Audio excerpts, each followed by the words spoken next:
So, where are we in game? Well, we are Queen Urarka II. We have daughters. Daughters, chat. We have daughters. We have 2 legitimate daughters. So we'll probably be disinheriting a daughter. We have the Infanta Urarka Urarquez of Castile. She is 23 years old. She is gluttonous, trusting, and sadistic. So her stats are a bit weird. And we have Infanta Jimena Urarquez, who is beautiful and are spare. We also have Infanta Urarka Urarquez of Castile, who is reasonably well-rounded, probably better rounded than most, but she's also already 30. She does have a kid already, who is Asona Urarquez, who is bossy, ambitious, and temperate, and she's quick. So weirdly, Asona is actually probably decent. Which does mean I'm kind of torn as to who we let inherit. Like, given that she's got a decent daughter already, I'm almost tempted to say that we should let Urarka Urarquez inherit, and maybe actually we should offer to guardian her.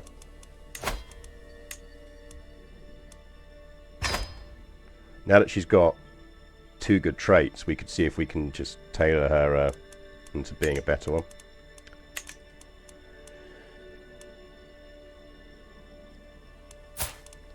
This trait is Bastard Founder. Oh, that's the problem. She's not of our house. That's why we couldn't use her. Because she's a founder of her own dynasty. Which is annoying. That's why we can't use her. We'll still educate her, though, because she could be quite useful. But weirdly, as things stand, I'm almost inclined to let Infanta Jimena inherit. Because she has good traits. And are we educating her? We're not. We've got the genius educating her. So, or the intelligent daughter educating her. So, given that she's on stabby, she might get good traits anyway. So actually, weirdly, I think Infanta Jimena the Younger, who is beautiful, may end up inheriting. But we'll see. In terms of our perks, we are 58, and we are currently on this tree. We've done scientific, we've done anatomical, and we are going to pick up restraint and know thyself. We had theology because we needed to get enough. We wanted to make sure we've got enough that if we need to divert a crusade, we can. So we'll have a look on that and see what we can do with that. My voice is a bit low. I can probably tweak it a bit. I don't like doing it too much because you then spike into the red a lot if I speak anything too loudly. But let me go with that. There we go. There, I've dropped myself up a bit. So yeah, I think a lot of it depends on her coming of age result. I think that's what we're kind of waiting to see, is what she's like when she comes of age. If she comes of age with a decent perk, which she should do because she's being educated by our genius daughter, well, our intelligent daughter, so she should get a boost. I think it might be that Jimena becomes our preferred inheritee, but we'll see.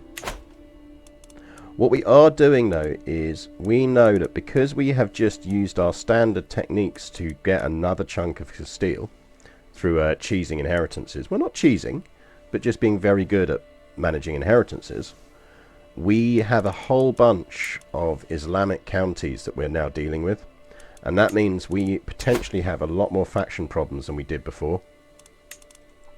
So I think what we're probably going to need to do is just do a little bit of focus for the remainder of Queen Urarka's life on building up a treasury for the inheritance, and if necessary boosting some buildings up.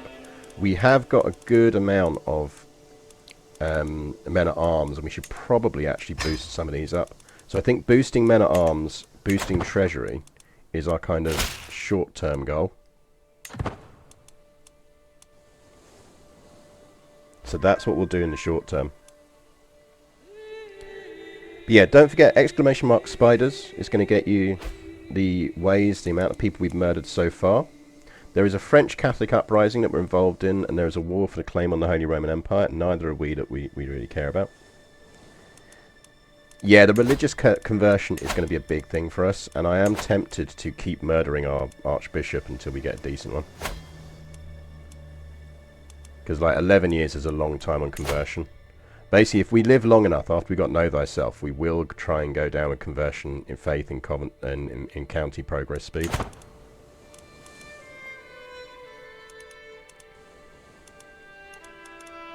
But yes, I hope you all did well and didn't have any issues in big storms if you live in the UK. Oh, someone's got a big rebellion going on. What's going on here? Count Bermudu of Suanaka is against the tyranny of Duke Raff, who is our spy master. Hopefully he will win, because he's a good spy master. Well, apparently he won't win, because he's dead.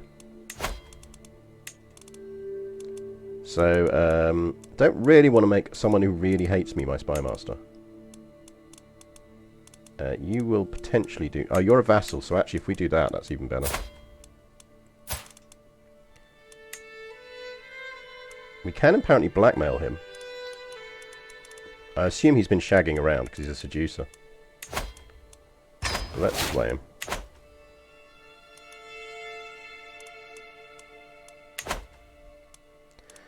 So as you can see, we're picking up gold at a reasonable rate.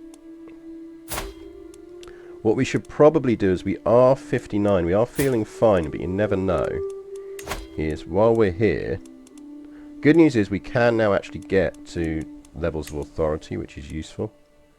So we probably are going to... do we want to redesignate her now? I feel like actually the best thing to do is just disinherit her.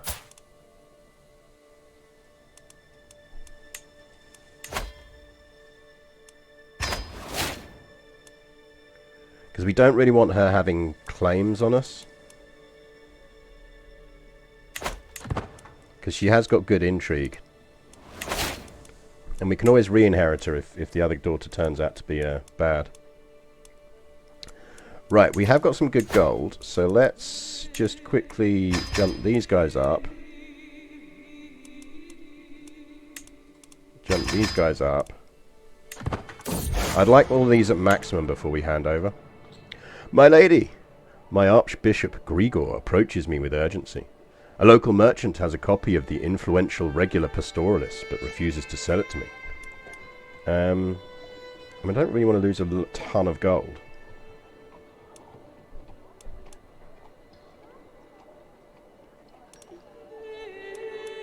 I think it honestly does sound like a him problem, but 50 learning lifestyle experience is not to be sniffed at.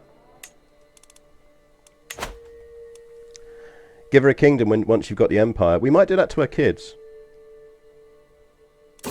Her intrigue is very good.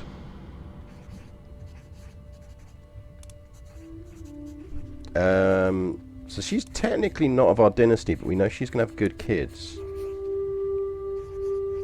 So we kind of maybe want to marry her back into our dynasty at some point.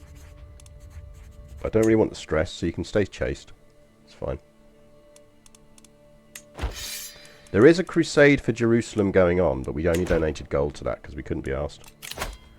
We have lost our Chancellor. There you go, you can have it, Mayor Joan. That would give us 250 piety, which is not hugely useful to us. Because there's already a crusade going on, so there's not actually a lot more to come.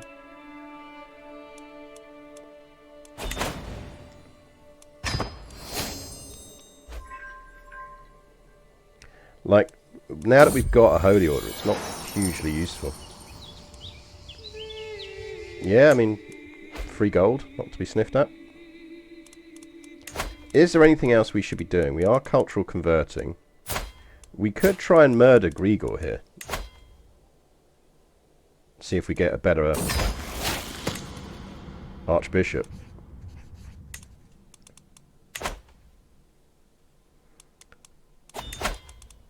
You know, well, there's nothing wrong with murdering the odd priest every now and again. And our daughter wants in. We've almost got enough gold to pull it off.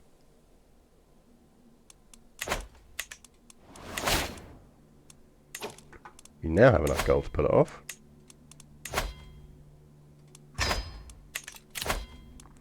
Let's get restraints. We want know thyself, basically. That is the war for King Udu's claim on the Roman Empire, Holy Roman Empire, which we are going to lose because our relative is terrible.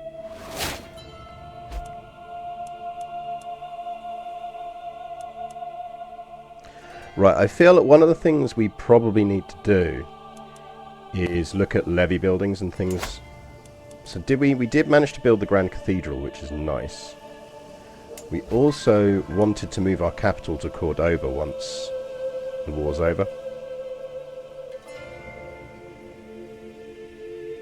Is there some kind of, will no one rid me of this turbulent priest achievement for killing enough bishops? I don't think there is. There really should be. Right, what do you want? The city of Santander. I mean, it feels appropriate that the Knights Templar should have a banking city. Your request is granted. For that amount of gold, your request is absolutely granted. So that means we can definitely now push these guys up to max.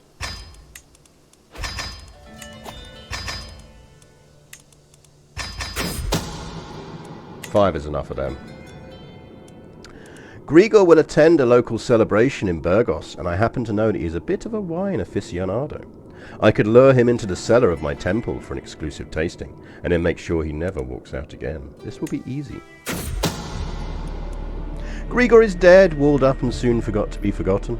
He followed me willingly drunk on merriment and wine into the cellar. After many glasses of fine wine, he fell readily asleep and didn't even stir as I brought out the trowel and methodically bricked up the exit. Oh man, we were caught though. Oh well. I think that is the first walling up this run. Let me update the command. I think you may be right there. Spiders!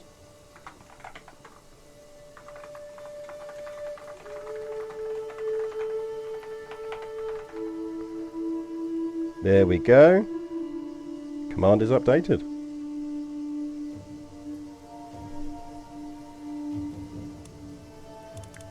Did we get a better archbishop? Yes, that's much better. Buonarco, you can live. Apparently we need a marshal though.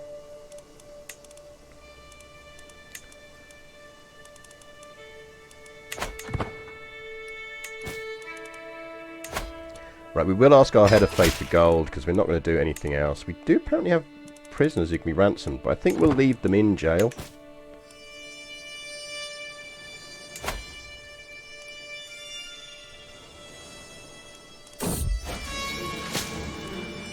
Um, 72% chance we get through 30, so we'll do that. Oh well, how sad. Male Arm is definitely my most indecisive vassal. Right, we need this war to be over so we can move our capital. Let's consider 1,000 our baseline for cash.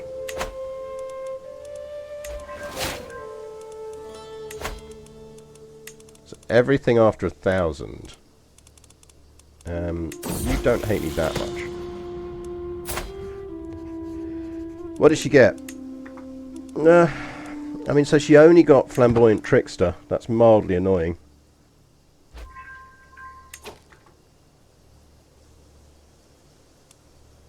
I kind of feel like we still do go with her. We'll just have to marry in to some decent intrigue stats. Which, like, I mean, we can do. It's not a problem.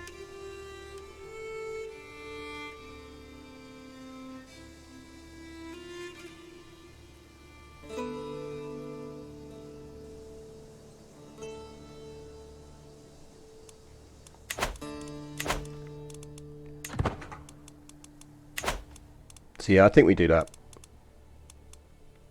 I think she stays our heir. We'll try and marry her to a genius.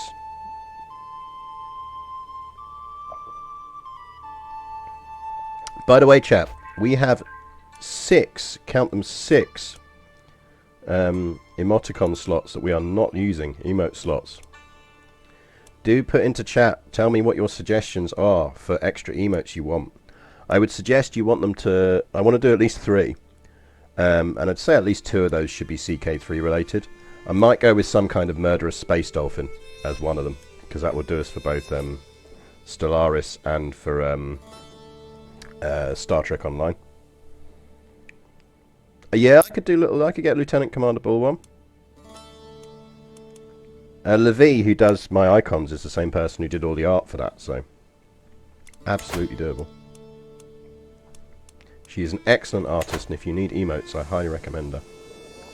Can you please hurry up and lose this war so we can... Can we upgrade this? We can. It's going to cost us 500, but it's probably worth it. Because that is going to be our capital.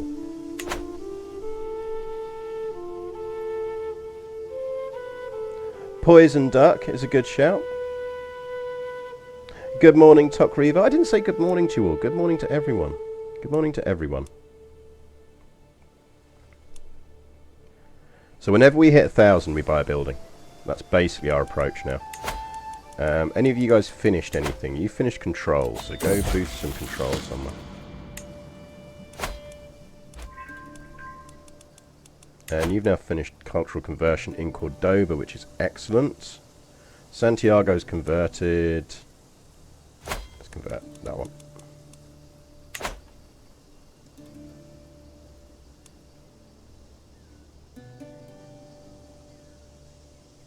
Will you at some point combine your new Twitter with Paradox and play the New Horizons mod in Stellaris? Yeah, I could play the New Horizons mod. We have a dangerous faction. It is Andalusian Muadi populists. This is good, because if we slam them down, we're going to get some conversion bonuses.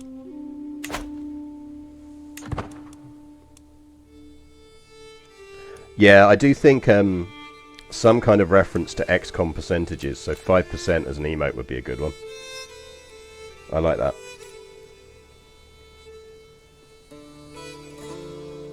Poison Duck is a good idea.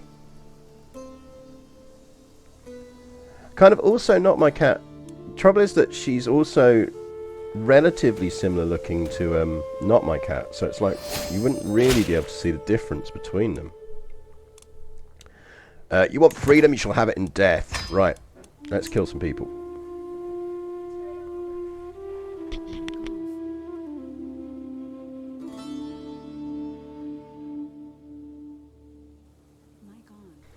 My wife is suggesting that the also not cat remote should have her in armor because she is a little fighter. So I could do her as a blacker kitty in little armor. Right, let's kill some rebels. We will raise everyone in one big fat fighting force here. Well, maybe not there. Here. And I believe we should actually be already able to hire them, and we do have enough to do it. Do we want to? We kind of don't need to, so I wonder if it's worth not doing that in case we get warred on. Let's do them without first.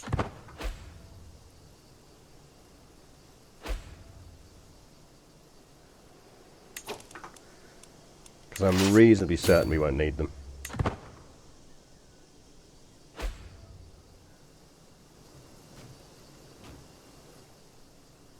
We do seem to periodically get a whole bunch of vassals who are unnecessarily naked.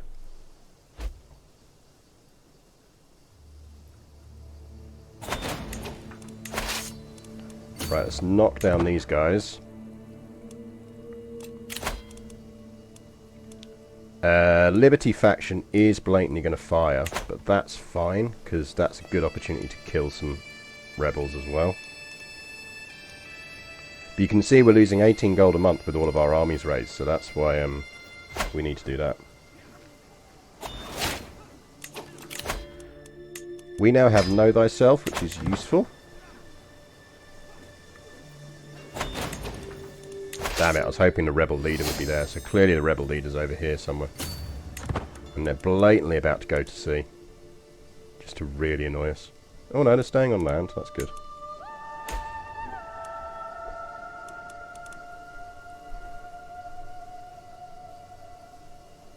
A hook emoji. You could do a hook emoji. Come on, guys. You know you want to fire. Because this is a whole bunch of people we can take a lot of territory off of.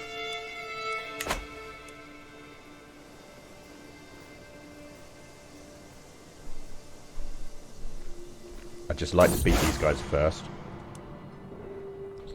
Catharism is over in Norland.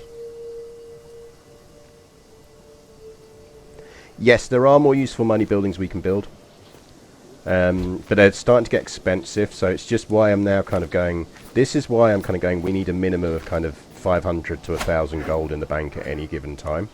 Because if you think about it, 10 months of just keeping our army on campaign is instantly going to cost us 180 gold.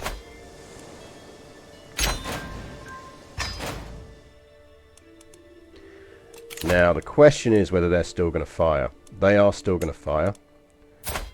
This dude in Valencia needs a knocking down a massive fucking peg or two, which is why I'm glad this is going to fire.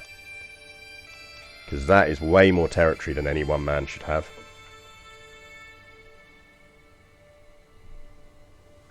In fact, we should probably stop him being our marshal before it fires.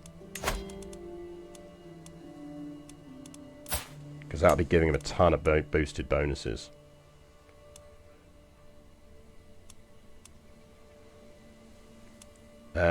You like me, so actually, you'll do.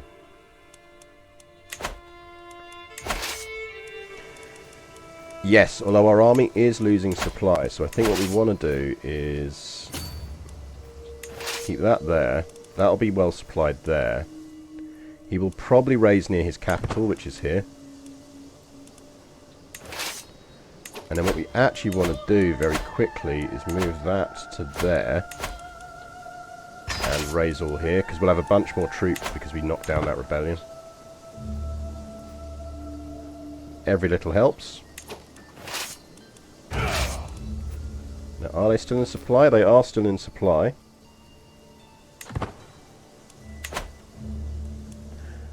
Some sort of rip emoji. Yeah, the other one I was thinking of is we kind of need some way of doing, oh no, how sad, how terrible. We've imprisoned our rival, that's quite useful.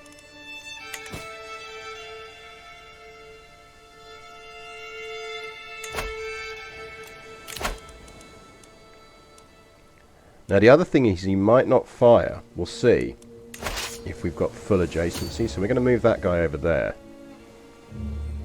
Because they are relatively smart sometimes. And they won't, if they know they're going to raise troops in their capital, they sometimes will go, right, well I'm not going to raise troops around wherever. He is contributing 25%. Where is he? He's up there. So I might actually send one army up there.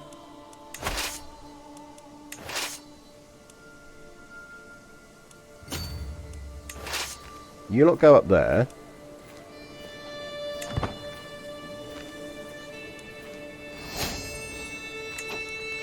Bailiffs is excellent because that gives us another boost on domain size. That war needs to fucking end, please.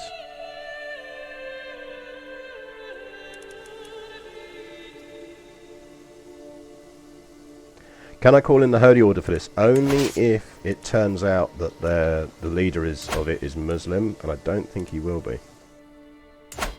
I think he's the guy we force converted. No, he is, so we probably will be able to call the Holy Order in. So again, this is why it was good not to waste the Holy Order on this stuff.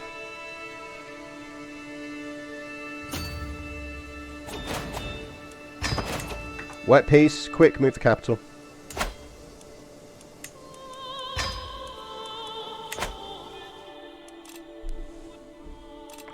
We could go on a pilgrimage. I don't think I think the chances of us making it to religious icon are really small, so I don't think it's worth it. Someone else has hired the Holy Order.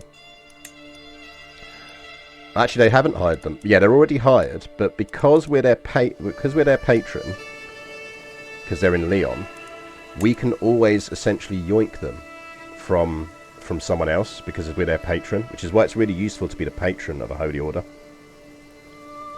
But it costs us to do that. So we can either hire them for free if they're not already hired, or if they're already hired, we can override their hiring by the other person and get them.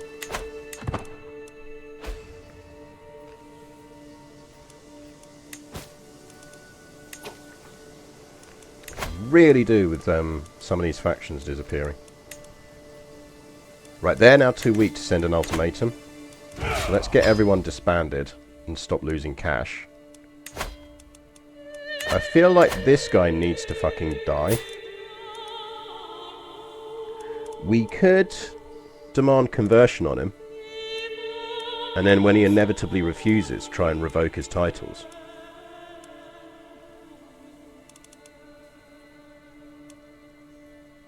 Or we could just murder him and then his kids are going to inherit two different things. And that kid is sterile.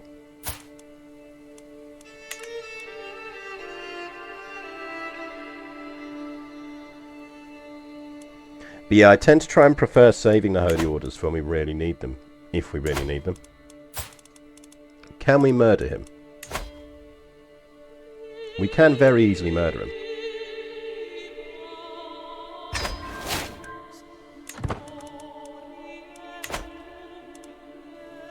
Because that would just split those into two kingdoms.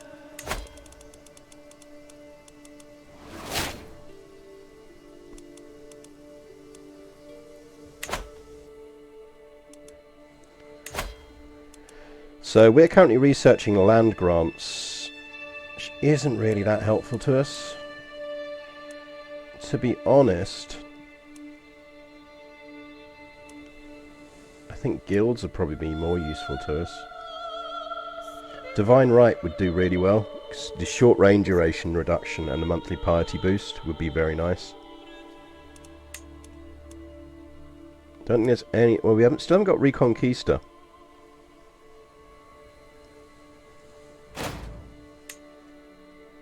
Let's boost Reconquista first. 15 years.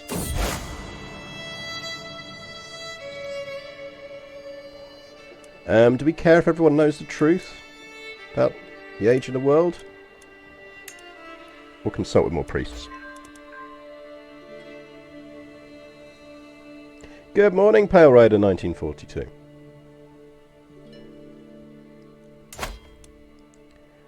So he should hopefully cop it, because we do have good percentage chances on that.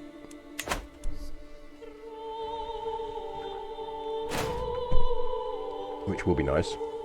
We're gradually building our gold back up to 1,000.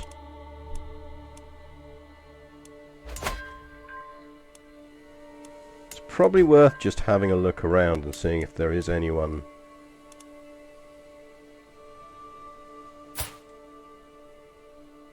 He is unlanded.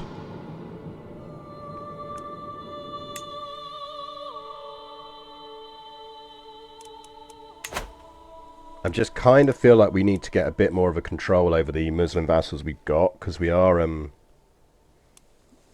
doing the worst. If your dynasty has obscure plunder, if I try to kill myself, does it go to 0? Is there no downside?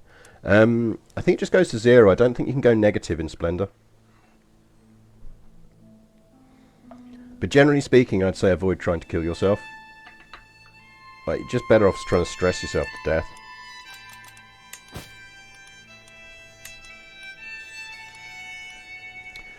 We can create some kingdoms, but I think we're probably better off banking them for our heir, because if you think, the way to think of these is these are essentially prestige banks, because the moment you create them you get prestige.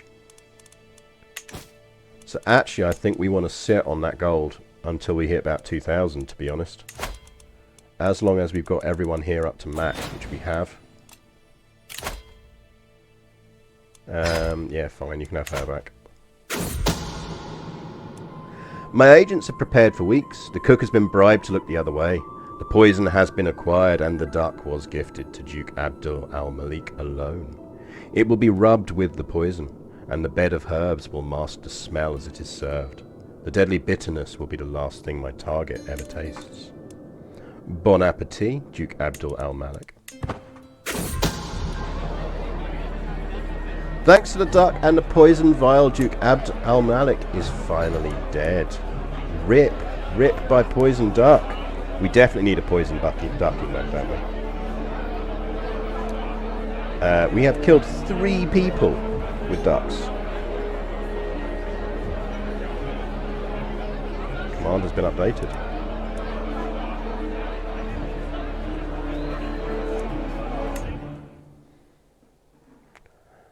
Never ever eat duck if you're offered duck.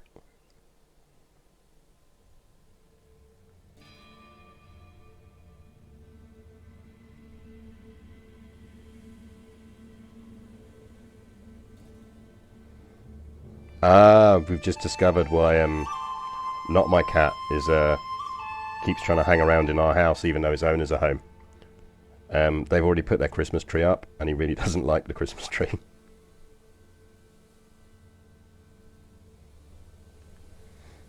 He's going to have a bit of a shock when we put ours up next week.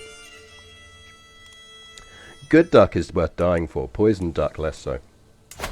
So that should have split. There we go. So we've got Toledo and we've got that split up now. It might be worth just seeing if there's any other big kingdoms around here that we want to split up. In fact, what we should really do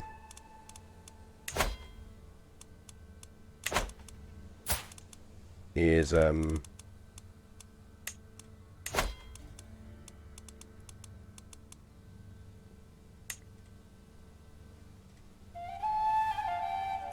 he's not going to go for a convert faith, which is a shame.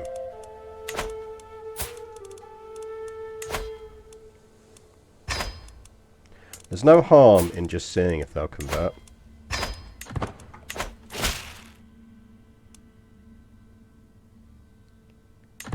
Yeah, we'll let them have a hook. Because we're going to die soon anyway, and those hooks will expire. And in the meantime, they can't ask to be on the council because they're only toddlers.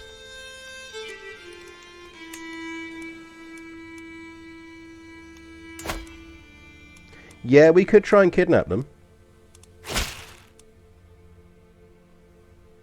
And then release them.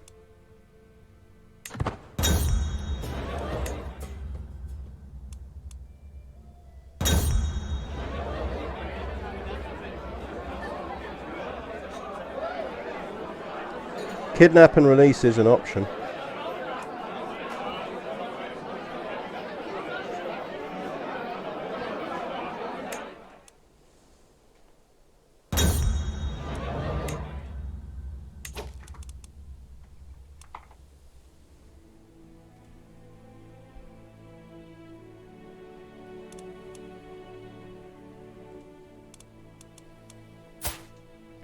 So we could kidnap. What's the chances on a kidnap?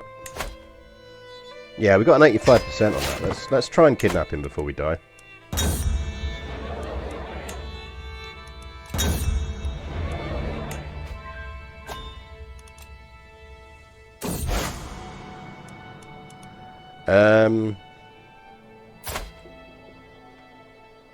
Why am I writing to the Pope? I mean, he doesn't like me, so... I mean, the Pope liking me would be useful because we get him to give us some more gold, but...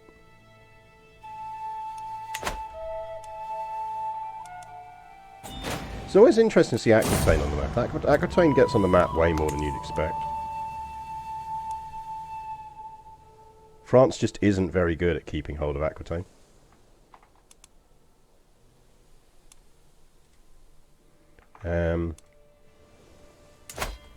Histofact. Scorbut has redeemed a histofact. Human history is much kind of longer than most people think, and also our sense of time gets warped. So a really good example of that is we think about like the Romans and the ancient Egyptians as being kind of concurrent with each other, whereas in reality the amount of time that has elapsed since now to the Roman Empire is less than the amount of time that had elapsed between the Roman Empire and the ancient Egyptians. So the ancient Egyptians to the Romans were just like us, like the Romans are to us. You know, our sense of time gets compressed as you go forward. It's a bit like the fact that like humans have been around for about like 500,000 years, but we have only really have known history for the last 7,000, 8,000 of that. Like 95% of our entire species history is forever unknown to us. which I find fascinating.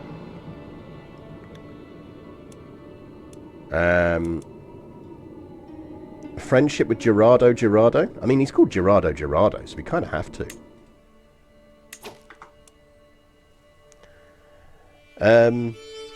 Omnisup30, thank you very much for the follow. It is appreciated. And Pangolin has redeemed a random book. Random book. Let's have a look.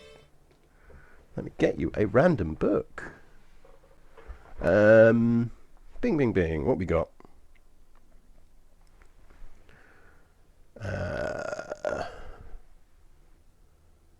Oh yeah, there we go. That'll do.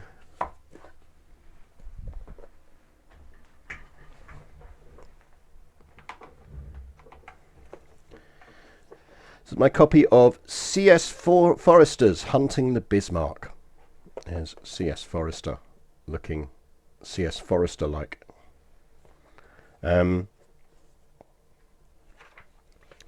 So this is kind of not very good history. But one of the reasons I like it is because not very good history can tell you an awful lot about the time in which it was written, which is just as useful to a historian sometimes as the true history. So this was written in 1959, and it is really kind of the first proper definitive account of hunting the Bismarck, because obviously they didn't really like talking about it a lot because of the destruction of the hood and all of this kind of thing. So this was the first attempt to give a genuine kind of relatively impartial account of it, but also done in a very kind of story format. It's what essentially the film is then based on, I think, if I remember rightly. So it's a good read, but it's all very jolly hockey sticks and riveting stuff. But I do recommend pick up books like this and read them, because you learn an awful lot about the time the book was written in as much as the thing it's writing about. And this is particularly relevant, 1959. This is the kind of thing that your boomery Brexity voter thinks is British history, because this is what they were reading at the time. This is what they were reading in their formative years. If you were a 14-year-old boy, this is your vision of history, and it will stick in your head as your vision of history. So it's really, really good. But it is a genuinely good read. DeFondle's right. It's a very, very good read. Some of the history in it is absolute shite, but actually some of it is very good as well. And so it's just, yeah, don't avoid books like this. Buy them, read them, and it's very pretty. Like, you've got to admit, it's a very pretty little book. The cover on it's lovely. So yeah, there you go. C.S. Forster's Hunting the Bismarck.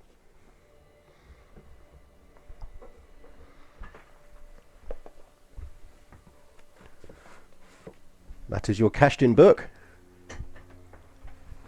Right. Where were we? We are in Castile.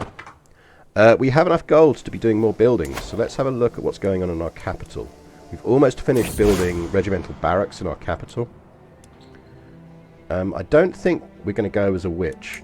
I think that would be a bad thing to do on our part, because we need to do a lot of religious conversion and we need priests to like us.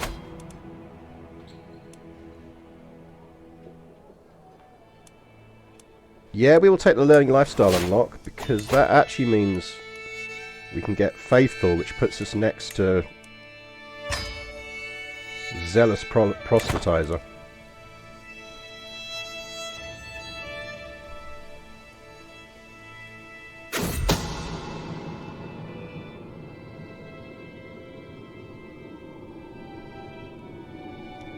Yes, sure, I will type the name of the book in there for you. It is Hunting the Bismarck. And it's by C.S. Forrester. I'm sure there are modern editions. I'd be very surprised if it's gone out of print in any way. The perfect time to strike. We have abducted him, which means we should be able to gain a weak hook on him.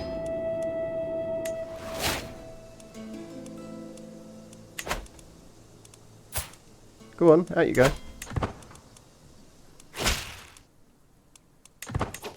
Which means we should be able to Offer guardianship.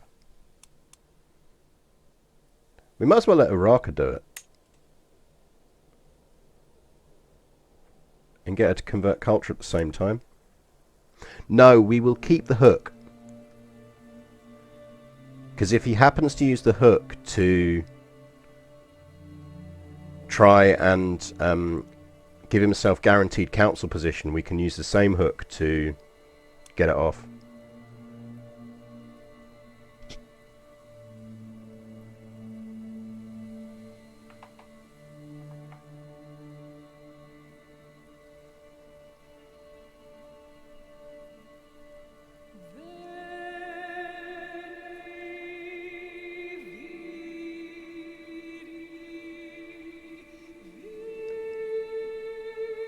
So yeah, I think we'll keep that hook on him.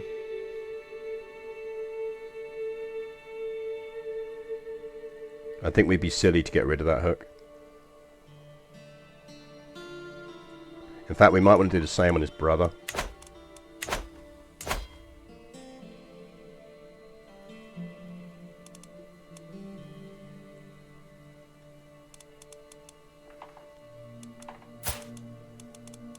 So let's see if we can kidnap his brother. Now, less chance on his brother. But let's start the scheme. And see if there's anyone who really wants in. Mayor 1 Echo's not far off, but I think we'll just give up on that. It's not critical to us.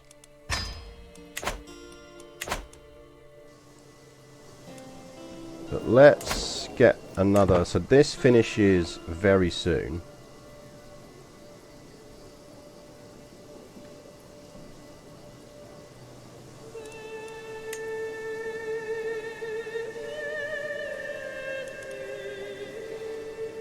So let's let this finish.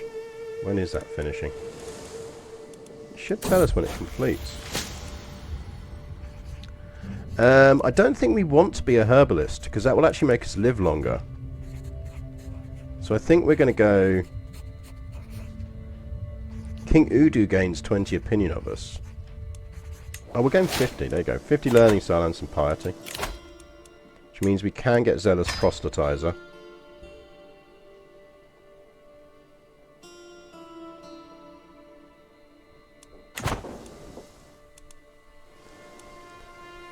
Is the brother trying to conquer somewhere? He might be. Let's have a look.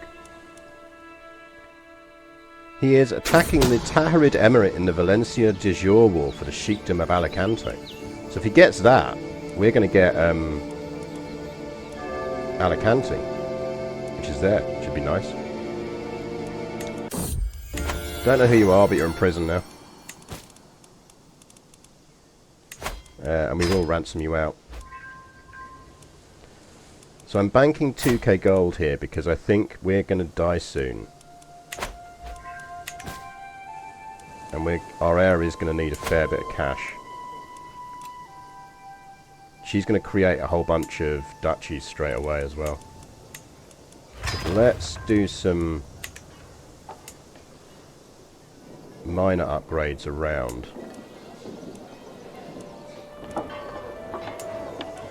On stuff we hold.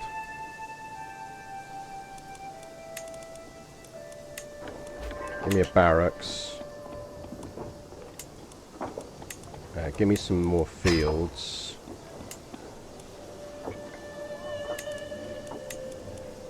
Give me some level 2 pastures. There we go. Can we help him in his war? I'm not sure. Let's have a look. I mean, he's winning it anyway.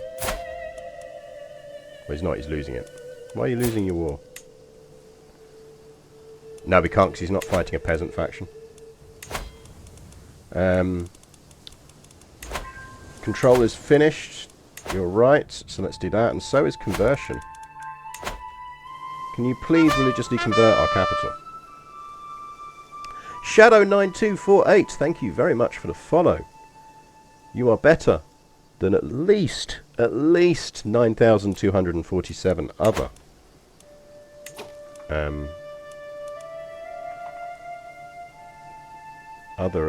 shadows I know.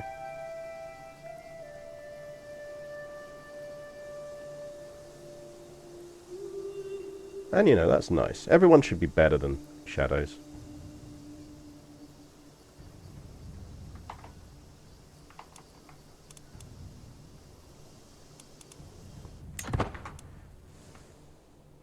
So yeah, so we've got buildings going. Hasiru! Thank you for the follow. Very grateful. Hunting of Bismarck was up there with The Man Who Never Was and Orwell's Patrol. Yeah, and it's very much of that era. That's the thing. It's very much of that era of both writing and books, I think.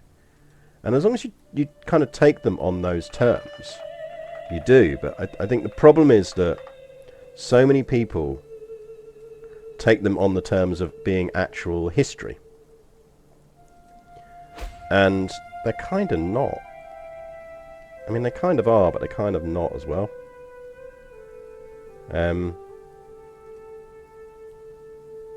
But yeah, so it's a tricky one. Like, I'm all in favour of it, but you should always be. One thing I wish they taught more in schools, just in like sort of a general studies type way, rather than just in a kind of if only if you study history, is that you really do have to be aware of your sources and what you're doing.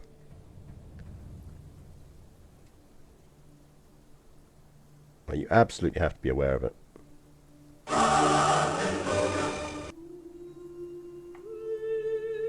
And now I go. I've just jumped 5 subs into the stream now, because we've had some new people lately. And my thread did quite well the other day. So whoever got those, enjoyed them. Oh, Pangolin, you got one. Nice. And Pale Rider, you got one. Excellent. So that is my kind of gift to you guys as a thank you for kind of watching and keeping me company on a Sunday. Which is always nice. Always appreciated. Makes doing these things more fun when I've got kind of people to chat to while I'm doing them. Right, we're not going to make it him. I'm very much of the opinion that we want spy masters who like us. Because having spy masters who don't like you is a good way to not be around for long. He won that war, so we just picked up Alicante. Nice. Yeah, spam those murder spiders if you got them. Yeah, HMS Ulysses, a novel in which they shot down more Condor bombers than Germany had, yeah. Well, it's also like how in every single like book it's always like Shermans versus Tiger tanks and like lots of Tiger tanks being destroyed in France after D-Day, and it's like there are only like 10 Tiger tanks in the whole of France after D-Day. Like, you can't all destroy them. We have a granddaughter called Oneka. May you grow strong and wise, Oneka.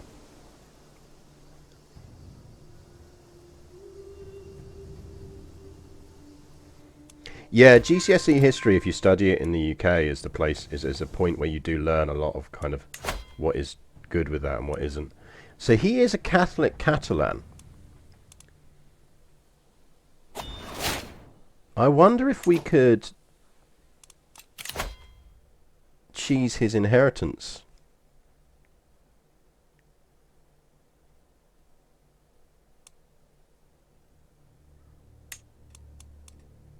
We'll take religious icon because it is quite useful.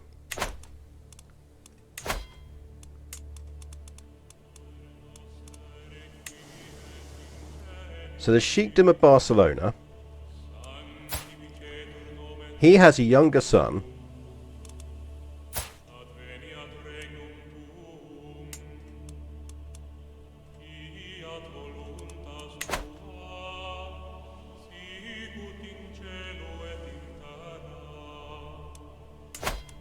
Well, I'm kind of leaving that because it wouldn't surprise me if one of these guys went for them. So the Amorids, someone might conquer themselves.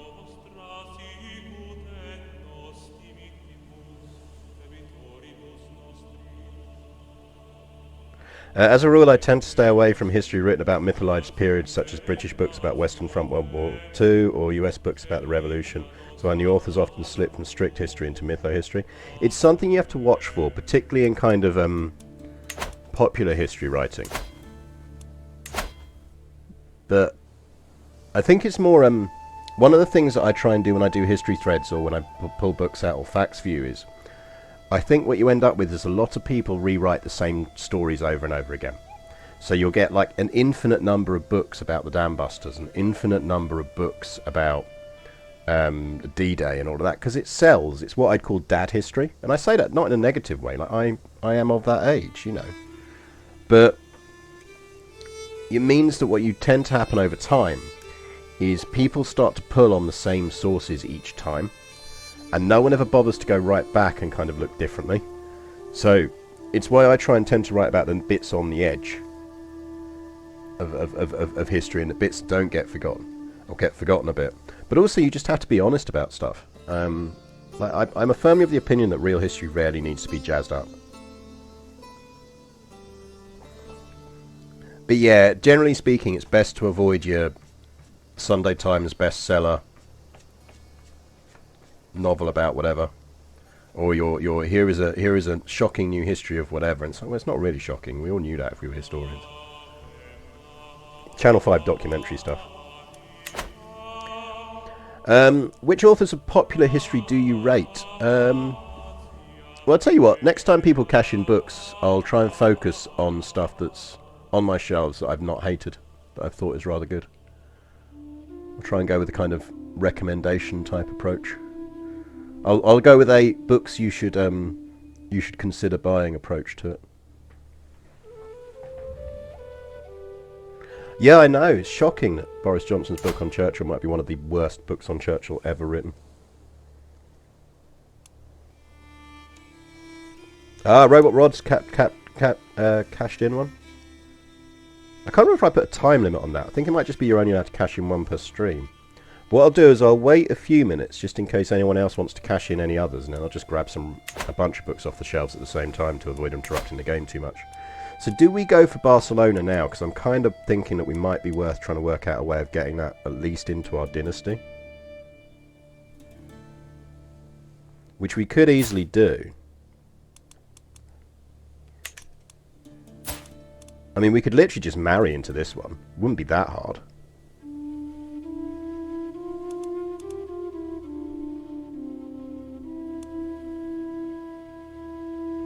Right, what we got there? We got 4 book cash-ins. Barcelona has been looking tasty for a while, but it's also Christian, so it's just not on my priority list. 4 book cash-ins. Let's go to chat view.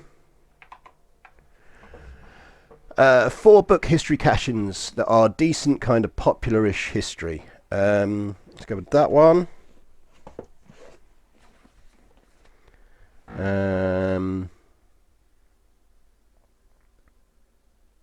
Where's my Second World War shelf? Second World War Army. I'll go with that one. I'm looking for Second World War Army shelf.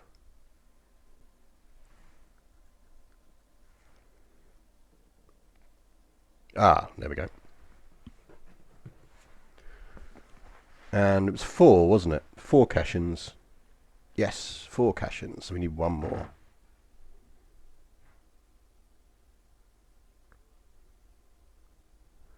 Bing, bing, bing, bing, bing.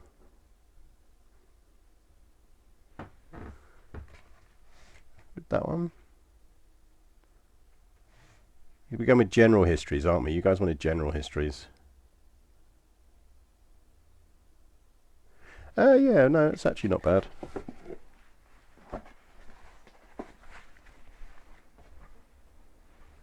Is it 5 now, is it? I'll tell you what, I'll go 5. I'm going to give you a bonus one that's not that kind of thing.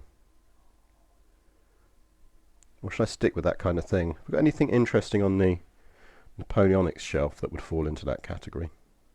Oh yeah, actually no, that's a good choice. My copy's quite old, but there'll be a modern copy that you can get. Oh, right. Books. Oh, Churchill's histories are very interesting in that he is a man who is very aware that the people who make history are the ones who write it. So there's some absolute awful stuff in Churchill's history, but it tells you a lot of things about him as much as anything else. First up, Battle Cry of Freedom. It is incredibly hard to find decent popular histories of the American Civil War. because few things have quite so much kind of romance attached to them in the US and in US historical writing as the American Civil War. I'd say that's probably the best one that I've read. It's still not the greatest, but it is good, and it is slightly dated now. But if you're looking for, if you're like, I want one book to read on the American Civil War, read that one. So that is Battle Cry of Freedom, the American Civil War.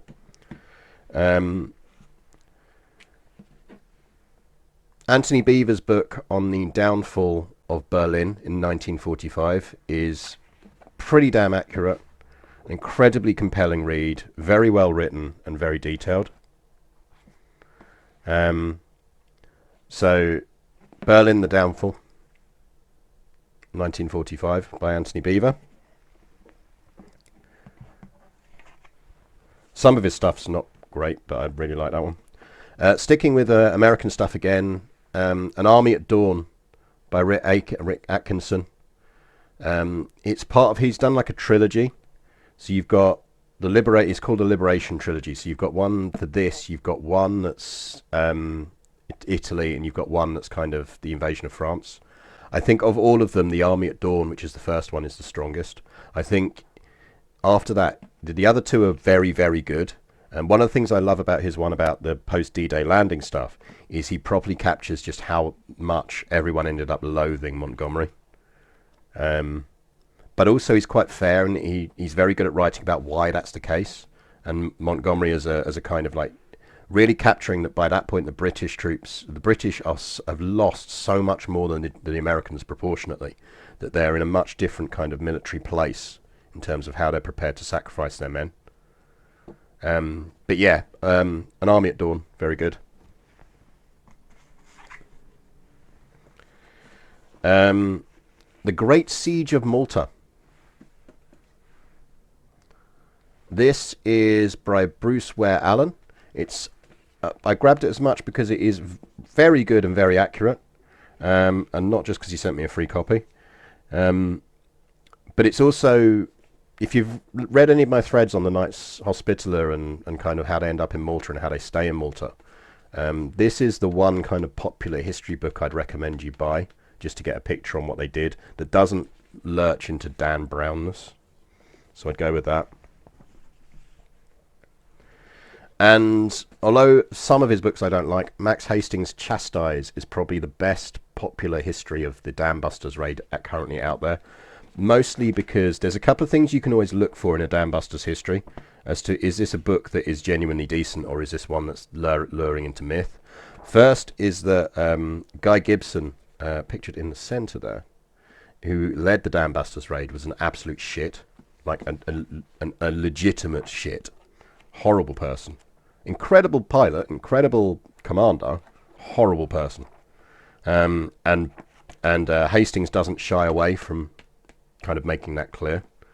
And secondly, it's got a good whole bunch of chapters on the civilian impact of the breaking of the dams, which so much stuff, when you get into the myth things, tends to leave out.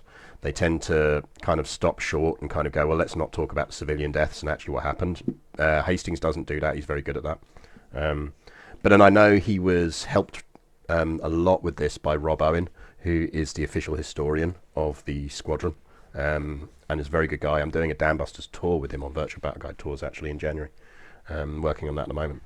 But yeah, so there you go. There's your books. Bruce Allen Ware is your author on the. Let me type it into chat for you.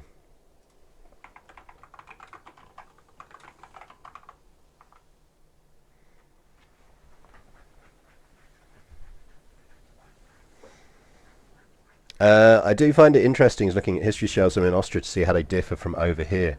Last I was over there, Metternich was a very popular figure who don't really hear mentioned over here. Oh, I mean, if you study Napoleonic War periods, you very much hear about Metternich and know about Metternich.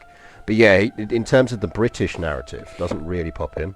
I've got to try and I'm just going to quickly put these books back on my shelves. Normally I shelve them afterwards, but I'll forget where all these ones go.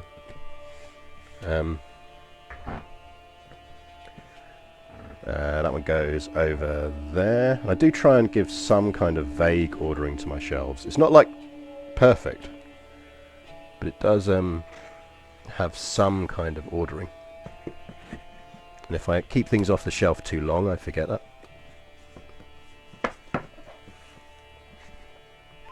So that one goes in there.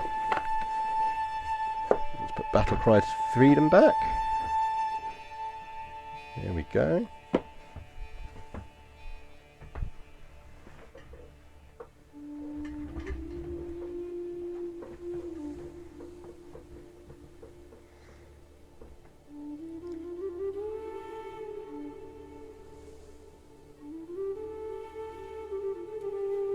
Yeah, stream delay. So the stream delay will vary. So theoretically it's about 3 seconds, but it can vary based on if you've dropped out for a second and then come back or anything like that can vary it. It can vary. So how was Guy Gibson an orphan being? He just wasn't a very nice person. Like, he was the kind of person that if outside of warfare you would not have liked at all. He also was very, very... So Gibson actually wrote a very short autobiography. Because he died during the war, after the raids, and I think probably, I know it sounds a bit awful to say, but for his own history and myth, that was probably a good thing. Let's build some more buildings there. But he was very racist. Like, and I don't mean just of the time racist. I mean, no, legit racist. And was very glorified in the deaths of war. He also didn't particularly believe that things like PTSD or anything existed. So he was very much, if his pilots were all stressed out and everything else, he was just like, well, look, just man up, deal with it. Like, he was an incredible pilot and commander. But he was very much of that variety of commanders that people follow because they're good but an absolute shit. Like, a lot of his pilots post-war did not have a lot of good things to say about him. Or wouldn't have said good. They didn't say much about him, which is almost the same.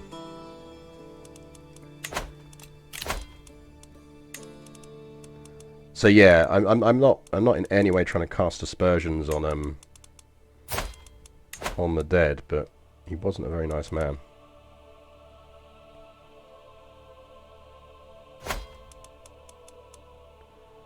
Do we want to go to a feast? To a feast, why not? So we've got 5 years left on conversion of Cordoba. Weak hook on Maya Garcia, why not? I do feel like we should be dying. She's 24 now, and we kind of do with being on the throne.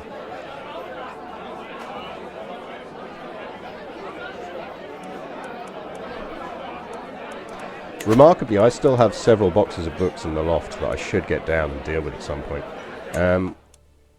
Oh, we didn't gain Drunkard. I was kind of hoping we'd gain Drunkard, because that would have probably helped make us die quicker.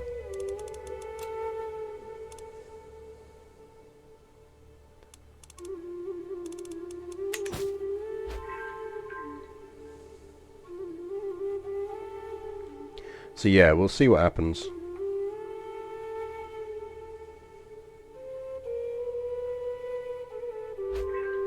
Well, the nice thing you can do is, so what I did with those cabinets, or when the cabinet maker did it for me, was obviously one of the reasons for doing it was it meant we could kind of come a bit further out of the walls, and they are essentially cabinets rather than bookshelves. I'm so glad we got it done properly. Like, it's made a huge difference. Alright, we should probably look at if there's anything else we want to build up. Actually, what we should probably do is, Cordoba, is that well fortified? Oh! A sick feeling is rising in my stomach. I tried to make it back to my chambers, but the door's shrinking. What is happening? Are we going mad? Can we upgrade that to a 3 yet?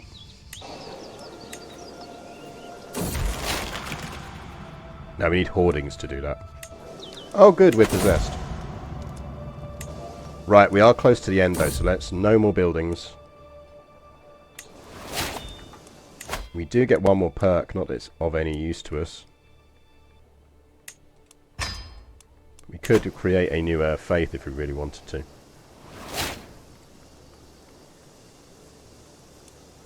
So let's just keep stashing the cash. Is there anything we want to do before we die?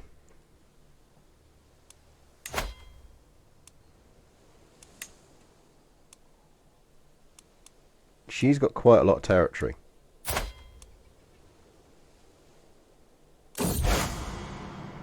Problem is I'm kind of in two minds about these guys having lots of territory, because weirdly it kind of helps us.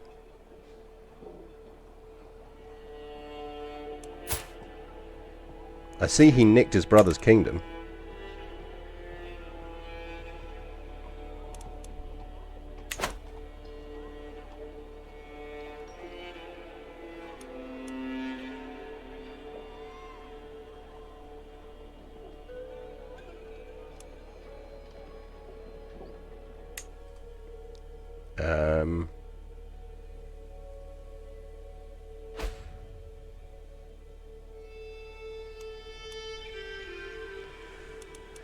I mean, in terms of vassals, so everyone's got reasonable sized holdings apart from these two, but she is at least Catholic.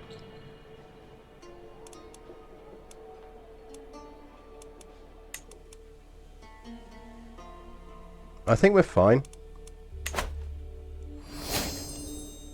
We just need to be ready to deal with stuff. No, we need to stay Catholic because we need to convert the whole of Spain to Catholicism, remember? Yeah, I mean, they're both Catholic now, so they're less trouble than they were. And he's sterile, so...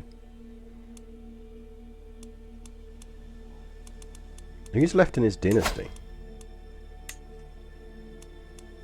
Can we just murder everyone in his dynasty so we get all that territory back? I mean, it is an option.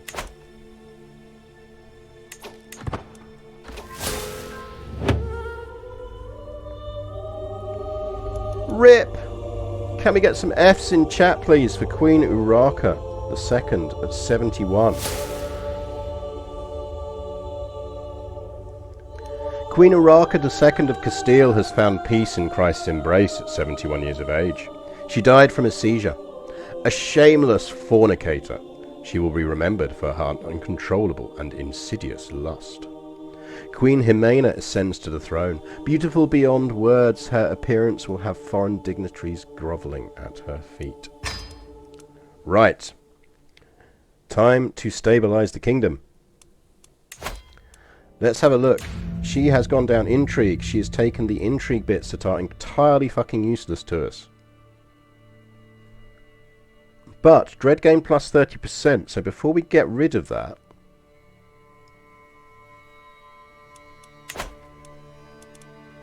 who have we got in prison? Damn it, we don't have any prisoners.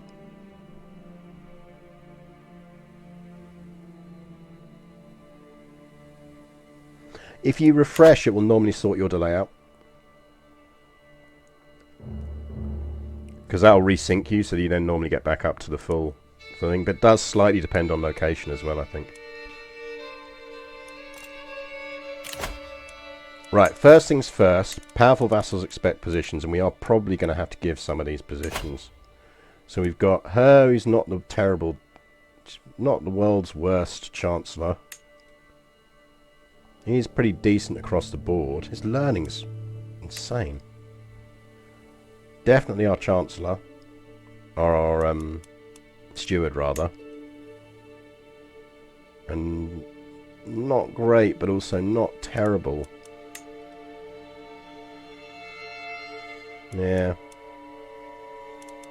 I think we go with Duchess Huda can be there. He's our brother-in-law, apparently.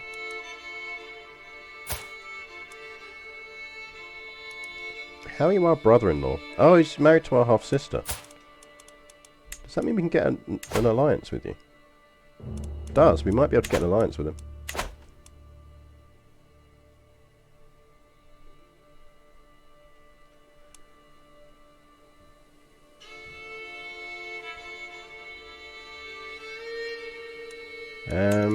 Marshall.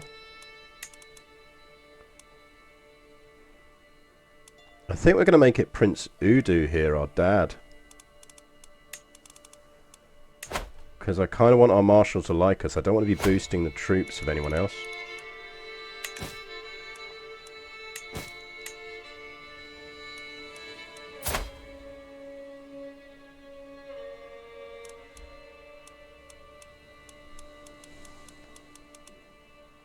So we can create the Duchy of Castile, which we probably should do.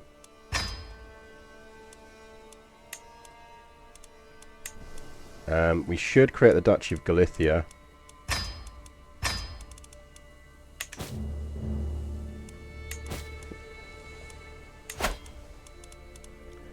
We do want to invite some knights.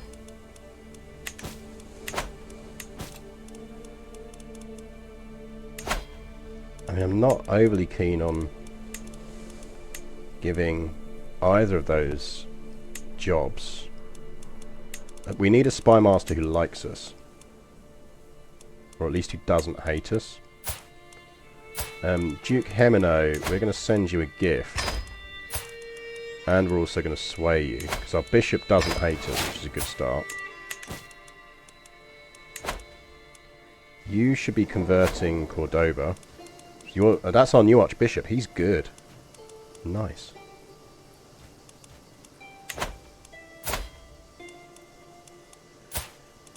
Right, Infanta Urraca, our sister who very much enjoys food, needs to join our court, because then we can marry her off for a decent alliance. I feel like... So we could marry for an alliance. We could betroth ourselves to the ugly child of the... in the Kingdom of England.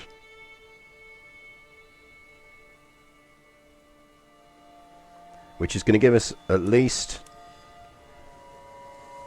for 12 years to shag around.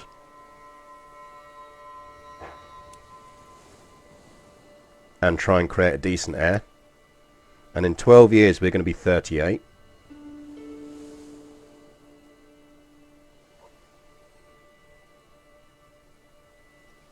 Don't you need kids though? Yeah, but I need good kids. I've checked if we can boost our dread and we can't yet because we don't have anyone in prison, which is annoying.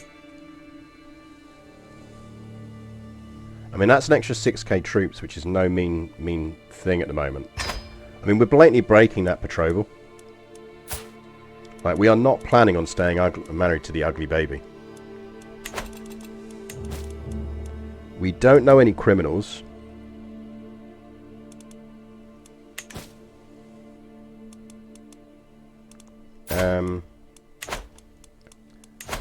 So I don't think there's much point in us hanging on to the... I think we might as well go straight away for a reset, because it gets us straight into seduction. Which means we can go seduction power, that, and unshackled lust. And then we can start pushing down here. Yeah, chat, your job is to remind me to break that betrothal when the time comes, because we do not want to be marrying the ugly kid. Then we will host a feast. And we've still got 1,000 gold. And apparently we are the Kingdom of Navarra now. So let's stop being the Kingdom of Navarra. You know why it changes us to Kingdom of Navarra, by the way? I can tell you why it changes us to Kingdom of Navarra if you're interested. It's because we're Basque. And historically, Basque is more associated with the Kingdom of Navarra than it is with the Kingdom of Castile. So the game assumes that it's better to give us Kingdom of Navarra as a primary title rather than Castile. Doesn't make any conceptual difference because we hold both titles, but that's why it does it. Well, Himitina's not that great at murdering, so she might not be doing a lot of murdering in this one. This might be the one where we focus on marrying in Barcelona.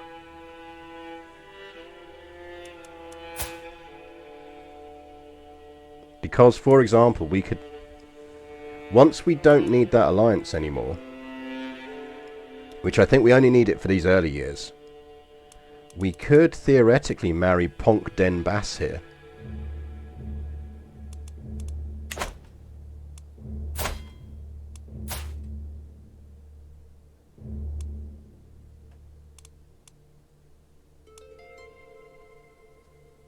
She theoretically could still pop out a kid. Imagine that, though. I mean, imagine being called Ponk. I'm supposed to be posh. Wouldn't it be posh? Because of the cedilla? Ponch or Ponk?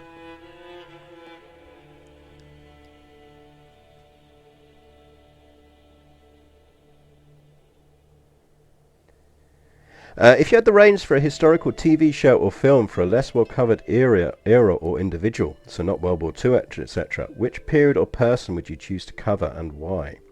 I would do a history of Gnaeus Pompeius Magnus, the Roman general, Pompey the Great, who is the guy who Caesar beat in the Civil War, and very much suffers again from the fact that the victor writes the history. In terms of military conquests as part of the Roman Empire, Caesar conquered that bit, and a tiny bit of that bit, then decided it was too rainy and went home.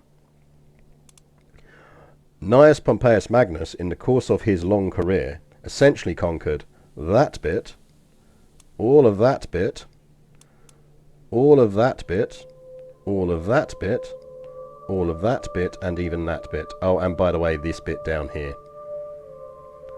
And he rid the Mediterranean Sea of pirates. But he was also Caesar's father-in-law and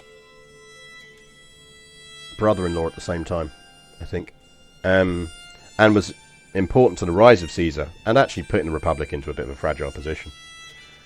But he basically conquered in the name of the Roman Republic all of the territories that things. Now, some of those were because they were rebelling against the Roman Republic, but like he did all of that kind of stuff. So it's one of those things where he was an incredibly good and better general. But because he lost the Battle of Pharsalus, and then he fled to Egypt over here, where Cleopatra's younger brother murdered him to try and get into Julius Caesar's good books, which was not really a good idea, it turned out, in the grand scheme of things, because the one thing the Romans really disliked was if you murdered their own. Because if you've murdered one Roman, you might murder more Romans. So one of the big contributors to Cleopatra getting the throne is, you know, once you get past the kind of myths about females only getting power by seduction, actually Cleopatra was an incredibly astute politician, and she realized that her brother had massively fucked up by murdering Pompey, and therefore she essentially went straight to Caesar and was like, my brother has murdered Pompey, that was a really bad thing to do, I know he was your enemy, but he was also your brother-in-law, etc., etc. So yeah, it all incredible figure, fought lots of incredible battles, lots of fascinating history about the fall of the Republic. So yeah, I'd probably do a three-part TV series kind of about that.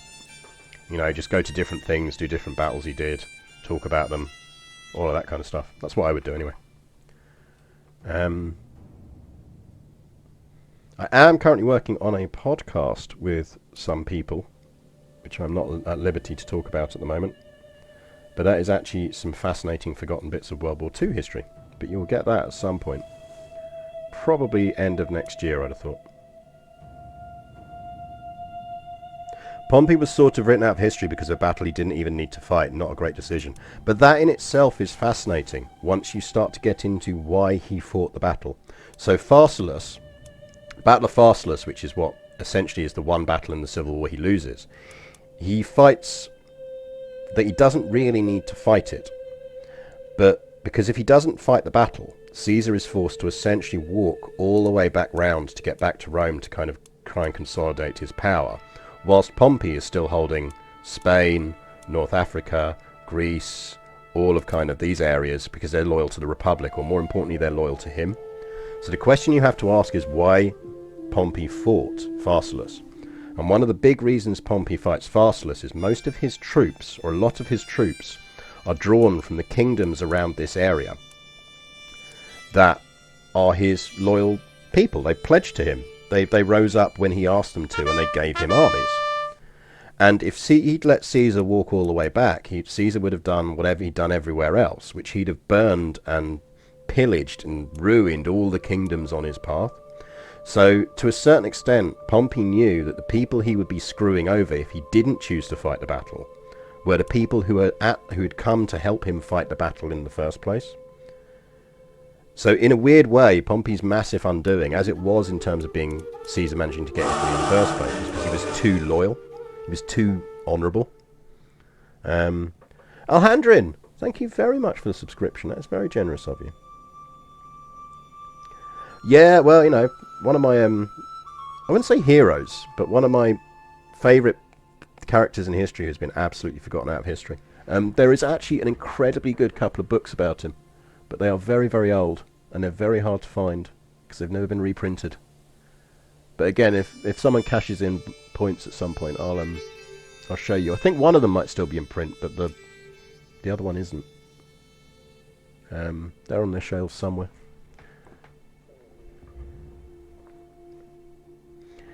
I think it'd be interesting to have a TV miniseries covering the rise and fall of the Haudenosaunee, the 5-6 nations of the Iroquois League. That would be fascinating. It's an area I know very little about. Very little about. But as two of you have cashed in books, let me find books. And then we will get on with some gaming, because we've done lots of books. Let's go chat view. Right. Roman shelf. Yeah, there's one of them. So this is the book you want to try and get hold of. Pompey, the Roman Alexander, by Peter Greenhalgh. It's the first of a 2-part series he wrote about Pompey. This one is easier to get hold of than the second part. The second part is called Republican Prince, and it is on these bookshelves somewhere. So it will be on these bookshelves somewhere. But that is much, much harder to get. So the Roman Alexander covers his conquest bits. So it covers all of the capturing of the various parts of the Mediterranean, his rise to power, etc., etc. Whereas the Republican Prince covers the Roman Civil War, Civil War in the Republic, and what comes after. I've still, to this day, not read any books better than Peter Greenhalgh's books in terms of covering it. Everything more modern so much relies far too heavily on Caesar, and that traditional modern problem you have in a lot of ways as well, of people have been writing about Caesar so long that they use secondary sources that write about him, and you get this kind of overall cultural thing coming in. The other book we will go with is, because it'll be here somewhere, ties slightly into our conversation a minute ago, but I'll just see if I can find it quickly. Because my other edition fell apart, so I had to buy a new edition a little while back, so I'm not 100% sure what the cover for it looks like, so I might have to go with something else and keep it for another time. Or I can just mention it. A very quick final look for it. But if not, I'll grab something else.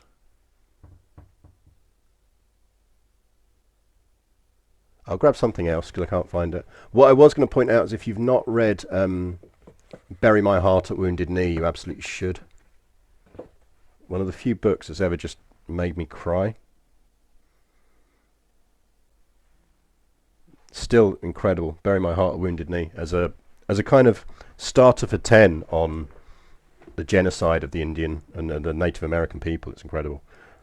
But in this kind of realm, this is a really good read. Jared Russell's Heirs to Forgotten Kingdoms, Journeys into the Disappearing Religions of the Middle East. Absolutely fascinating read.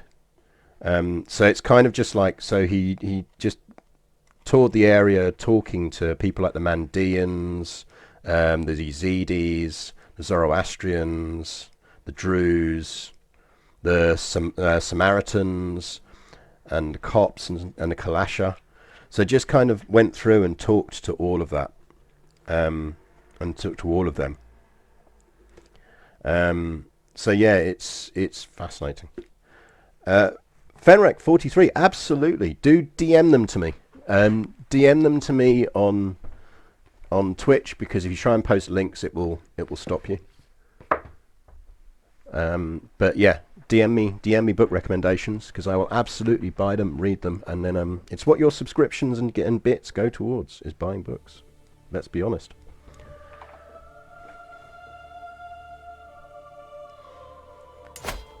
So yeah, go for it. Author on the Forgotten Kingdoms book. It's called Heirs to Forgotten Kingdoms, and it's by Gerard Russell. I should really set up some kind of frickin' bookshop, shouldn't I? And just include these and add these as links. I'll do that before the next stream. Because I think you can set them up now on like bookshop.org. How do I DM on Twitch? There should just be a whisper button, so it'll look like a little. It looks like a little speech bubble, and click on it there. Yeah, what I'll do ahead of next stream is I will set up a bookshop thing, and then I can do like we're doing with the Murder Spider thing. When I mention a book, if it's on bookshop.org, I'll add it on there so that you can get it and try and get it from somewhere slightly less predatory than Amazon.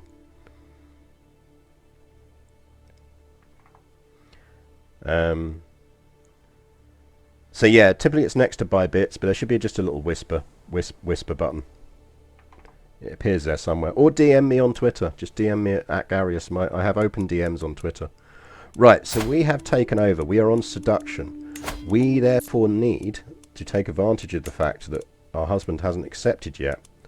And we are looking for people with good traits who are adult, fertile,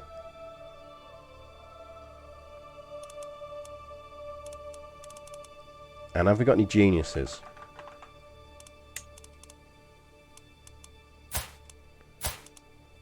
Right, pin you.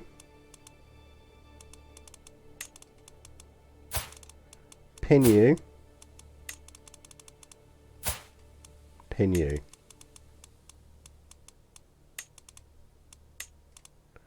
We also want anyone intelligent. He is probably going to be our best candidate in eco, by the way, because he's lustful.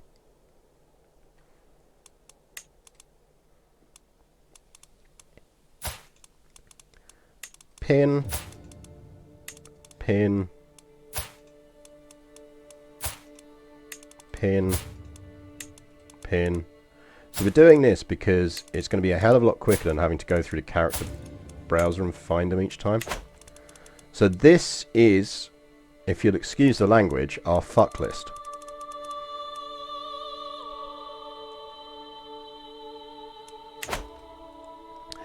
We are trying to seduce, not marry, but I don't think it'll make that much of a difference. And because what the reason for that is, generally speaking, we're going to want to try and seduce people who aren't already in power, because we will ideally want them to join our kingdom as a guest. So commoners would be the ideal. So he is callous, lustful, and lazy. Actually, might not be bad to try and seduce if we can, because callous would be actually quite useful. We could get him to educate our kid. He is vengeful, fickle, and lustful, so he might be decent as well. He has a really high intrigue, so we could potentially marry him. But does he want to do sexy times? He does want to do sexy times. Sir, would you care to come do sexy times with us? We're actually only minus 30 off inviting him to court. Yeah, we might get that'll help though.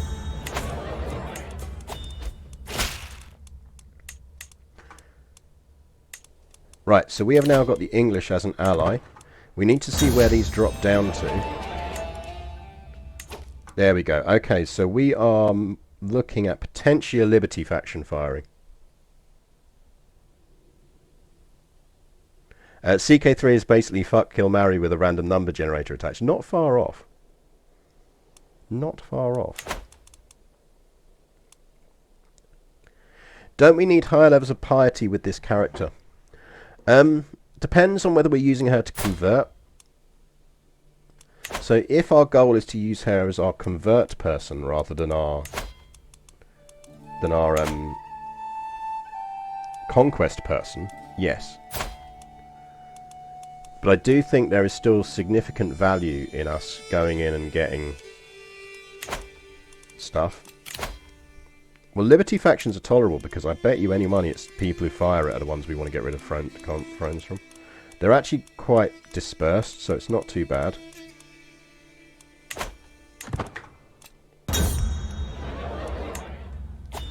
So I don't actually mind if we get a Liberty faction. It's probably not worth us going on a pilgrimage. We will call a hunt, because I wouldn't mind losing a bit more stress. We've almost got enough to divert a crusade if it did. Oh man, there's an 18% chance of doing that. We're definitely not doing that, because I know how this game works and it would kill us.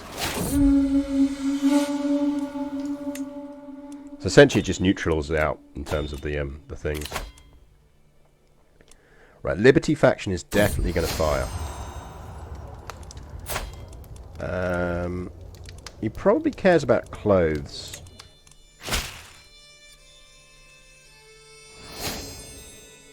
Yeah, should still work. Because we want the cash. An extra 3 months of cash is pretty useful to us.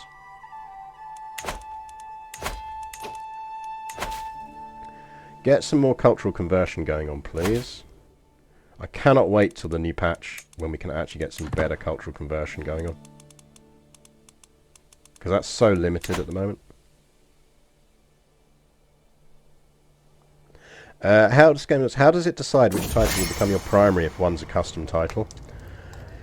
If there is a cultural link to a particular title you hold and it is of equal rank with the others, it will bias towards the one that has the cultural link.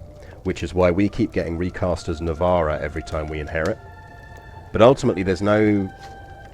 Primary title is is purely visual.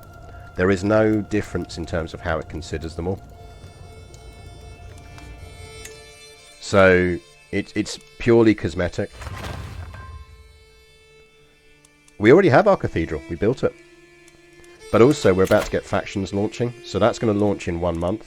So he is the strongest member of that faction and is going to be leading it, and he is over there. So we are going to raise all of our armies around here.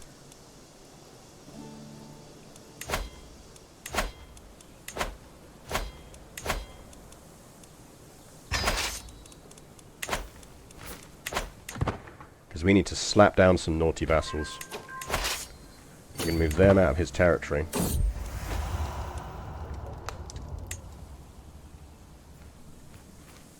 Come on, the shagging.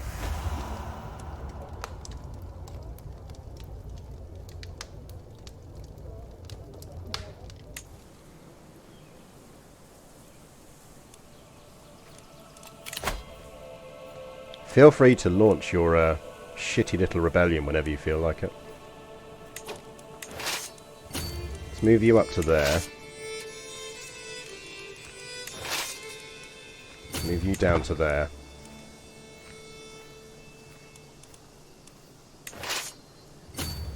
Move you to there.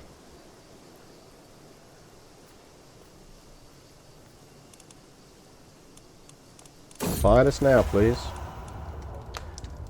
Well, hey, we got Donna, our lover. Our little kebab. So he's got good traits. We might as well go for one of the others.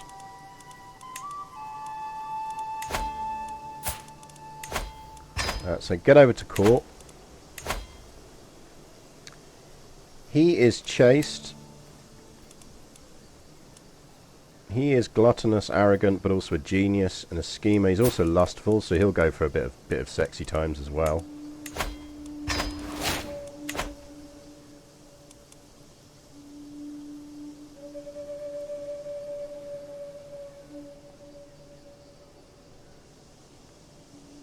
That was really frustrating me because I was doing the Chancellor integration thing and all that progress got lost, and I wasn't able to restart once I switched primary titles. Yeah, it can be a bit of a pain in the ass. With that kind of... the integration stuff isn't great. One of the things that you might want to try thinking about doing if you're doing that kind of thing is destroy the other titles.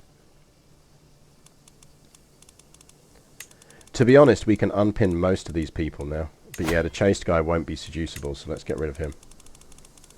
But those are our useful list of potential people we can potentially have sex with. Knight has arrived at court. Are you any good?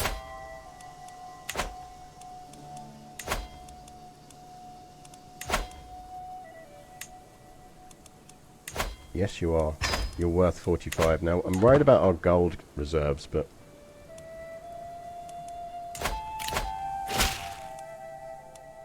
I will not be threatened.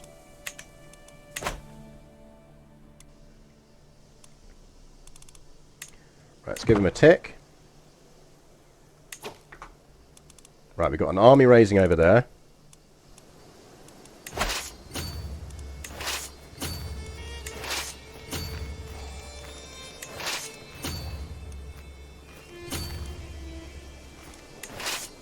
I will give these guys generals when we see what we need to do.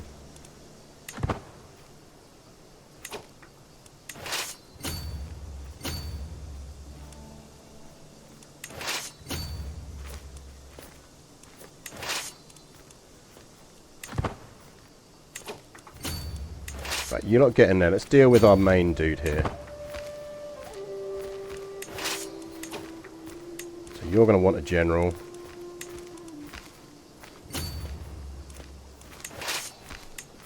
You don't currently have a commander. Don't really want to be leading that in person, but there's not a lot of good leaders here.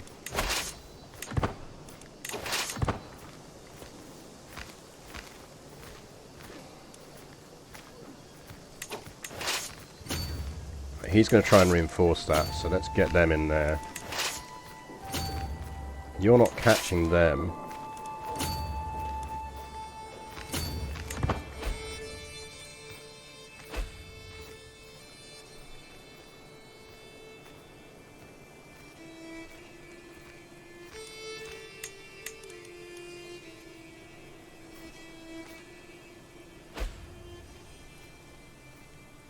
Basically want this one to be won super quickly.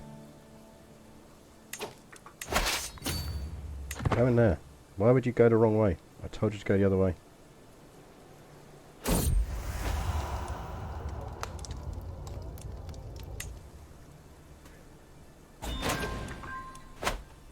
That's one army beaten.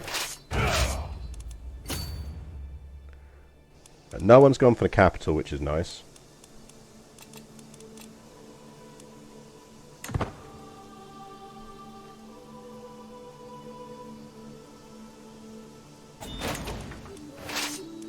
Get in there.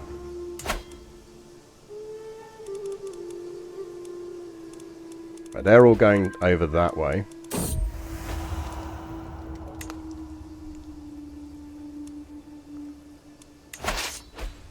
So these guys, have these guys got the siege train, or have these guys got the siege train? These guys must have the siege train, so I think we probably actually siege that down.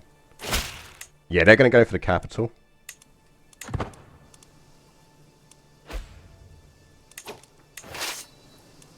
No, they're coming up. Okay, nice.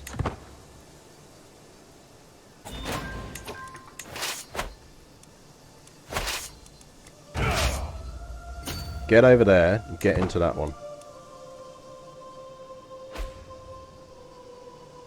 Come on, you know you want to reinforce this.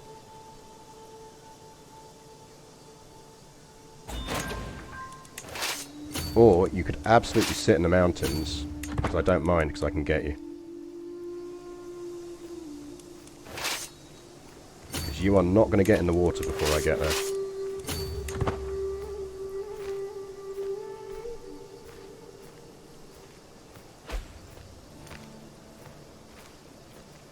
Come on, in you go, in you go. Hurry up.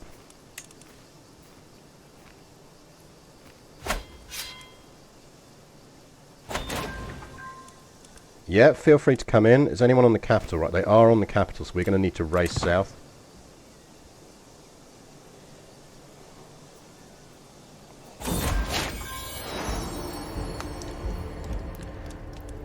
I cannot tell anyone. Right, get south.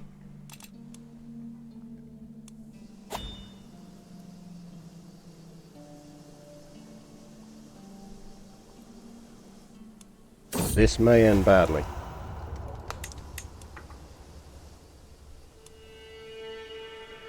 Yeah, we might need to. Because we might need to kick that fight off before they can...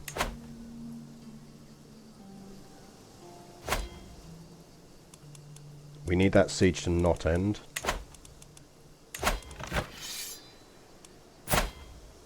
He's Catholic, so we can't use the Holy Order.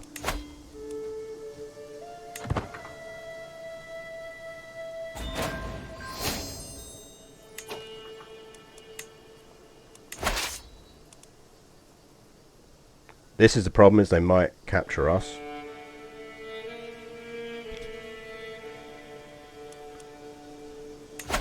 I think we are going to have to murk up here.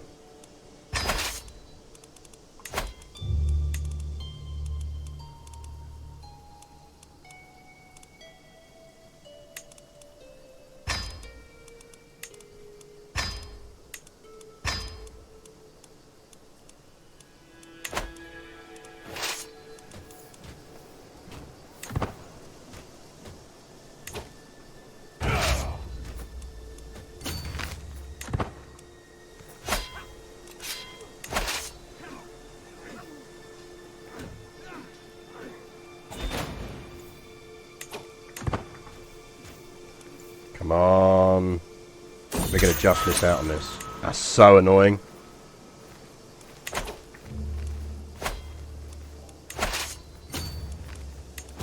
That is beyond annoying.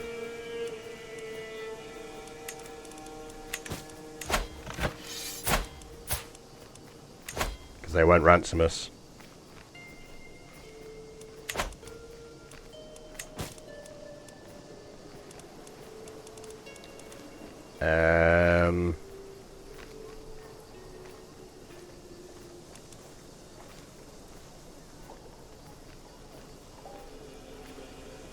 Don't think we're going to be able to try and escape.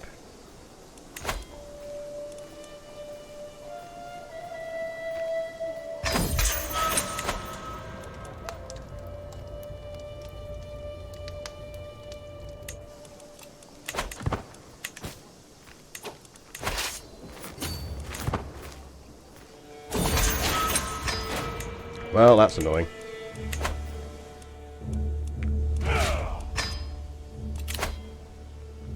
Oh well.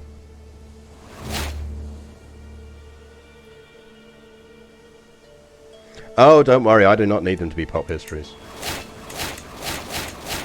Right, all these arseholes are going to do stuff to, that's fine, we'll deal with it. These things are sent to try us. Let's get ourselves out of debt.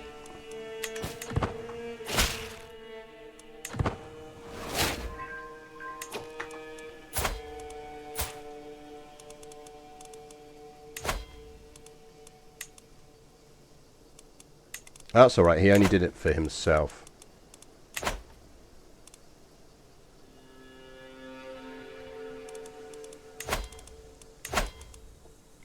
Yeah, it does mean we've lost that, but we can actually go back to it because we do have the right stuff now.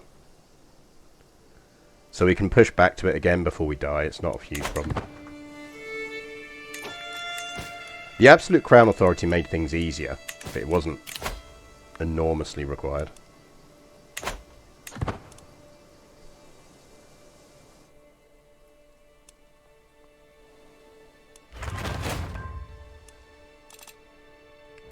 Basically, a whole bunch of them will probably do it for taxes. So, well, fine.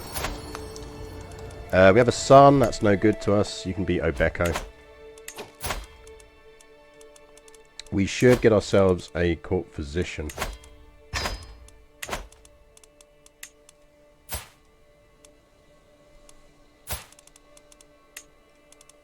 Is he at court? Yeah, courtier and lover.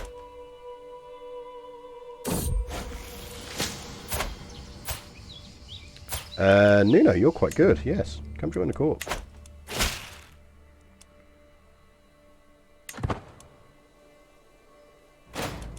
If they use them to get better contracts, I'm honestly not that fussed. Because it actually gives us a bit of a boost.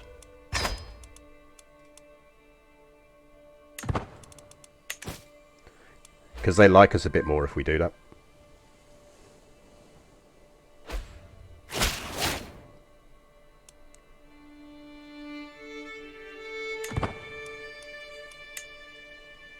Pardon granted is fine as well.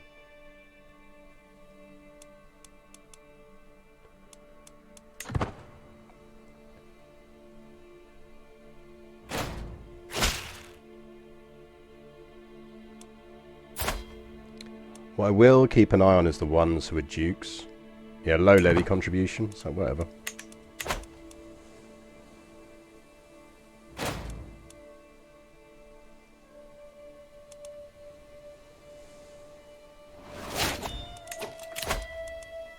So like I say, it's more annoying than it is anything else.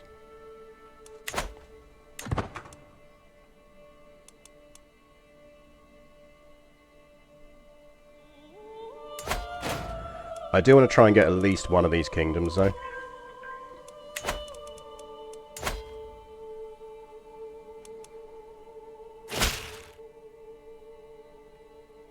How can you do the Reconquista with no wars allowed? Well, you have to be very good at understanding how inheritance in this game works.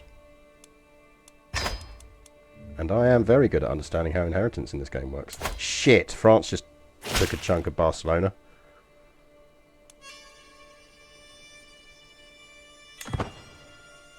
That is going to be a problem. Well, just a brag, not a humble brag. The short version, Phantom Conrad, and welcome to the stream, is what we can do is we can take advantage of the fact that if we are a kingdom rank, if someone who is not a kingdom rank, so let's say, I wonder if any of these would swear fealty to me now. It's not actually that far off, you know. Because theoretically I am their rightful liege now. But what you could do, for example, and let's pick Zirid here. So let's take Tajid here, who is the second son. He is unlanded. If we kidnapped him, put him into our service, and gave him a ducal title within our empire, and then we killed his father and his brother so that he inherited, then he, because he was already a duke within our realm, and this is only a ducal rank title, that title would be added to our realm, he wouldn't leave it. So yeah, kidnap, convert, assimilate and land up is basically the answer. But yeah, this does mean France needs to be self-destructed. We need to murder France, which is going to be tougher than it looks. Or we might just have to get ourselves on the throne of France. You know, technically it counts. So we're still doing religious conversion. We need Cordoba back because Cordoba got sieged down, didn't it? So let's get that back up.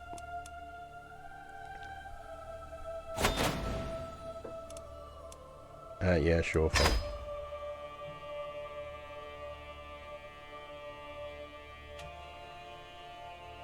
You should absolutely use your hooks to murder people. He's a kinslayer. You don't see that one very often. I do like the symbol for that one. Phantom Conrad, thank you very much for the follow as well. We probably can get him excommunicated.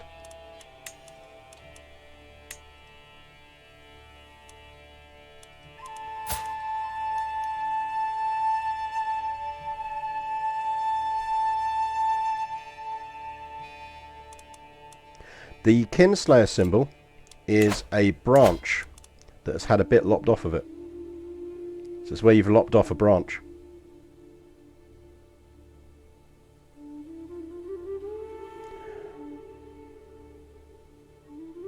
Oh Christ! No conquest required. Like, technically, if we don't start the war, it doesn't count. So if we can divert crusades, we will divert crusades. But yeah, basically, as was summarized a minute ago by someone else, kidnap, convert, and then use the way de jure inheritance and inheritance rules work to... We're all scarred now.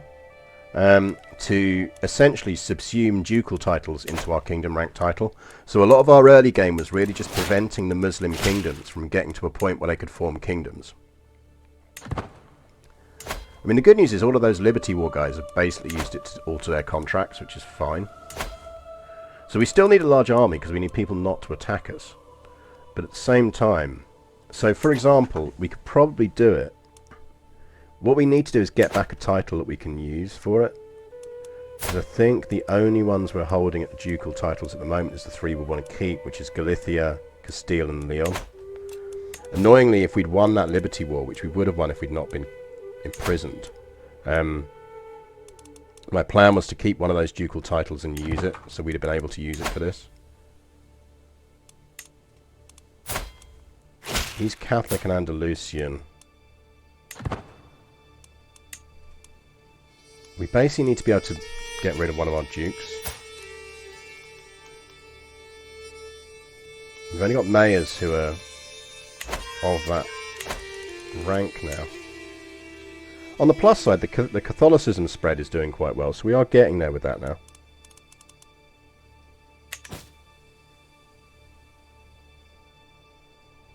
So we are gradually getting there.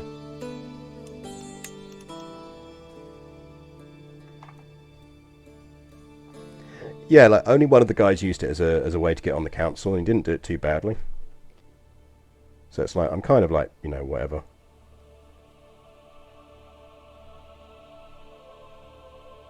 It's not the end of the world.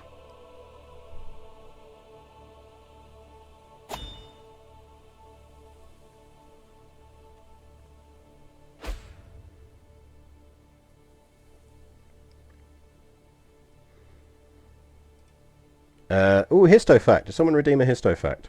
Lurking Dragon redeemed a histofact. Bit of Swedish history for you. There's when the Swedes are absolutely as evil as the British. They've just got better PR. So when the Swedes were running around dominating most of kind of Protestant Europe and doing their thing in Poland and North Germany, there was a point where they essentially were besieging Munich, and they agreed to not destroy the city in return for a bunch of hostages and about, I think it was like 600,000 barrels of beer, which is quite smart if you ask me. He really should be swearing fealty. He won't, but he might do if we got a hook on him. Can you hook for vassalage? Don't think you can you?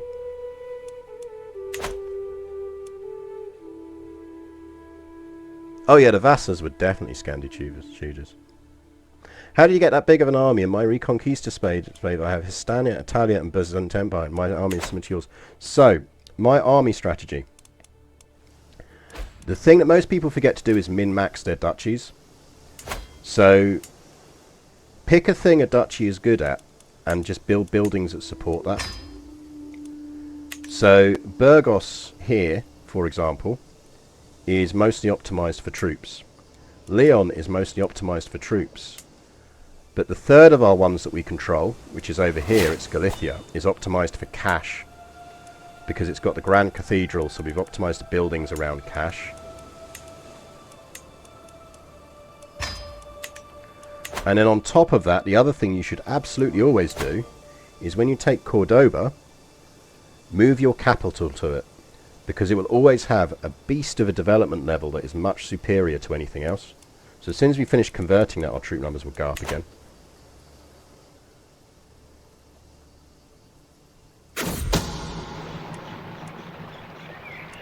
We'll warn the Duke, I think. Because a bit more him liking it would be decent. This, we probably want to go for kidnapper. Let's go murdering first. Is there anyone we need to murder as a priority? He's reunited frickin'... Who inherits that title? Who's third in line for the Duchy of Valencia? You. Who are you? You're a wandering Muslim absolver. You're Catholic. Just kind of wondering whether we want to murder the Duke of...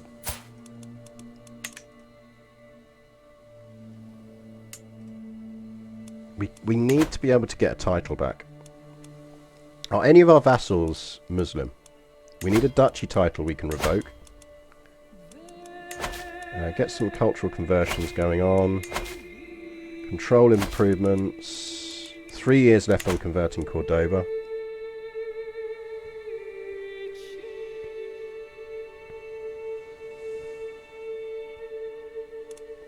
How do you know which duchy to optimize on something? Yeah, generally speaking, mountainous stuff will optimize better for troops, because even the buildings you'll get will be... so things like there'll be hound pens and things like that, which gives you levy boosts as well as a bit of money. Generally build your kind of barracks, and you should be building a barracks and a thingy in that. Right, we're ditching that marriage alliance. So build up your levy grounds, build up your map things. The key thing to remember as well, and this is a thing a lot of people forget, and we can actually do these now, is, so for example, Leon here is optimized around troops. So we're going to build, probably here, royal armories. All holdings in this duchy levy size plus 20%. So that's going to boost the amount of stuff we get from that. Whereas somewhere else, say Santiago, here you'd be building something different. Now actually we've got a Grand Cathedral, so we're doing very nicely off of that. But that's why again you optimize that holding for money, because you get plus 2 gold out of it. So all the stuff we've built here has been built around money mostly. So yeah, I highly recommend people kind of just min-max their duchies. So Burgos here is optimized for troops. So we'll probably build royal armories here.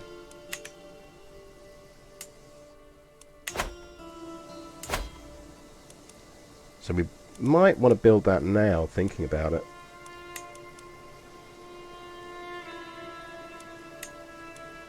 Let's get some royal armories going on.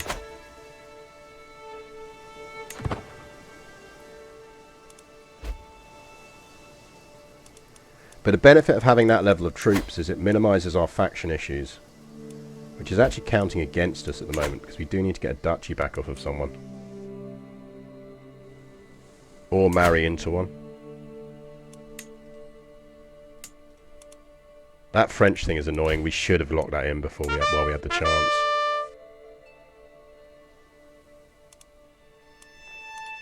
That was my own fault. We should have locked that in. Bob Christ, thank you very much for the follow.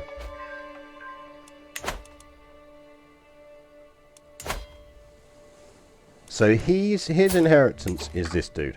This dude has no land. So the moment we can, we're going to try and kidnap him and put him into our service. Now actually with him, we can probably get away with doing it with a county. We can just give him a county, because that is a county rank title. Which means if we give him a county rank, his son a county rank title, and then his son inherits, that county will join our kingdom. Because it won't be a larger title than the title he's already got. To be honest, we can actually do it with Sheik Ponk here.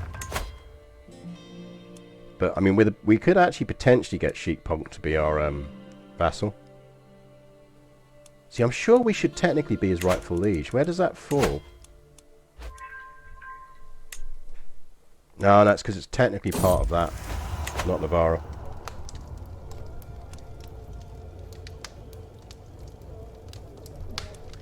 Tader is trying to kill us.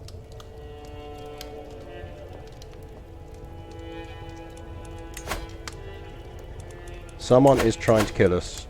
This is not good. That might be run over. Because we do not have a player here.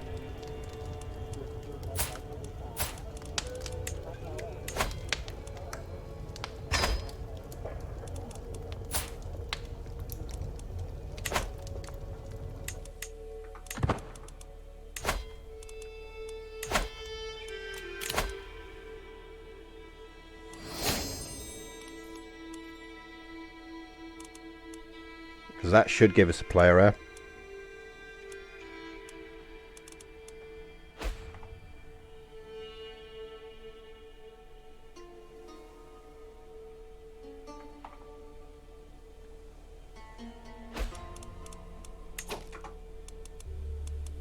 But he's on prevent, and he should like us enough that he shouldn't be part of the scheme.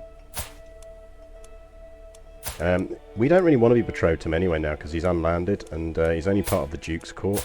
So let's break the betrothal with the ugly baby. Let's actually marry someone who's got useful stuff. Because we could do with a massive intrigue boost right now.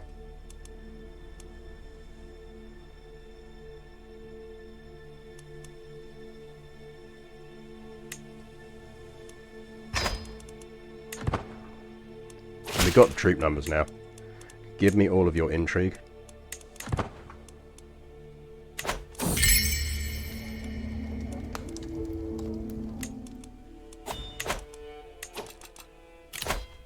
Why isn't she counting as our heir?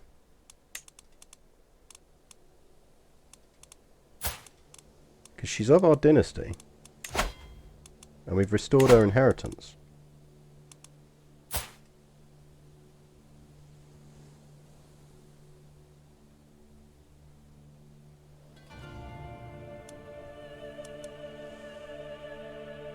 I'm confused as to why that didn't give her her inheritance back. No, because our son's illegitimate. The game is essentially telling us we have no player heir when we have someone of the same dynasty who we have restored the inheritance of.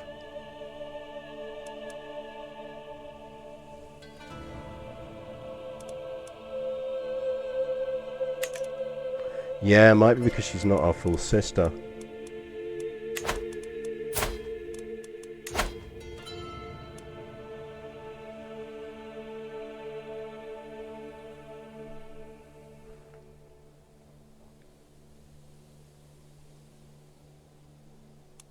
I mean, it might be a seduction. It probably is a seduction, thinking about it. You're probably right.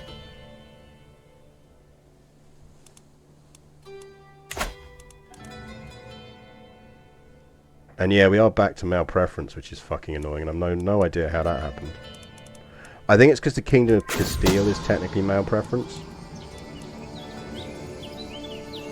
Oh no, isn't it that we never got round to flipping it to female preference, because we didn't need to?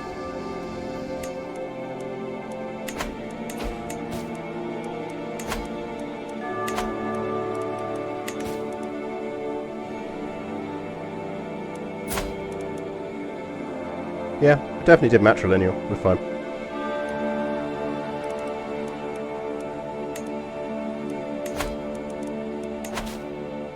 I think you're probably right and it's seduction. But that's fine, we needed to marry at some point anyway. Our Archbishop in Hort Forces. Have we got a new Archbishop? Is he any good? Oh, we've gone back to having a terrible Archbishop. But I don't want to murder an Archbishop again, not yet. Right, we are at the point where we can kill. We want to get down to Kidnapper before we do anything else.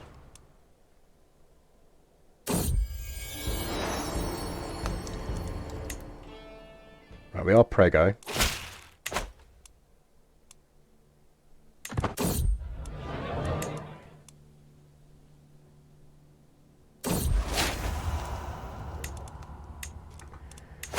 I think it's as much because we never actually changed our succession, because we never needed to, because we managed to keep hold of the the thing. So actually we could get away with this. We just need to persuade these two guys to go on with it. Which all we need is they just have to have a positive opinion of us. Him we can probably just do by sending a gift. Him... The 38 and a sway would do it.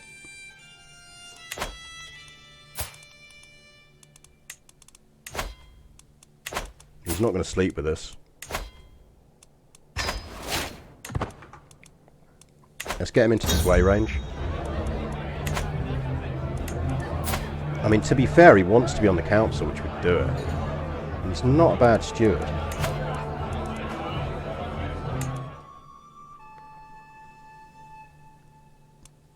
Even though he's terrible at it, we could temporarily make him a marshal.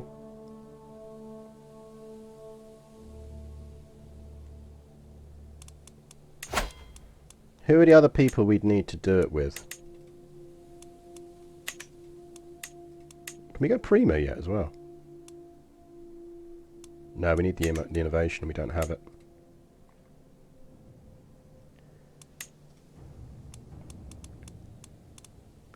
I mean, we could just make him our Chancellor. Doesn't hit our troop numbers as much then. And we can always boot him out afterwards. Oh, isn't that the arsehole who made it so we can't fire him?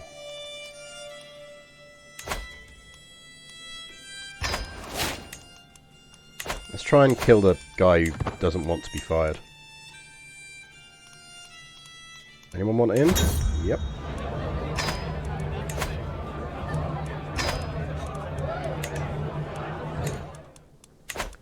Right, buildings. We have a lot of gold. Let's get some buildings down.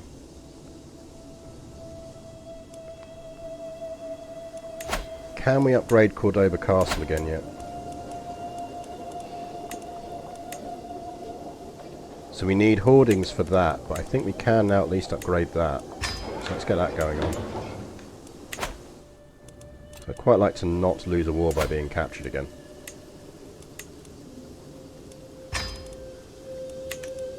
In fact, let's also... Leon's doing duchy buildings. Burgos we could do levy size boosts. Or maybe actually there... We might want to go with one of the holders of holdings. Reducing men-at-arms maintenance would be really, really useful. So we might want to go with a blacksmith. Let's go with a blacksmith.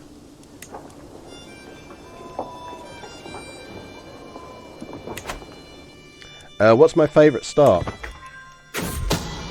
Probably Heistine in the early save. Because if you start as Heistine of Nantes, you start with some interesting intrigue problems, because King of France almost always tries to plot to kill you. But you start with a bunch of Viking armies, and you can do interesting things with it. So it's quite fun to go and conquer Sicily. See how much of Sicily you can conquer before you die, and then see how much of it you can hold. Right, our lover died, but hopefully we'll get a daughter out of this, and then we'll only need one lover, because we are married as well now.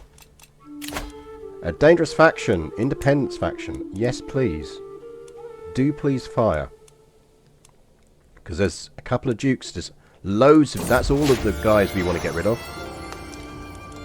Fucking hell, why would you give us a boy? We don't want a boy.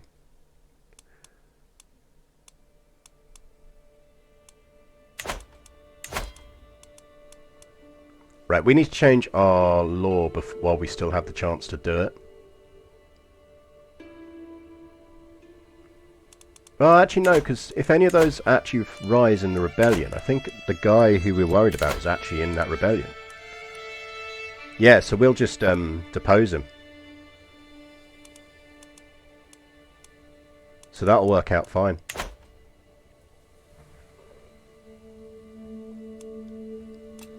The other thing you can do with Heistine, if you do it well enough, is you can form the Kingdom of Man, which is the most ludicrously fun kingdom you can form in the game. What's going on there?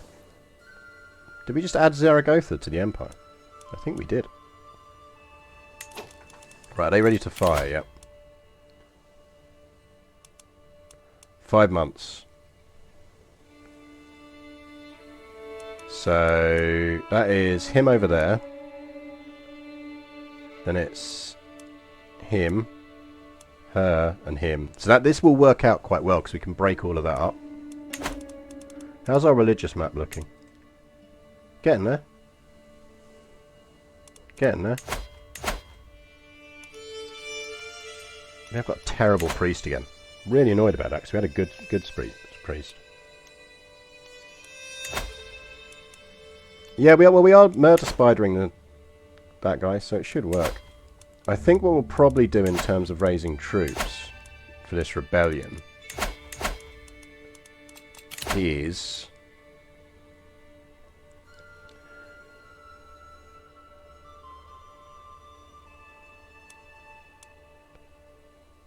we'll go after Duke Bilal first, because it depends on where Duke Mohammed raises his troops. Might be near us anyway. And then we'll deal with these two. So 5 months. So at 2 months out we'll raise troops. Well, we got renowned position. Nice.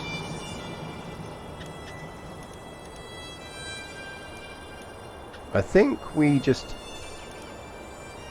I'll do it. Right, 2 months out.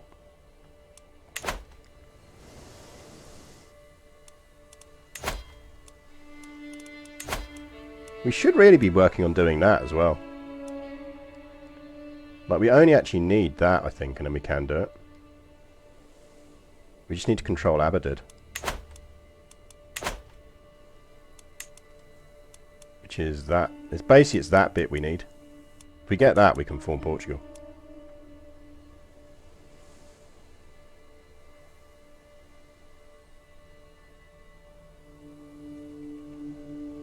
Yeah, the William is a fun start.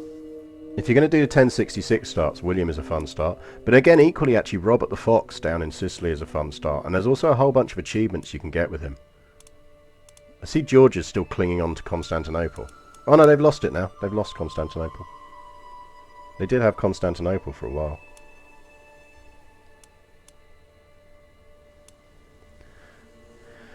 Right, we need to raise some troops.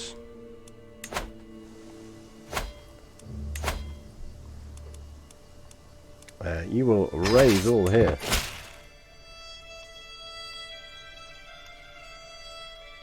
Is that the guy we're trying to murder?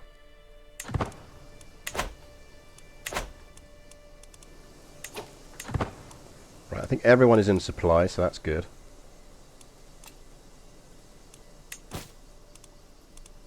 We can ask Head of Faith for gold if we need to.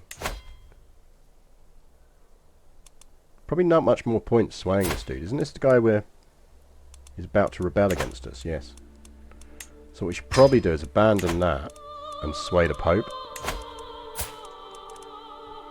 Oh no, we've got it. It's just, I presume it's that he hasn't got enough gold.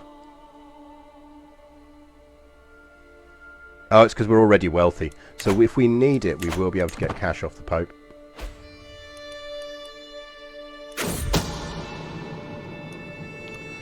My agents have scheduled a journey for Count Alfonso, which will take them through dark woods. All that is missing is the band of thugs that will tragically slay them in a highway robbery gone wrong.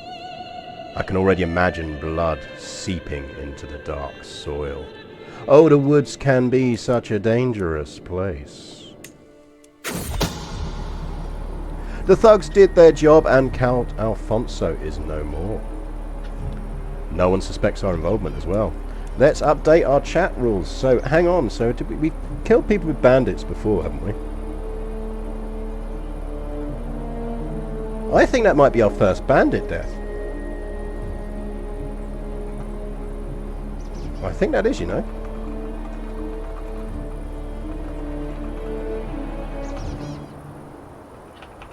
I think that's our first bandit's death. There you go, the command has been updated.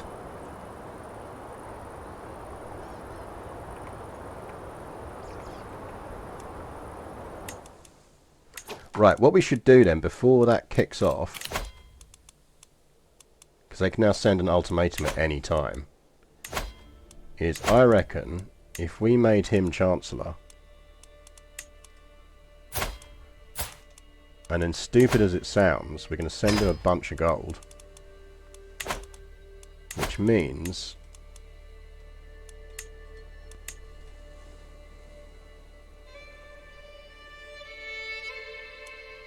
we should be able to do that because we're Basque.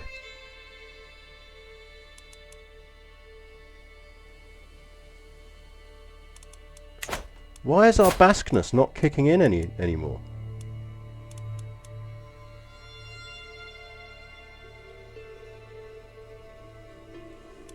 I don't get why our Basque isn't counting anymore. That's really annoying. But Catholicism shouldn't win out. We can go equal.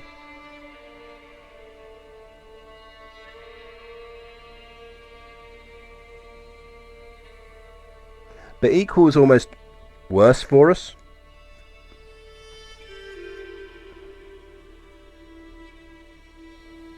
You almost want to be either male preference, because we're trying to do it with female rulers. You either want to be male preference, in which case you can just pick which of your female rulers is going to get it. What's annoying is obviously we lost the ability to choose it because we can't get that back again. But we can get that back in 66, so...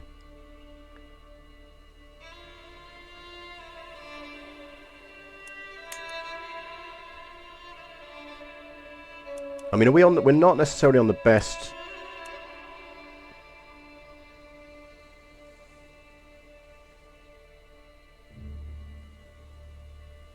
I think we probably might as well use this then as an opportunity to just get high partitioning.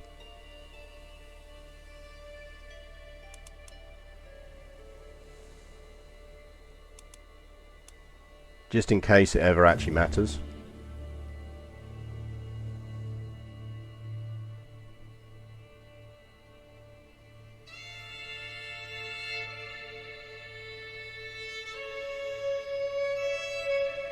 Maybe we only ever got equal.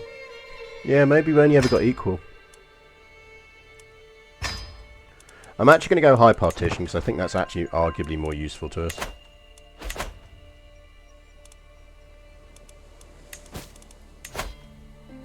I don't want to do this unless we have to. Seriously, can you kick off this rebellion yet, please? We're not standing directly in your territory. How about if I move there, and move there, and move there, and move there.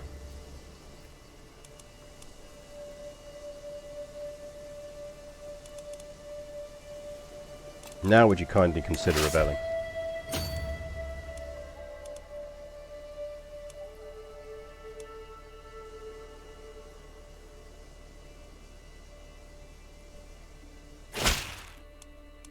Thank you. I will not be threatened. Right.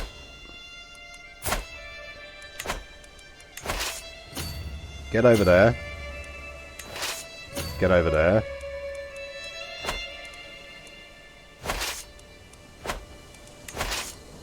Get over there. Get over there.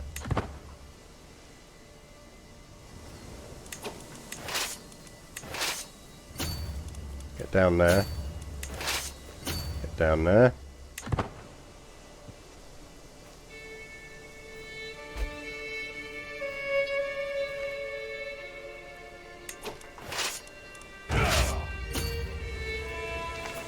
He's going for that bridge, so we're going to go to top bridge.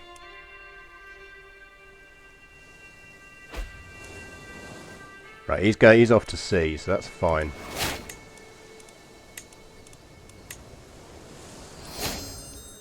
They're going to go join up with all of that. So let's... Oh, see, he's conquering Alencon, though. I want him to win that first. Let's get over there. Oh, we can't go over that way. Let's go up here. I want that captured because it will drop him out of the war. Actually, fuck it. Go join up over there and do whatever you want. I want that first.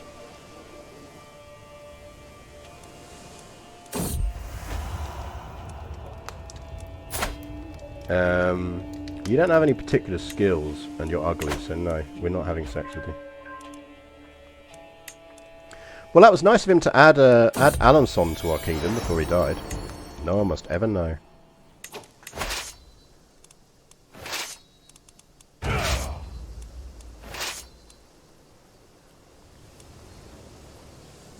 Siege that down. Who are they to judge? In actual fact, we want to move them down to there, I think, because that's got a level 1 castle. Yeah. Right, I would assume they're going to go for the capital now. This is going to be a 5-month siege, so we'll quickly nail that siege and then we're going to go relieve the capital. They might try and relieve this down, but we'll see.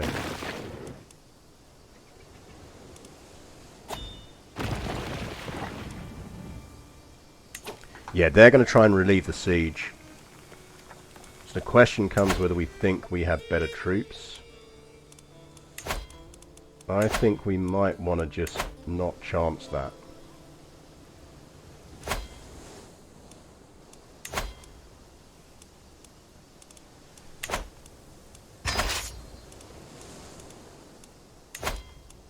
And let's get some mercs.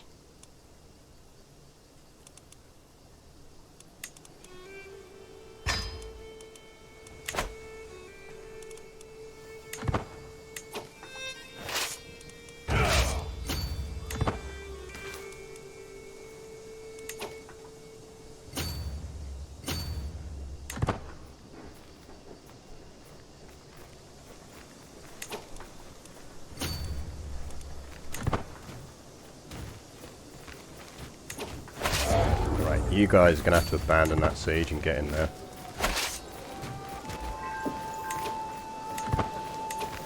Right, they don't think they can win against that army.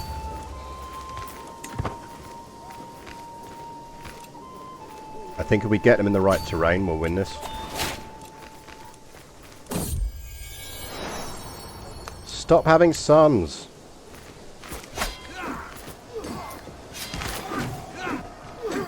Yeah, we got this.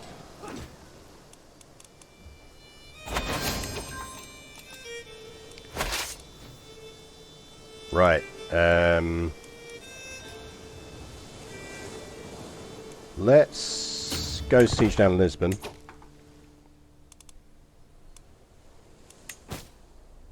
No, I can do because he really liked us anyway, so we can still ask for gold. We are going to have another faction kick off, which will be the populists, but we can deal with them. That's 8 months. Not a problem.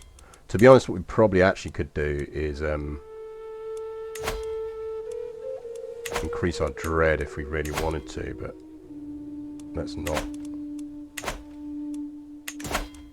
We do need to go ask for the head of faith for gold, though, which is annoying because that means we can't divert a crusade, but we're getting there.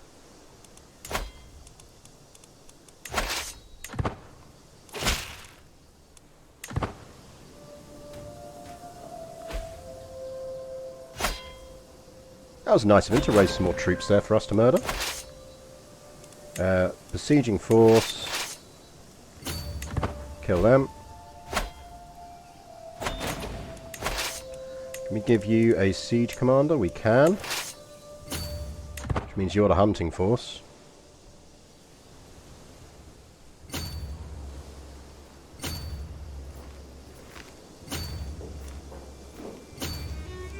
AI, please, can we not do this? Game, please. Gotcha.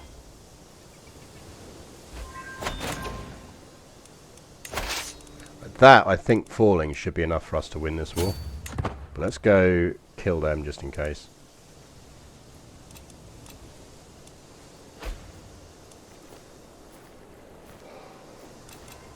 catch at least some of them, all of them.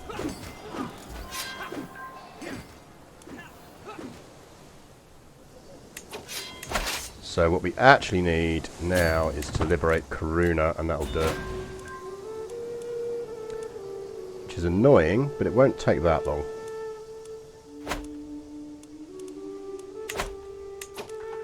Meanwhile, we can get more traits, so we need digging for dirt, and that means we're on our way to kidnap her. We'll be missing a bunch, I'd have thought. We're missing a steward. We're done with conversion, actually. We need to get that going on again.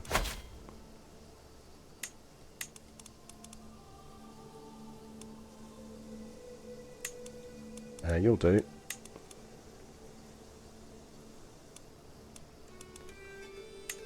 There you go. Nice to see the Duke of Portugal still around. There we go.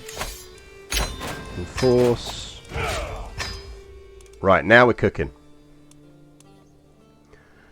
So,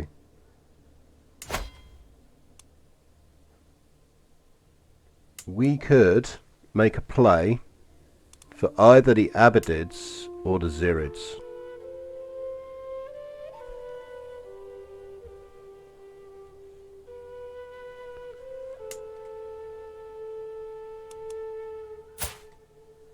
He will be easier to deal with. We need to kidnap this kid.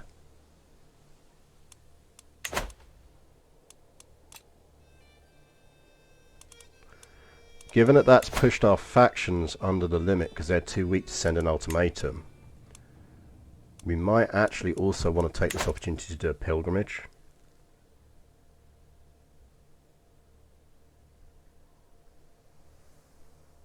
It can cost us a ton of gold though.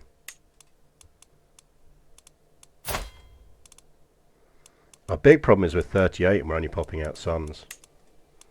We need another lover.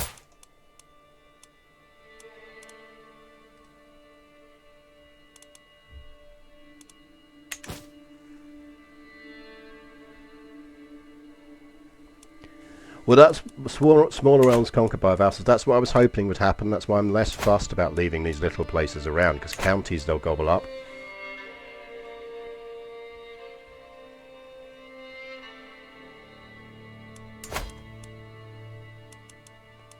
Because I don't think we're that far off now being able to create. Yeah, we only need 7 more counties and we can actually create the Empire of Hispania. At which point getting that territory back off France is going to be easy if we can make it so that we inherit it, because we will be a higher rank than the King of France. So I'm not actually that fussed about that. Essentially what we'll just need to do is marry whoever is ruling all of that. So we will matrilineally marry one of his kids. But our big problem is we're 38 and we're not popping out daughters. Which would end this run under the rules.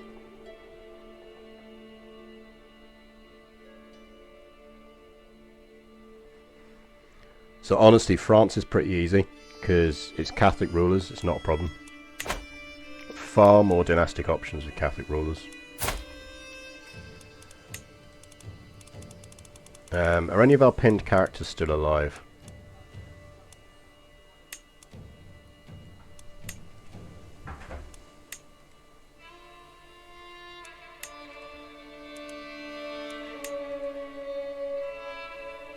He's still alive.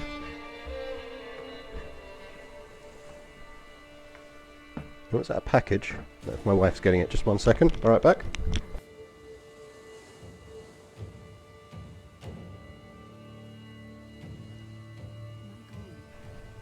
Oh right, came through the door, it's fine. So, we could definitely make a play for that. I think we do need to find someone else to have sex with. Because we're not popping out daughters, and that worries me. So let's find ourselves... We want a genius who is within diplomatic range, who is an adult, who is male, and who... Simon. 62, but got the plus 25 for fertility.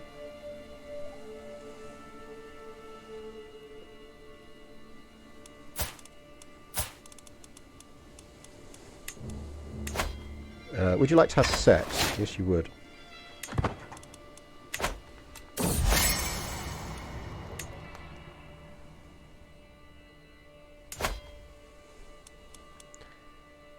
Yeah, kidnap trait. I suspect the Abbasid is the best one to go for.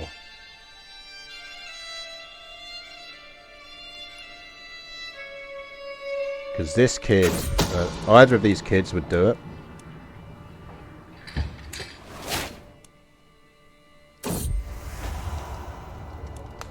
Everyone preach a gift. What type of gift do we think? Wood carving of a castle, he's a warrior.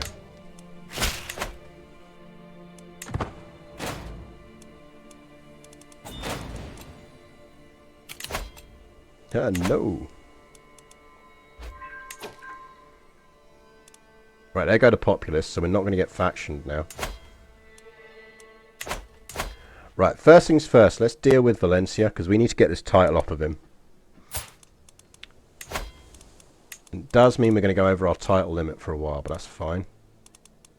He's going to keep Toledo, so...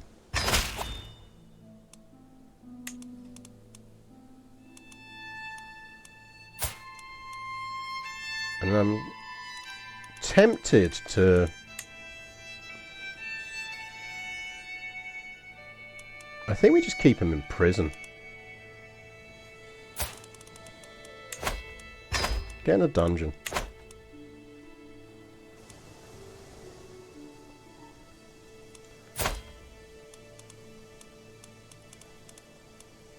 I think the problem is we don't have... So theoretically, she's of the wrong dynasty.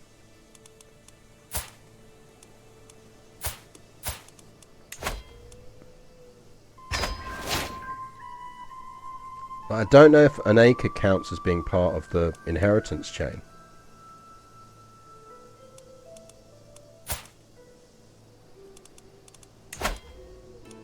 Because look, she doesn't show up here.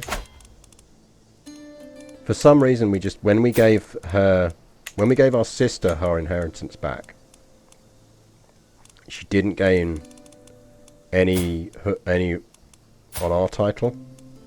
So she technically hasn't got claims.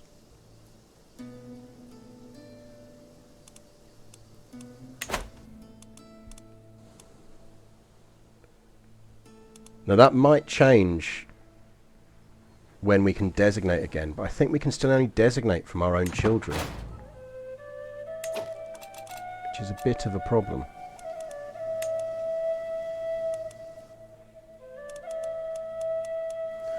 Right, we can give some of these titles out because we're not going to need them all and they're pushing us over our limit.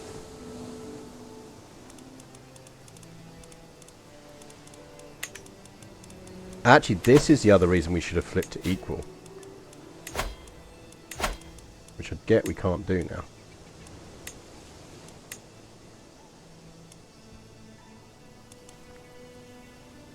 Well, if we release her, we get a hook on her, which counts, don't we?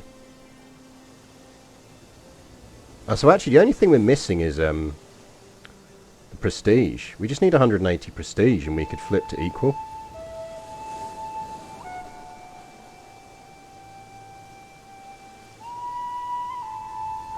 Well, what we can do is, failing that, is we need to live long enough for one of our sons to drop out a daughter. So actually, to be fair, we should be educating him. We should have someone educating him anyway.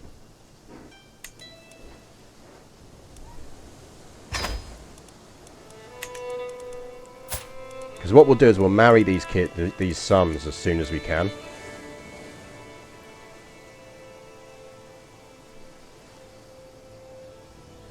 And that will do it. Because if we can get them to have give us a grandkid who's a daughter, we can skip a generation.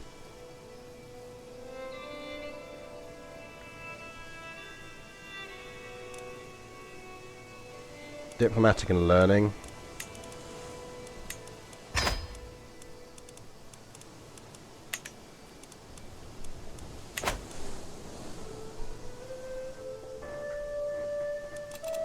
Yeah, do we have any titles we can create? We can create the Duchy of Mercia, that'll do us.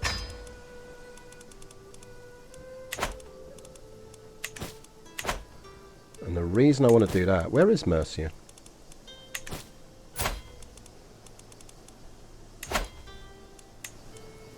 Oh, it's over there. So we actually need to give that to someone who is in there, so it probably will be whoever we take her title off of. We should do it. Frisbone21, thank you very much for the follow. Go on a hunt for some prestige. Yeah, no, that would do it. I think we could have... Oh, no, you're right. We could have called a hunt as well. But what I think we will do is, because we've now got a couple of duchies we can give out, but I want to get equal inheritance before we do that. And the easiest way for us to do that is now we should be able to do it, I think. That's the one we really want, but we're just not going to be able to do it. That we can do. Now what we do, because we've done that, is we're going to take that title off of her.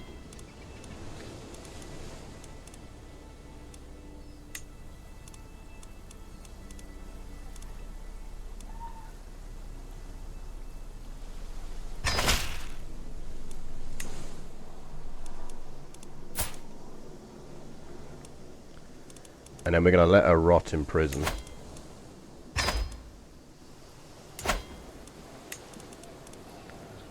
And we are going to grant that.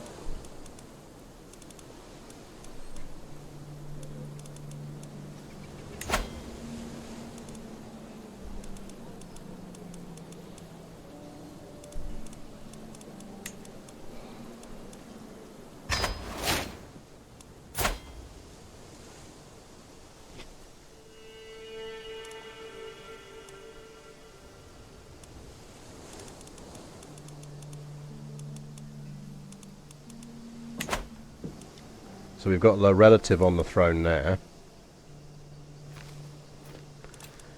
Valencia is what we're going to use for our cunning plan. We don't need Denia, so let's give that to... Can we give that to... Is she not in our kingdom, is that why? Can I not grant her a title?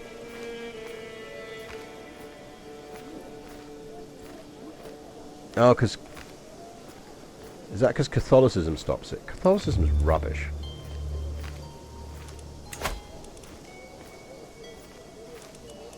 I would like you to matrilineally marry Simon.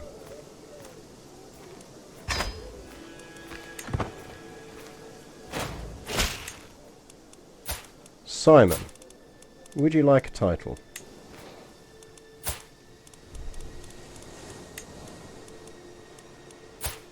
Why aren't you in my court?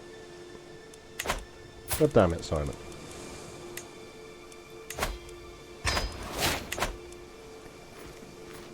Right, let's give that to someone random then for now.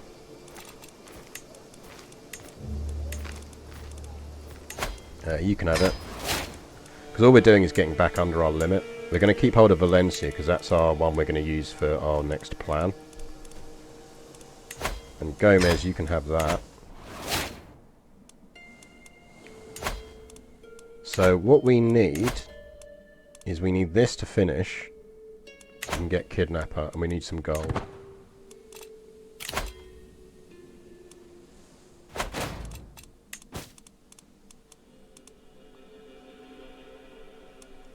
My brother-in-law in jail. The mayors we might as well ransom because there's no benefit to us in having the mayors in prison. He is not pious. He's going to want to be entertained.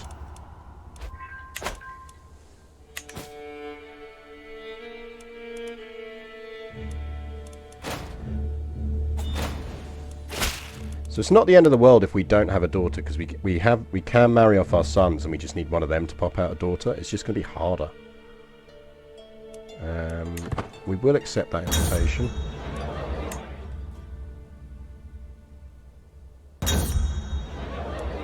No, no, please go on.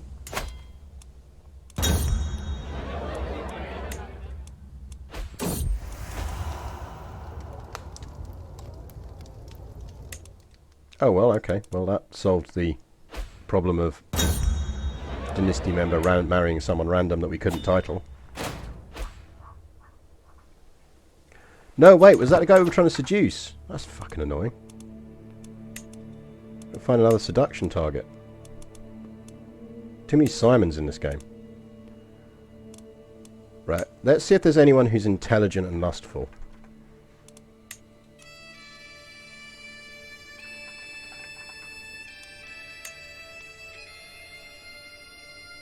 Our husband, but yeah, we kind of knew that already.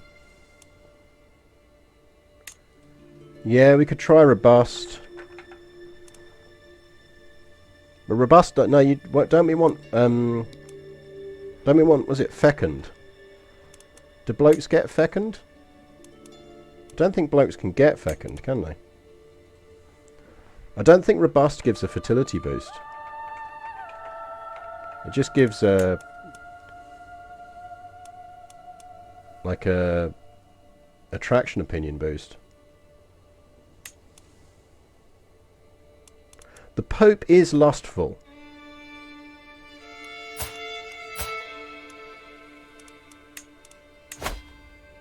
We could try and fuck the Pope.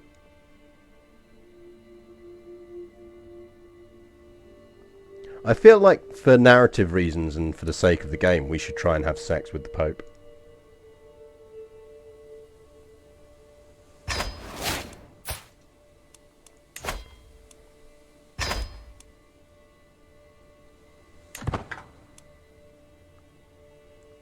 Just because it's the Pope. Come on, Mr. Sexy Pope. You know you want to have sexy times with us. 55% chance. With Prego. Of course it's yours, husband dear.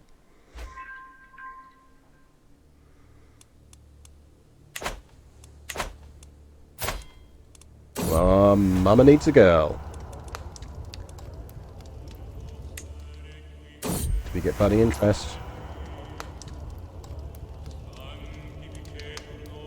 Oh no, we got bad impressions. Pope may not sleep with us. Disaster.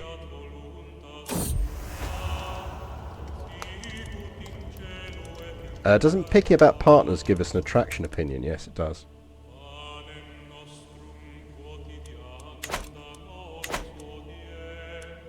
We've almost got enough for our kidnap schemes to start soon, so...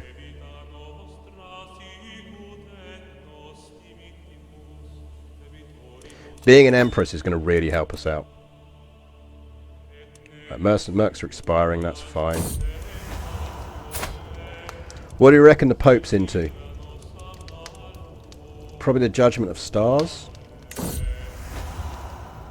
Yes! We've got a 60% chance of having sex with the Pope. Task done.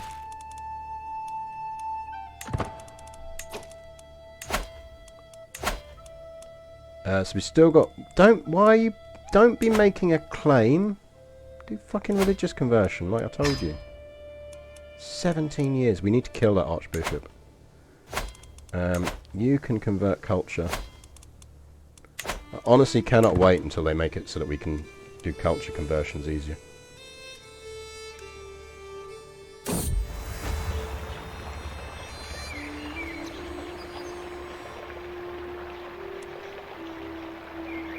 I mean, he's... yeah, fine.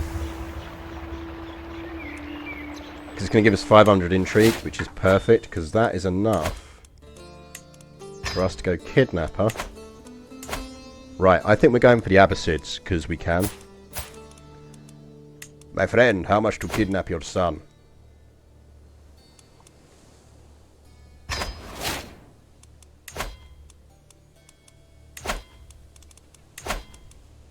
Right, we're on hostile scheme boosting.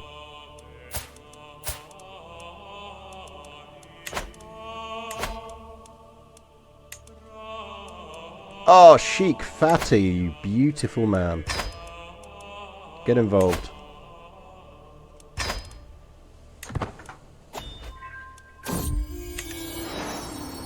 We got a daughter!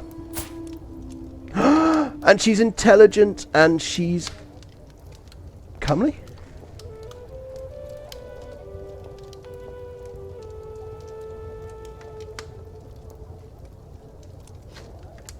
I think she's an Iraqer, isn't she? How many R's and C's are there in Iraqer? I always forget it wrong. 2 R's, 1 C.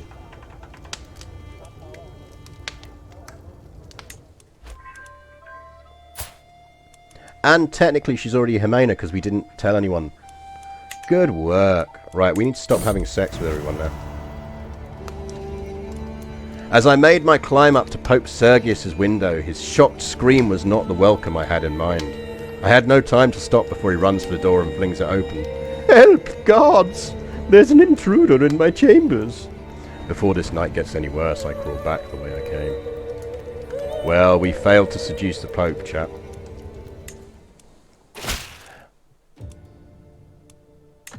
Right, I think we will, if we're lucky, we'll get another baby. Can everyone stop having feasts?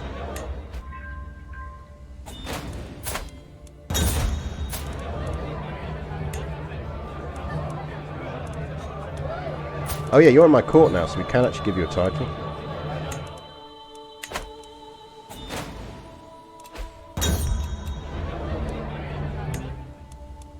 Right, we do actually need to call a hunt or something, because we've just... Not great on the stress front.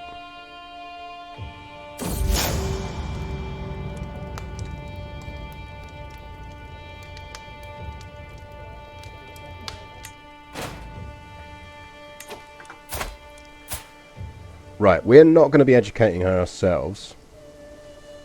Yeah, our lover died, but at least he gave us a decent daughter.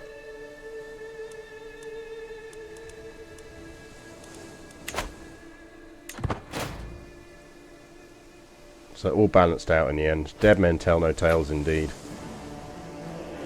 Oh, really? You want to do that, do you? Oh, you motherfucker, that's going to kill our abduction scheme.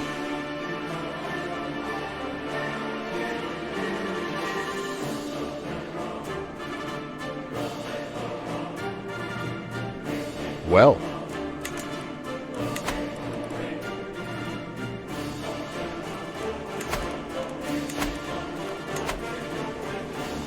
Good sir.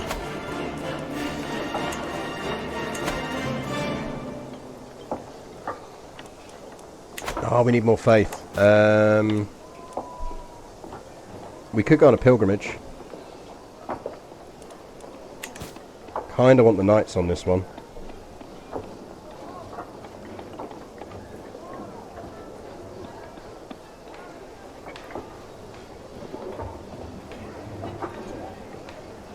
I mean, what we actually want to do is siege down his capital because we might capture his kids.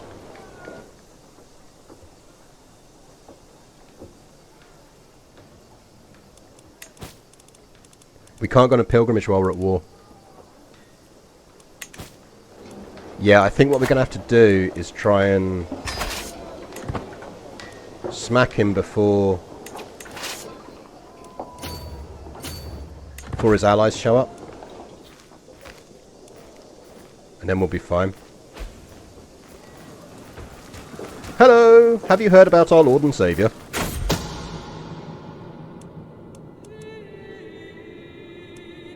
I can send... How is this still going on? Oh, hang on, he's in a different court. But the issue is what we lost was our guys who were helping with it.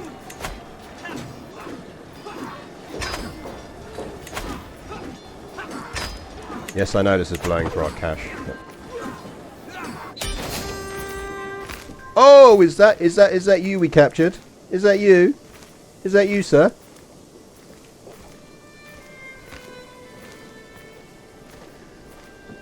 Right, we're only losing 9 gold a month. We could carry on this war and as Marshal 88420 says, we could use it to just absolutely spike up our piety.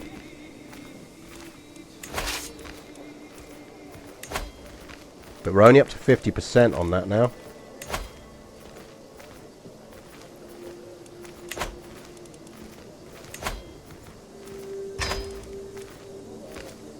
And I suspect it would open up a few more potential people to get them back in on the plot. Plus, having him in the dungeon actually accelerates our plan here.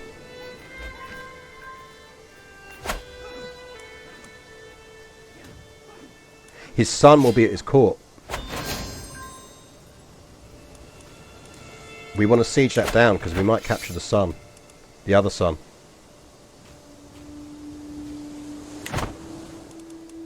I mean, his mates are now coming.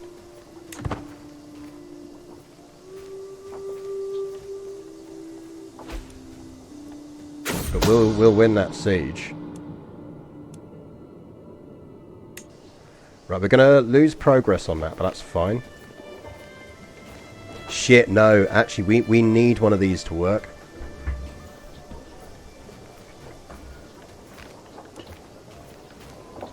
Right, this is slightly perilous. We're gambling at the moment. Yeah, Spymaster's set to support schemes. Because our big danger is actually that dude... Yes! We got the other son. Okay. Kid, you have no titles.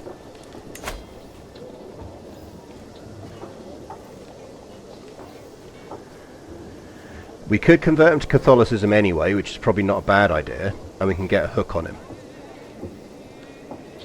But we need the other kid.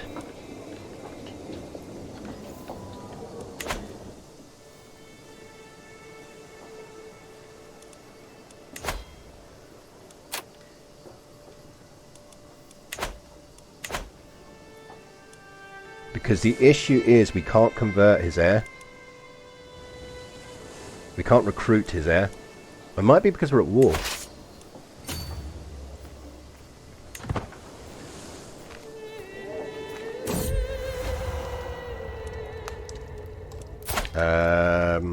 Yeah, I mean, why not? We'll knock him around. Because this is just free piety. Right. Question is, does that mean we can get people back in on this again? Yes, we're back up to 85. So it was worth doing the rollover.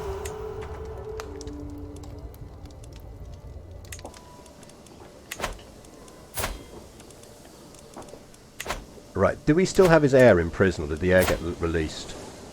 Shit, it released his kid. Shouldn't do that. Should release him, it shouldn't release his kid.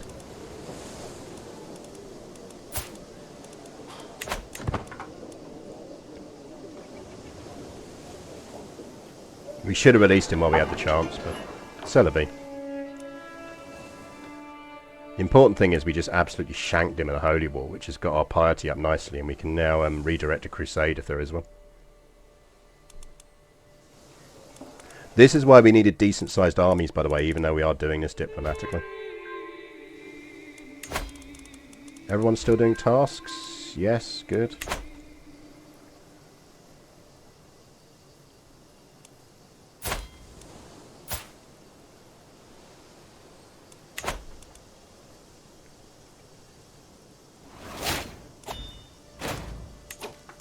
Did I have a different son? I could have sworn it was that son.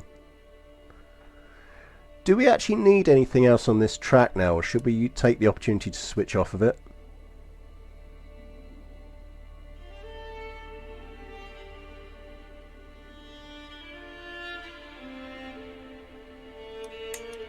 I mean, Court of Shadows is nice. But is there really anything else on this we need? We could go for family focus, which still gives us a bit of a fertility boost for the next few years. We've got 3 more years of fertility.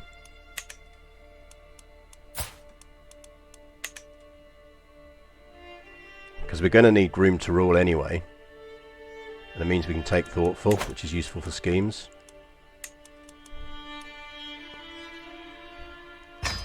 Twice schemed is nice, but I don't think we're scheming enough to make it worthwhile. And because we weren't on the intrigue boost one, we were on the seduction boost one, I think we just do that.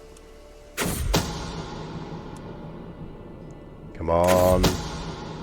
Yes! Okay, right, cool. Hey, Fatty. So, right. Those of you who are asking how we get people to inherit. We are going to demand conversion. We are going to gain a weak hook on him and we are going to recruit him. And we can do this because he's not currently got any titles and because he's not the primary heir of Emir Abad. If he was the primary heir, we couldn't do this. But we can because he's not the primary heir. Right, he is now our courtier. Now remember that I didn't get rid of the Duchy of Valencia. I'm still holding Valencia as my title. And I've got Valencia. That means, because he is still technically in line here,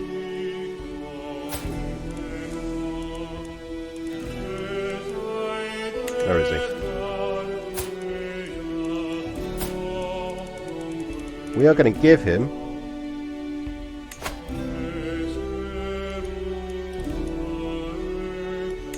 County of Valencia and the Duchy of Valencia. He is now a duke within our realm.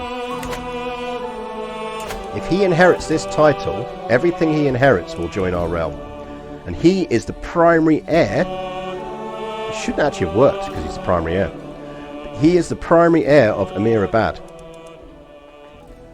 But his brother is currently getting the Emirate of Seville, the Duchy of Valencia and the Sheikhdom of Sevilla. So he's going to get the Emirate, but he's going to get a bunch of other stuff.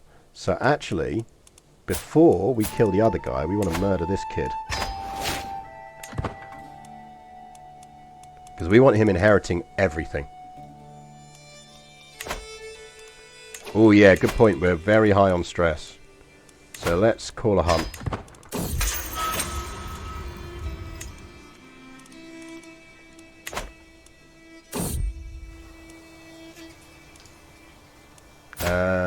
Duke Zimeno likes us, so we'll take the prestige. So we need...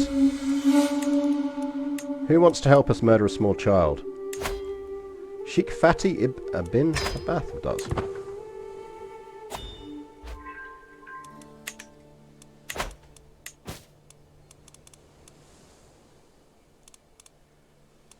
Don't think there's anything else we want to do.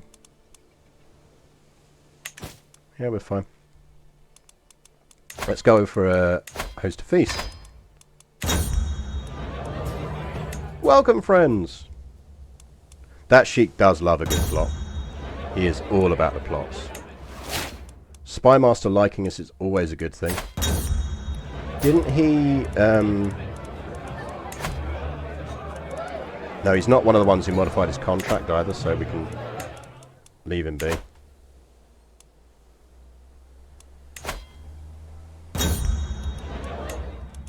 So what we really want is this to succeed. So as long as the game doesn't XCOM us, we're fine.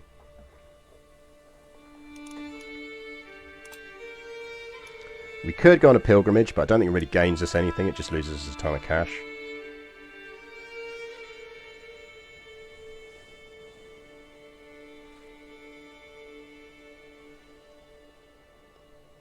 Come on, come on, come on, come on. 3 months.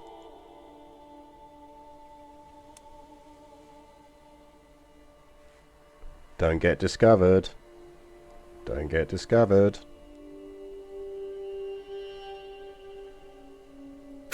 Yeah, I think Simon got made a mayor.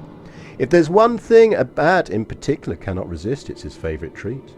His next sweet snack will be 1 part apple tart and 1 part potent poison, forgotten by my agent in front of the child. Bon appetit. A bat is dead. He swallowed the bait, poached pear and all. In no time at all, he was clutching at his throat, wheezing for air before collapsing into a small heap on the ground, never to get up again. All bakers in the area were questioned, but no traces of foul play could be found. Wave your murder spiders if you have them, chap, and I will update the command. I don't think we've killed anyone with baked goods this run.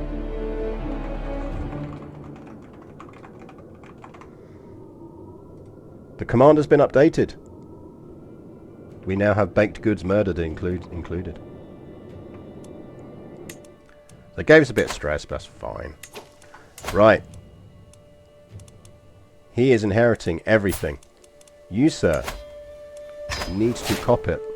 Let's see if our friendly Sheik wants to get involved. Sheik Fatty does not want to get involved in this murder plot. That's outrageous.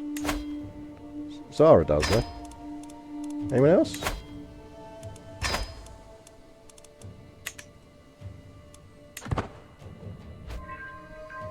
Still a decent chance. Yeah, we should pull this off. 13 months, hopefully. Unless he discovers it.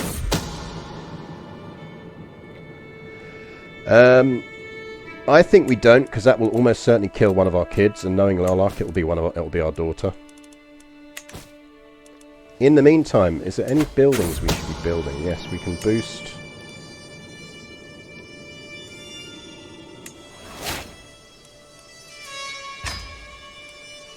The manor houses.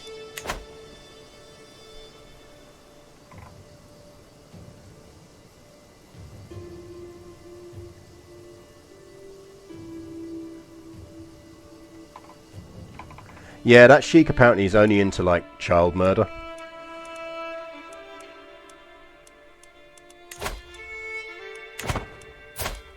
How's our son coming along?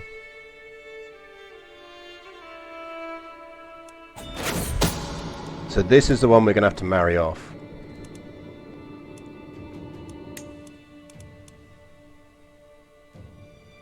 So he's essentially our spare in the hope of a daughter. She's 3, so we're getting there. She is pensive, which weirdly works out for us. Because although she's going to struggle with that, it does actually mean that she's not going to have bad stewardship. I can barely contain my glee as I find Amira waiting for me along with a small equipage. We're just taking progress. With the recent upset among the peasants of Pharaoh, one of my agents has presented a unique suggestion for taking care of Amirabad. With coin in the right pockets and agitators on every corner, we could stage an entire riot while the Emir is passing through the streets. Time for some good old-fashioned mob rule. Have we killed anyone with a mob this run? Never underestimate the power of a mob. And Bosh, there you go, now you can see. Suddenly, we control all of that as well. Wave your spiders around, I will update the command.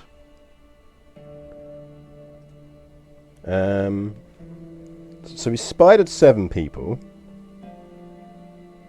I think that is the first time we've mobbed someone to death.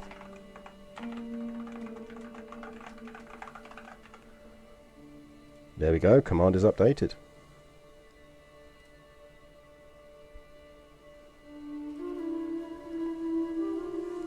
And I think that might indeed be enough for us to form the empire.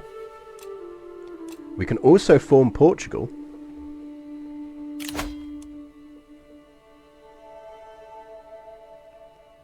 So we can create the Kingdom of Portugal. We will get the Kingdom of Portugal.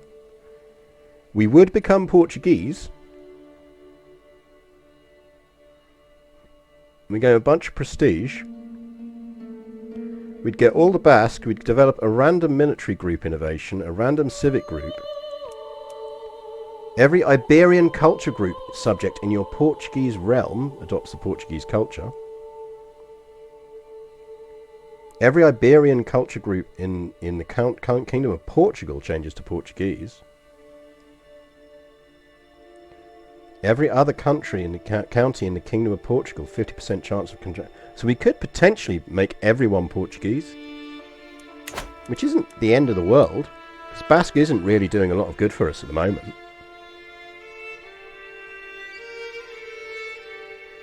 I don't think it would, because it wouldn't change our inheritance off of what it is already, which is equal.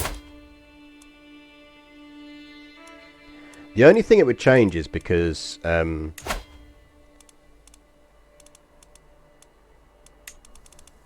primary title rules.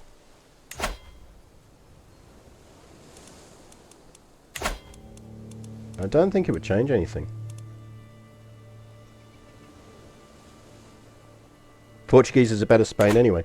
Portugal's just Spain DLC. So what I love telling Zidan, who's fellow streamer and my channel manager, just to annoy him. Portugal's just Spain DLC.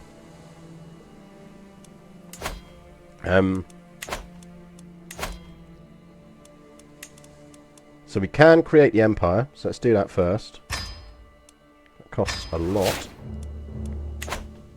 We are now an empress.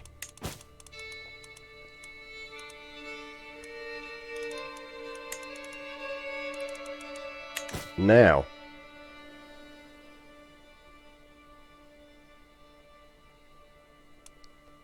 should we form Portugal just because we can? Well, we only need a bit more gold, and the Pope would give us that. I don't think we really need to worry about diverting crusades anymore.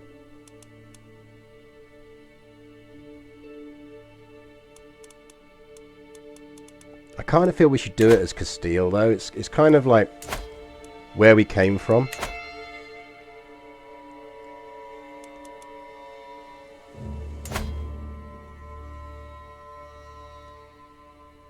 But yeah, the good news is it does mean we can steal kingdoms. Like, say, the Kingdom of France.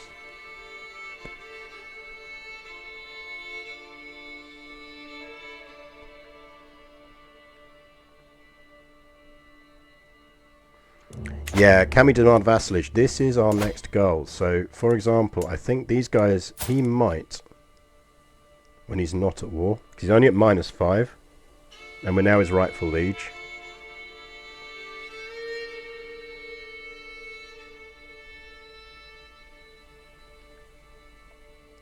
Yeah, we could totally form Portugal and then convert time back to Basque. You're absolutely right, Oni, because technically it depends on whether it flips our capital. But even then, actually, we could theoretically move our capital to Leon, because you can always move your capital to the de jure place it's meant to be. And then that would be Basque, and we could flip back to Basque. I'll tell you what, I'll poll it. Let's poll it.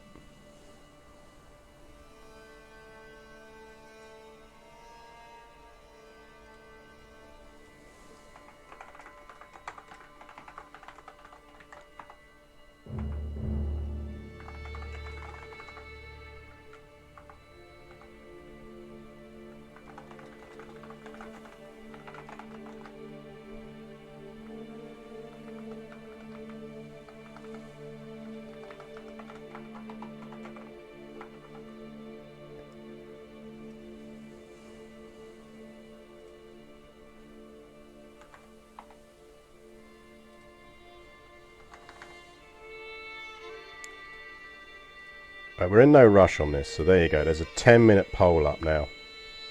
Do we form Portugal? But if all the Basque countries... Basque isn't doing us giving us actually any advantages anymore. So you could turn around and go, well, actually, does it matter?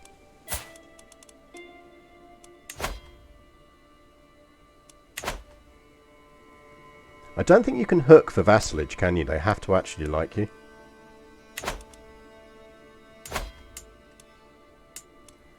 So we do still need to get this kingdom over here. He is unlanded.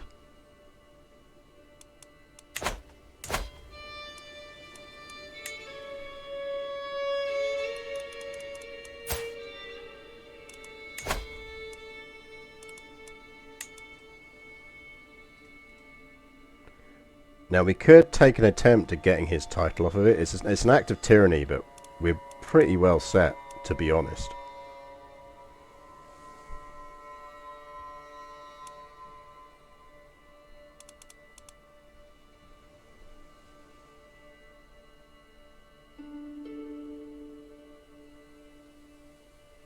I don't think it will mess with our inheritance laws.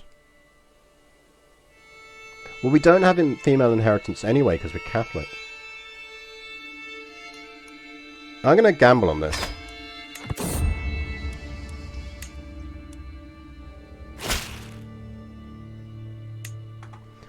Right, first achievement. The achievement has been achieved. So we have formed Hispania as one of the Jimena siblings. We're not done yet because we want the whole of this and we need to convert it to Catholicism for the other achievement. But technically, we have done this. So part 1 of our goal here is completed. We are also now back in command of Valencia.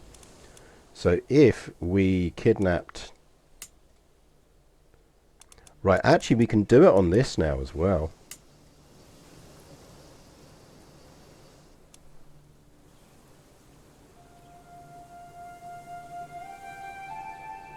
Actually, we can't do it on Languedoc because of the female ruler thing.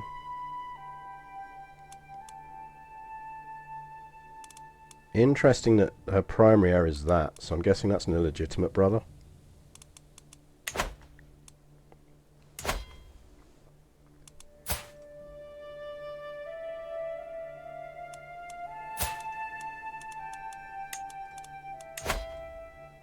Let's see if we can abduct this kid.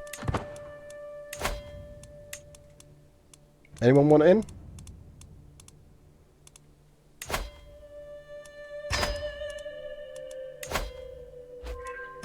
Probably won't pull this abduction off, but you never know. Worth the attempt, at least.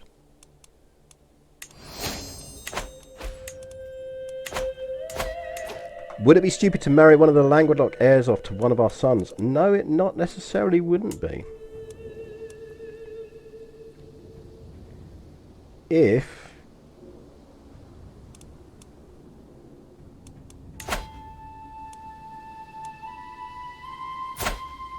I suspect she is not going to go for a patrilineal marriage because she's a countess already. So it wouldn't work right around this time, but it might work in future. Ponch. Who are you at war with?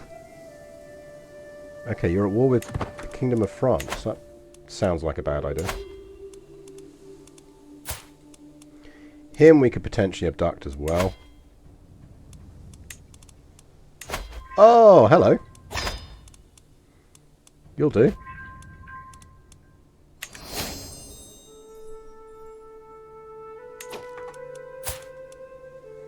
How many people have to die before she inherits Aquitaine? Because that's just funny.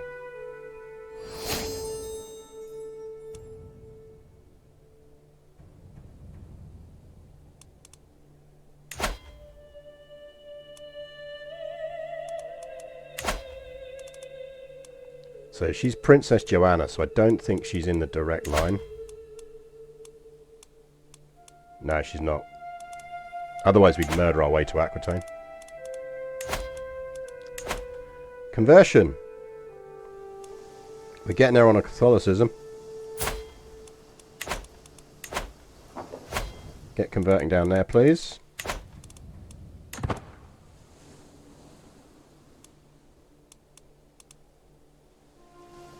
So we've got Valencia Spare again as our holding title. We are going to get a Liberty faction fire, which is annoying.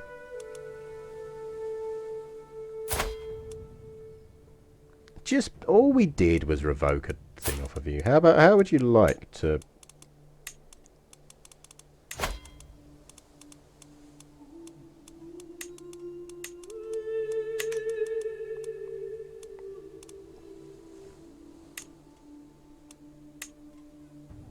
Why didn't we do that? That's one of our less useful sons.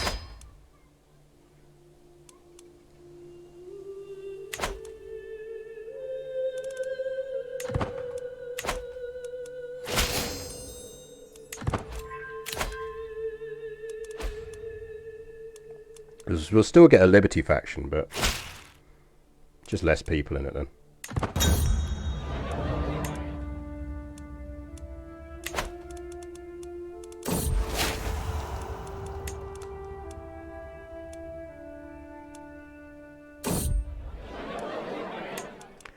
So I don't think I get a too many kingdoms penalty, but I am getting a too many held duchies penalty. Essentially, we need to get rid of Valencia.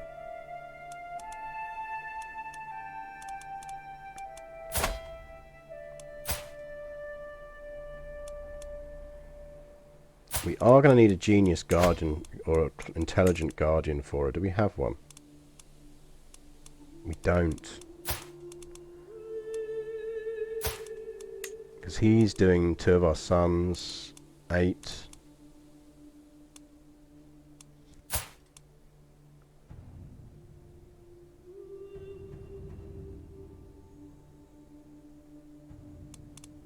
Yeah, the kingdom closes too many direct vassals. I think we'll marry another... After Emperor Diary dies, we'll marry another one. Another genius guy.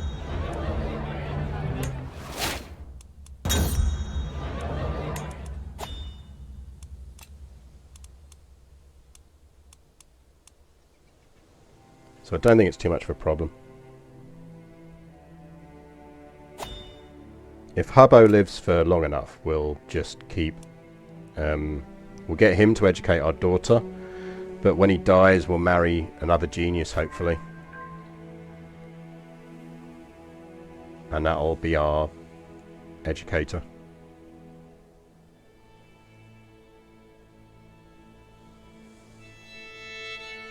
I think let's get back up to having 1,000 in the bank before we do anything else. Because we need that buffer. Don't forget in 4 years we can make go absolute again as well. Let's try and abduct the kid. We have the kid in jail. Kid. Who is delicate.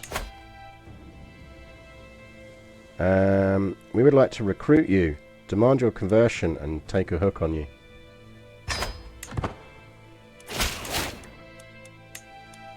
Hey kid, how would you like to be Duke of Valencia?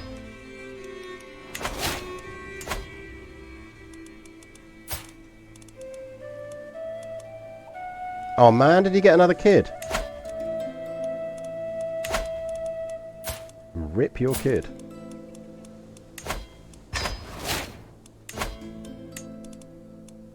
This guy is well up for all sorts of shenanigans. He is shenanigans central.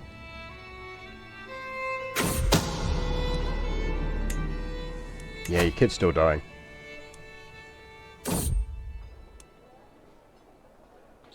I mean, he's also losing some wars, but... Crusade for the Kingdom of Jerusalem.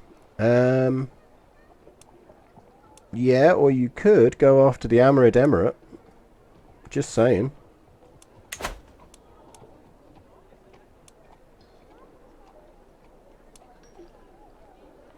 Do we really want to get involved in that?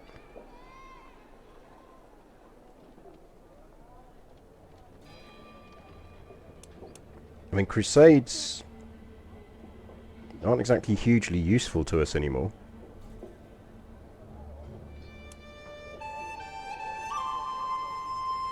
No, because if we had Catholic rulers, they'd be more likely to swear fealty.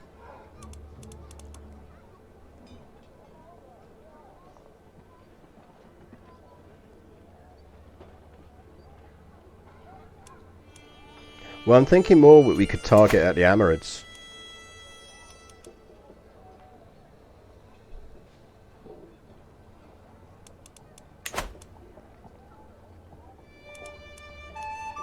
Yeah, he didn't want to shag us. We need to think on that one. Right, chat has decided to form Portugal. That's fine, but we're not doing it yet. We're going to do it after we get back to 1,000 gold.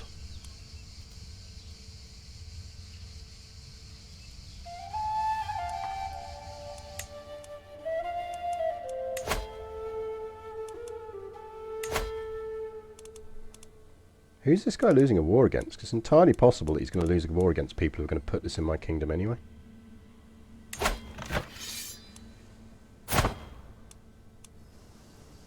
No, he's losing against that guy.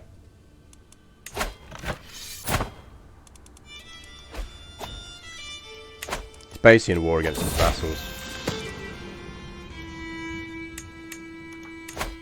Right, our son is an adequate bargainer. We're going to take Groom... We won't take Groom to rule yet, actually. We're going to take... No, we can do, because we have flipped our daughter onto the thing, so... Groom to rule.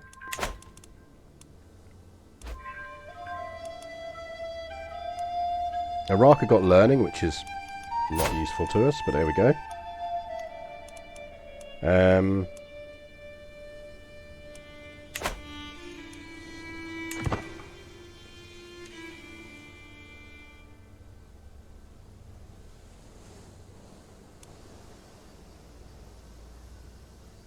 Right, he's going to win that battle, so that's good. Because we don't want him losing this kingdom.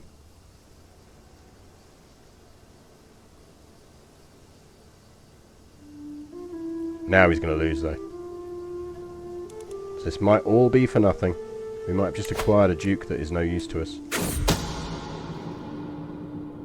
A bunch of pretender rebels running around now. Right, that is not useful. Yeah, plan aborted.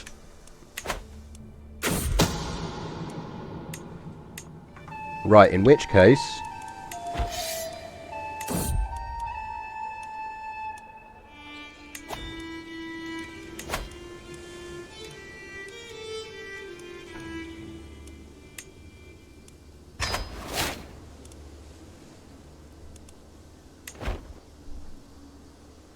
Have you considered...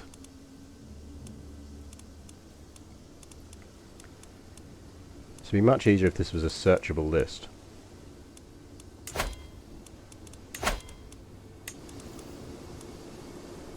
Kingdom of Andalusia.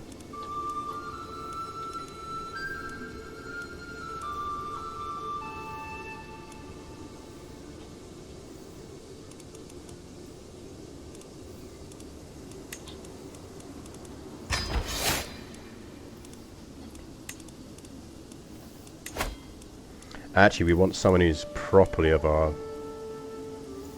No, it'd be alright.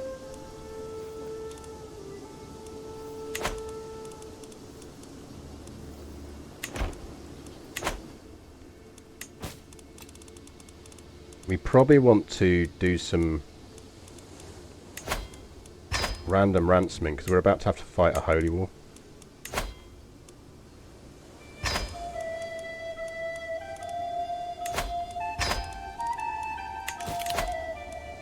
We need a new marshal. Let's get a good one, because we are about to go to war.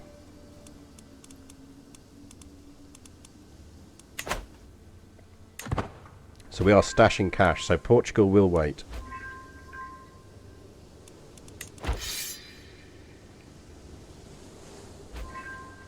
This is good strength so far.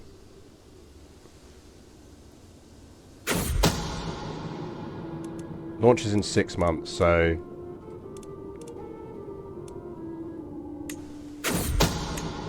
I think we might as well cancel that scheme now. It's just going to give us stress and we're going to fail at it anyway.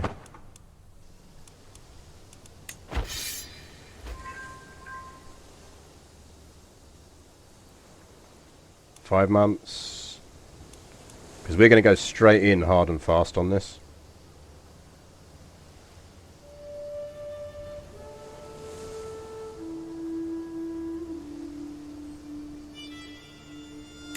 Three months. Right, let's get some troops ready.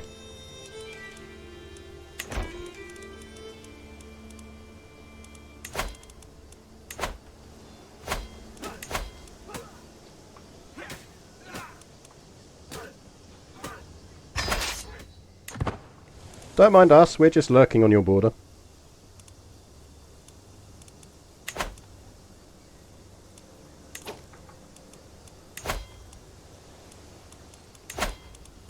Spymaster's on disrupt now, because actually it's probably useful to flip him to that while we're not actively plotting. Not sure why I'm bothering to promote culture, given we're about to flip to Portuguese, but there we go.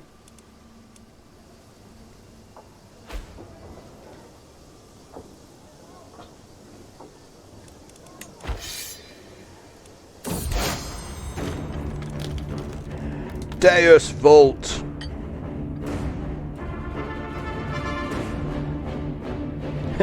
Crusaders launched for Andalusia immediately. Has happened. 760 was divided among the participants, ending use 760.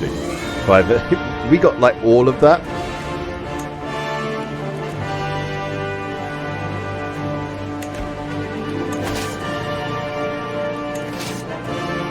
Right, you got the siege train, you get in there. You get in there. Get down there, kill them fast.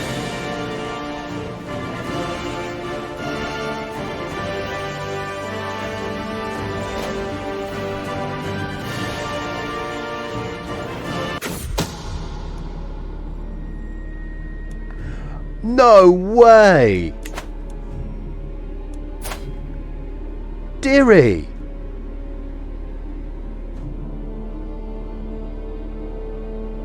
Dearie, how could you?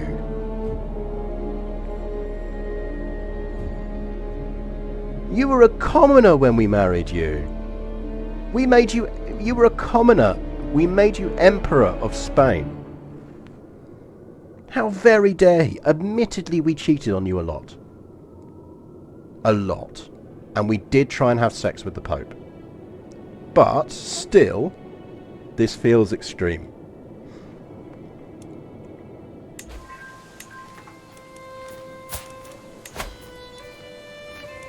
Motherfucker reckons he can get away as well.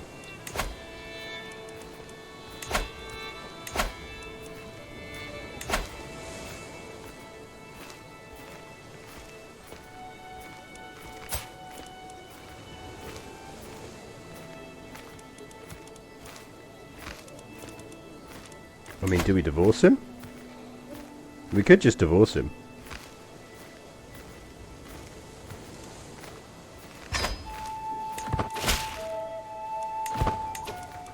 That's better than you deserve, Dilly. Right, we need a genius husband for educating our daughter.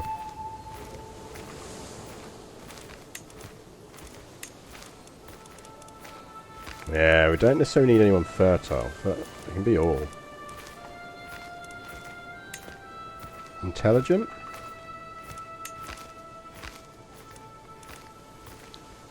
Patient, callous, diligent. That's decent.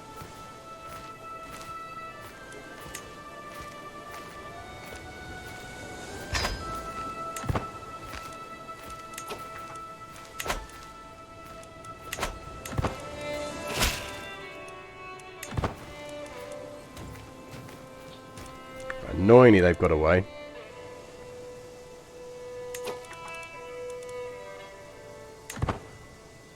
I think we just keep the sieges up, because everyone else should start arriving now. Oh good, Armillary Sphere, the one thing that no one ever wants to discover.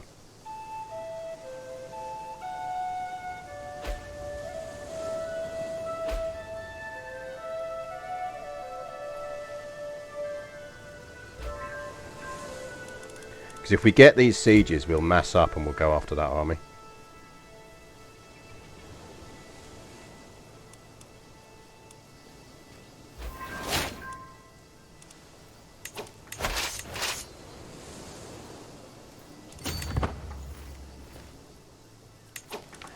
We should actually be commanding one of these armies.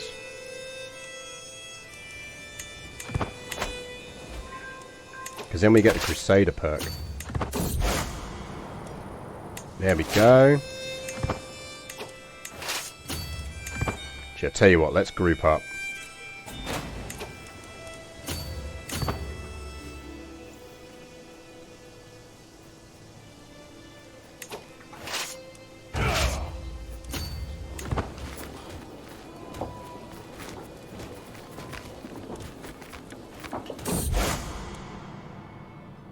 Oh, come on, I didn't leave the field. The army rationalised me out.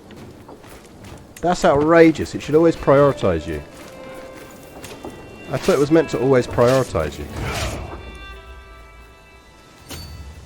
Right, let's do a big fuck-off battle, because everyone should come in and help.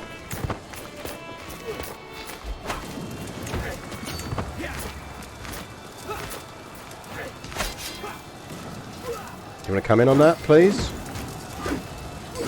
Oh, you are fucking kidding me.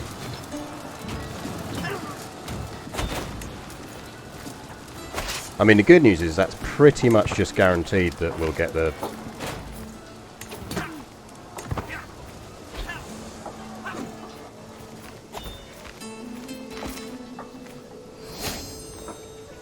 God, I hate the fucking Crusades.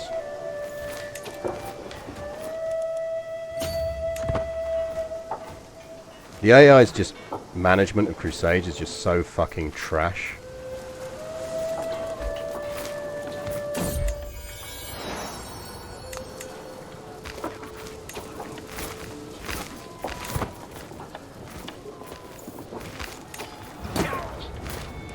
Like, we're gonna go into this and then not.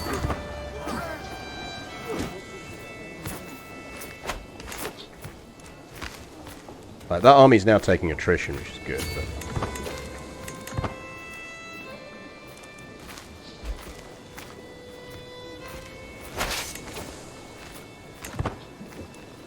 Right, do you want to come in?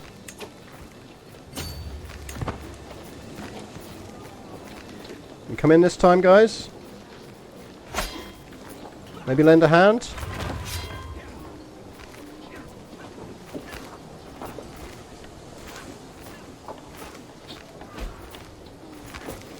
Oh, I fucking hate the AI in this.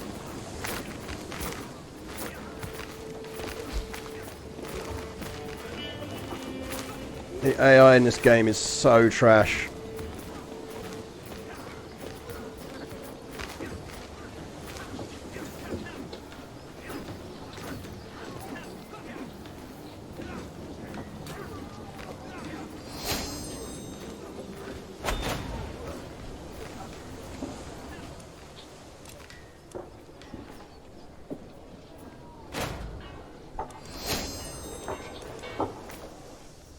No, I mean, it is a very accurate representation of the Crusades, let's be fair. Problem is we're going to get faction issues now, so we need to kind of lay off this. Well, look, if nothing else, it's been absolutely brilliant for our faith.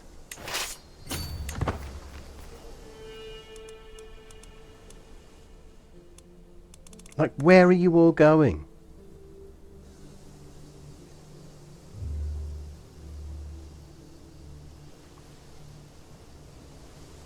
The Holy Order will be in the war already. This is part of the problem, is we can't control the Holy Order, because the Holy Order will just be in the war. Right, these guys are going to kick off, so we do need to be wary of them. Well, that's alright, because that's going to be him.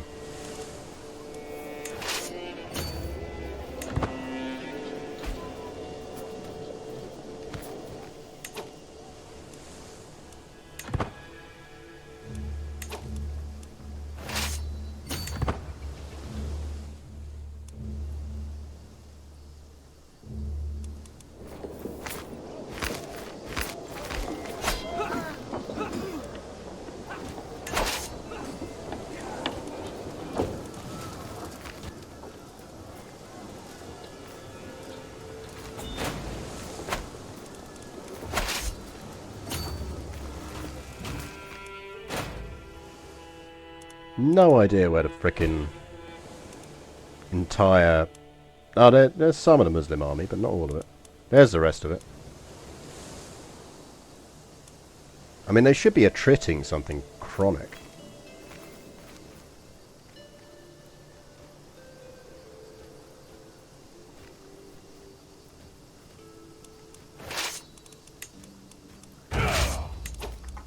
No, leave the siege guy.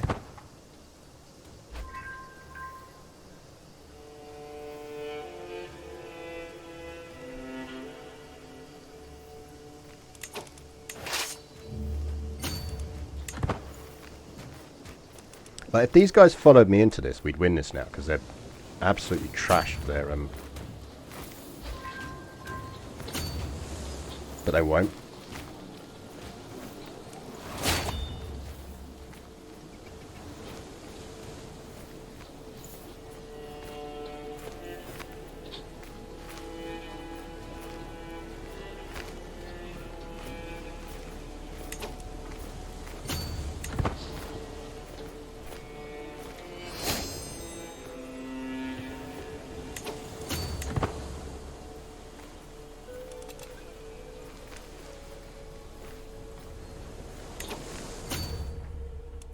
Like, what are you even doing?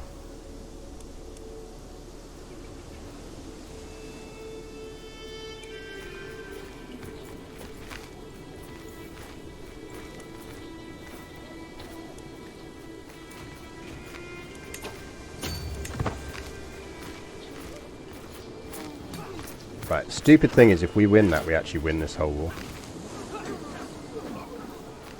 Because we'll control all of his kingdom.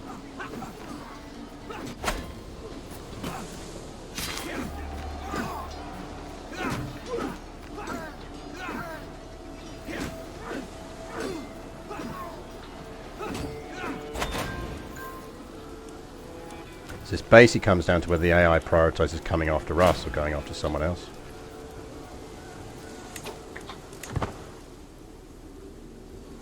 No idea where they're off to.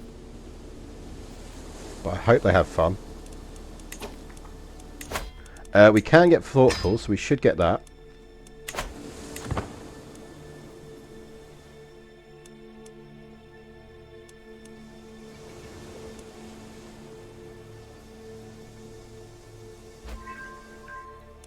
There we go. You want to end the crusade then, Pope? Before that big fucking Muslim army comes back to spank us again? Good call. Daughter needs a guardian. Thank you very much for the reminder. We want her to be educated by...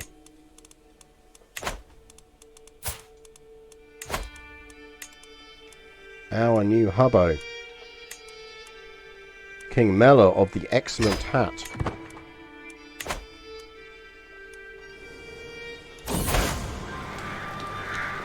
Victory in the Crusades!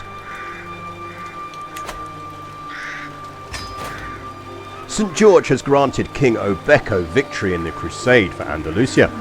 After defeating Ilias and his heathen warriors on several occasions, our warriors forced the enemies of the faith to admit their ignominious defeat. With the occupied lands firmly under the leadership of a pious Catholic ruler, we can rest assured that the divine will of St. George has been enacted. This is a glorious day for all true followers of the cross. For the faith, we won a crusade. Look at that colour. That is a colour.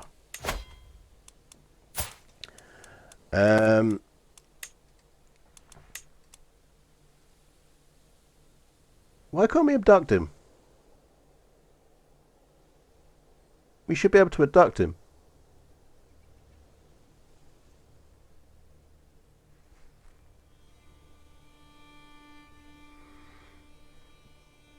Yeah, but you should still be able to abduct your own kids. I'm sure we've done it before.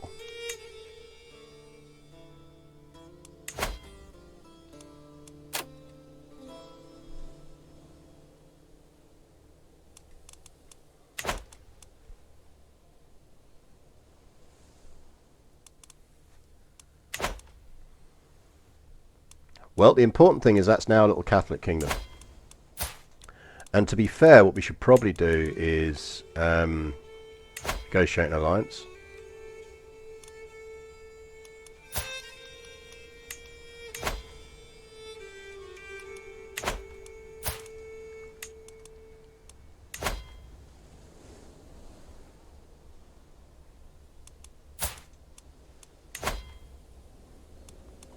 What's preventing him from vassalization?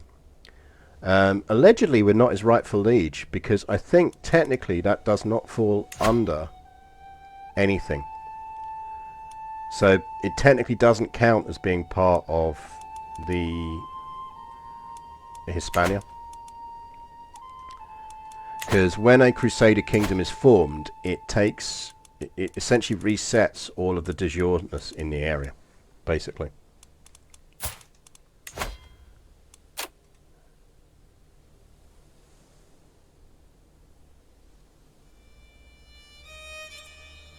Which is a bit of a shame. So I think we can only boost that by 25. Because if we make it down to True Ruler, we can boost Vassalization Acceptance by 25.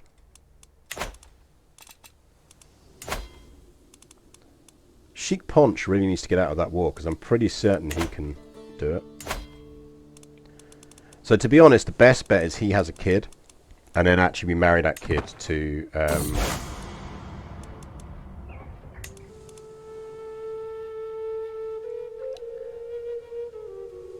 our daughter. Yeah, I mean, I am his heir, but, you know, he's not going to die. That's why I was kind of hoping that we could kidnap him and murder him. Mind you, we can kill all of his children. Oh, hey, Aneka became a mayor. That's why we couldn't land her up in the thing. I did wonder. Right, we need him out of that war. We need a new marshal. Be you. Religious conversion is underway.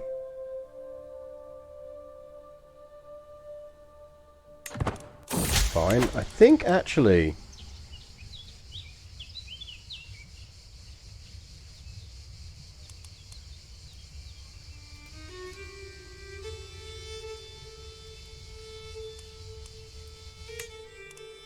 go visit his court. Right, chat, you wanted me to form Portugal, so let's form Portugal. This day will forever be remembered as the dawn of the great kingdom of Portugal. Our people have suffered under Muslim rule for centuries, but no more. Finally, through glorious conquest in the name of St. George, we are a free Catholic nation. Over the millennia, many civilizations have ruled over these lands. They have all contributed to the complex web that is our cultural heritage. Today we have our own unique identity. And as I form this new kingdom, we proudly call ourselves Portuguese. We are the great. So what did they actually end up doing for culture? So you've got a ton of Portuguese going around here. Basque is still our capital, so we can convert back.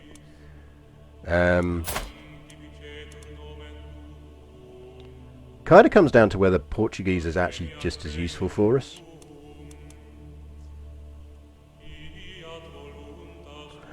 I am absolutely looking forward to the Royal Court DLC. If for nothing else, it will finally make cultures work properly.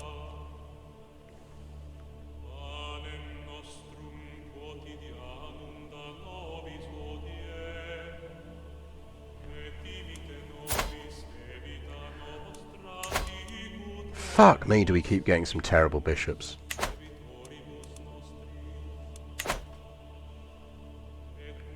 Do we want to stay Portuguese or are we flipping back?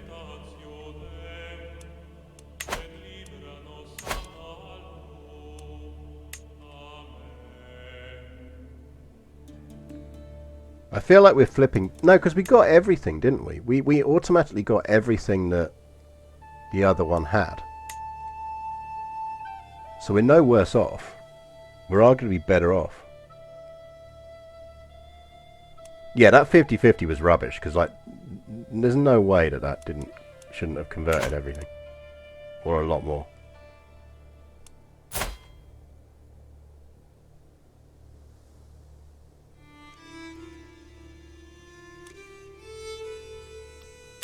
I don't know, I'm kind of... It's almost up to you, chat. I kind of feel like maybe we do want to flip back to Basque, because a whole bunch of our vassals are Basque, aren't they?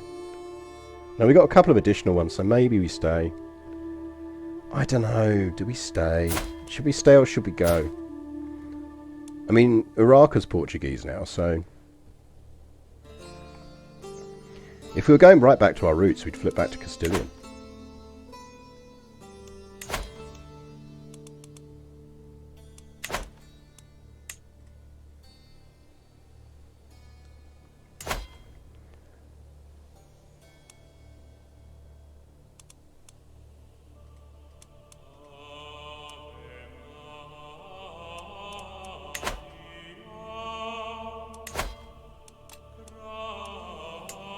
So I'm reasonably certain he will swear fealty once he's out of that war. This one is a problem. That we could theoretically marry into.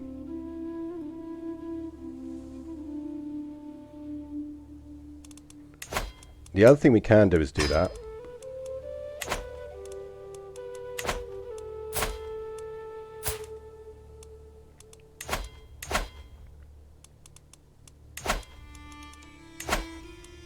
Which means we can designate her as our heir.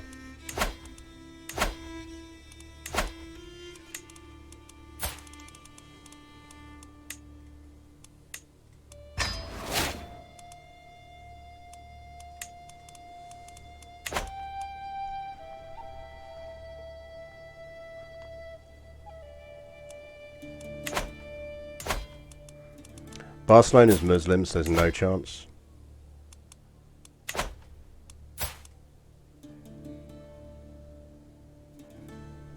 He has no land, though.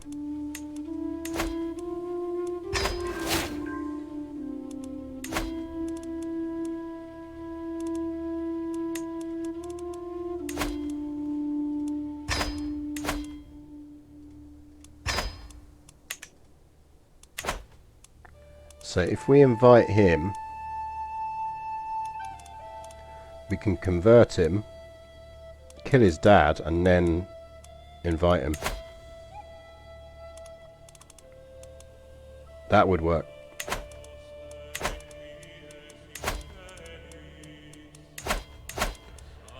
Let's have a quick look at our vassals.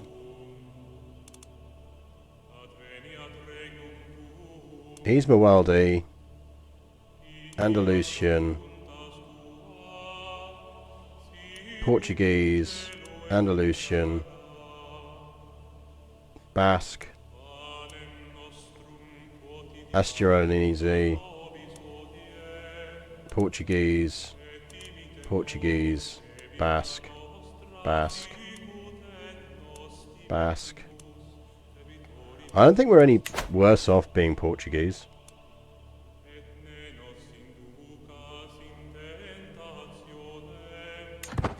God damn, man, France.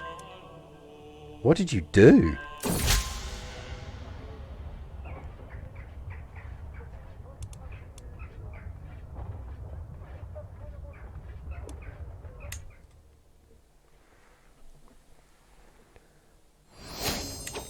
France is like doing France things.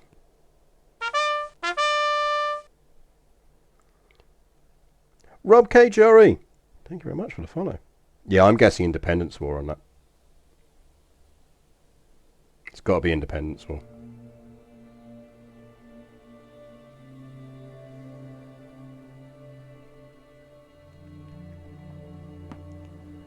I mean, in a way, that makes things easier.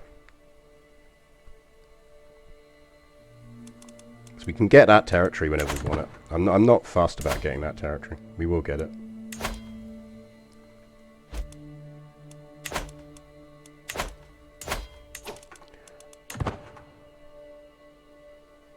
He's still in that war. Like, how long has that war been going on? Like, forever. Right, can we build more buildings? We can.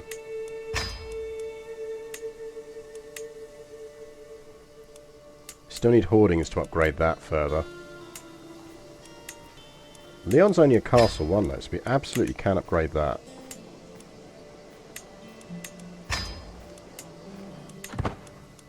Some of that going on.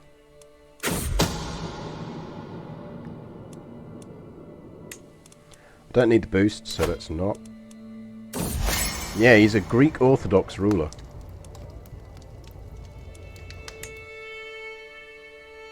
Now watch him pledge to Byzantium and just screw us over.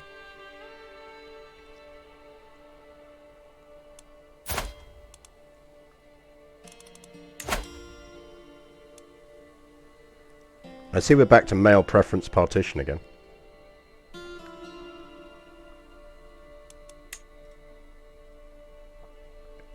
We should just make it elective just to screw with everyone.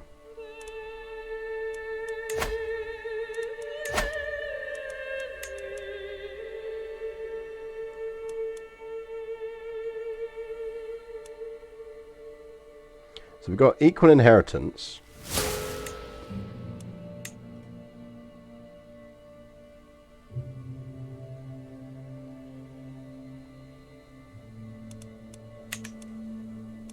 Outrageous.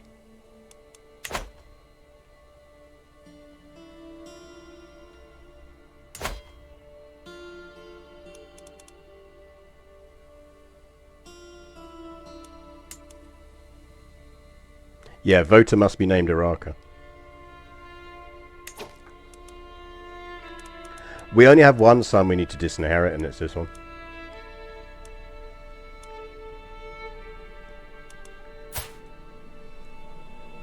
The reason I'm not disinheriting our son is he is our hope for a spare.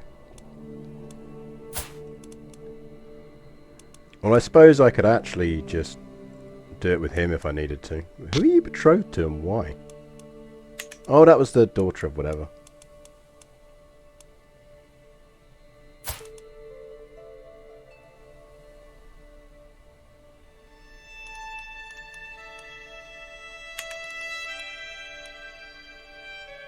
Oh, by the way, did you notice that he didn't become a bastard line? It's the only thing you can do where you can guarantee they won't become a bastard line is if they get a Crusader Kingdom. Because, again, it doesn't count under the regular de jure things, so they don't found their own bastard house. They keep yours. Don't ask me why, but it is good and useful to know.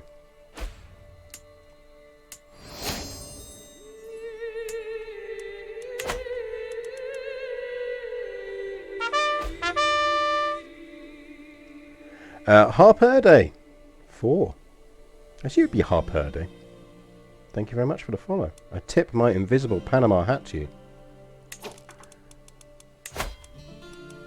Well, we got a slightly less shit bishop, but still not a great bishop.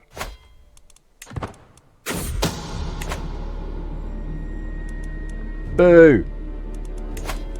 Boo. Get anyone else in? No, right, well we ditched that because that's not going to work anymore.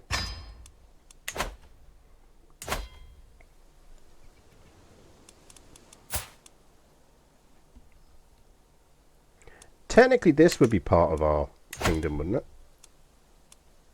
Yeah, part of the Empire of Spania.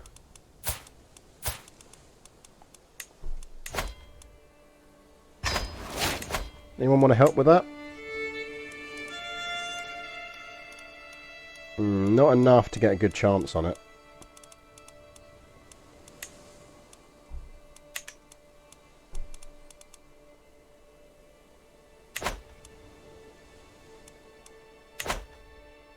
I mean, 10 is better than 4. Right, what's going on down here?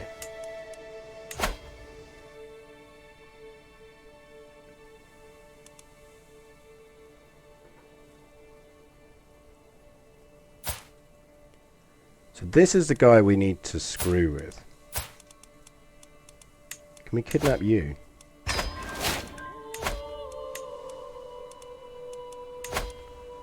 Let's make a decent effort to kidnap this kid.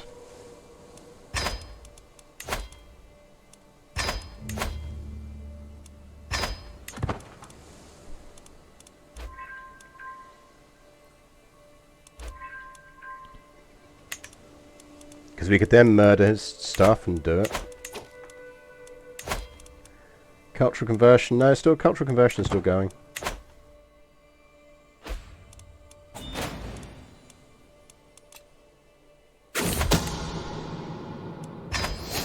Yeah, fine. Oh, fuck off.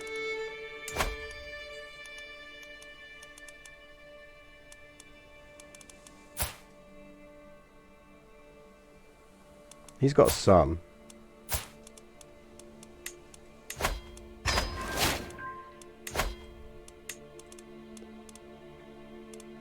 Nope.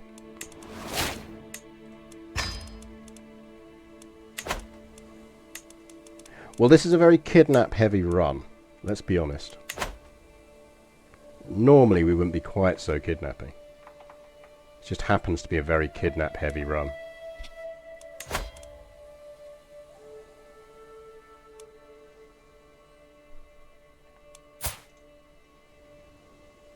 Trying to think if there's another way we can off him. I don't think there is.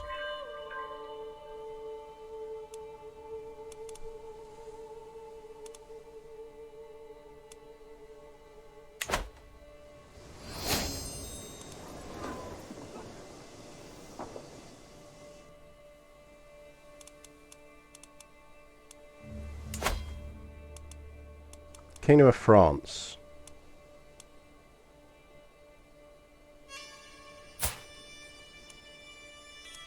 Really not good, is it?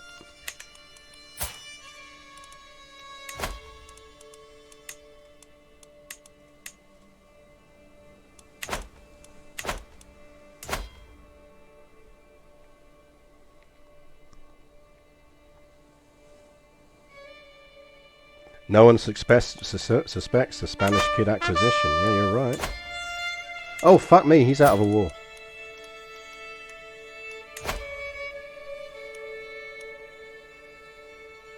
Minus 14, come on.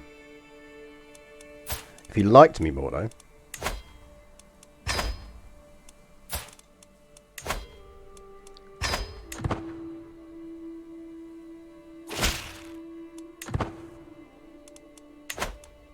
Well, hey!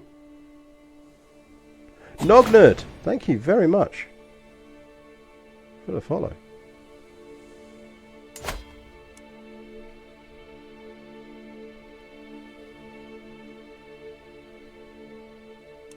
He is currently losing against Burgundy in an independence war.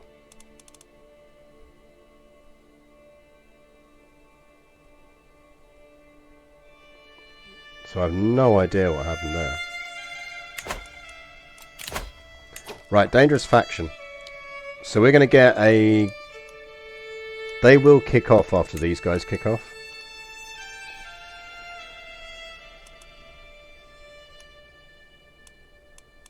We should be able to knock all of those around though, so we should be fine. Yeah, the King of France is an Orthodox Greek.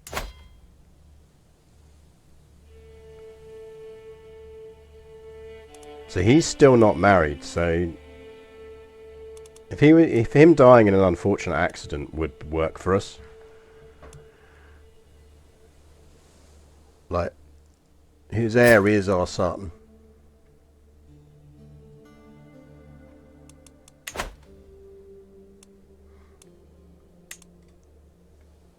Looking much better on the faith conversion map as well.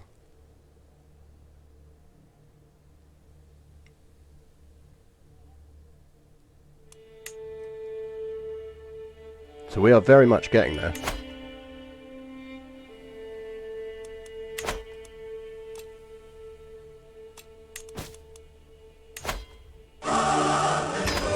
Probably worth doing that. HMS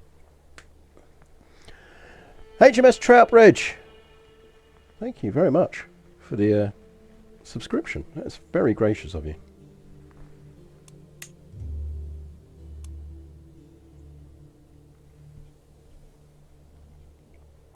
Because Urarka will inherit that kingdom, so she will murder happily. Like, our daughter will get hold of that title. I have no doubt about that.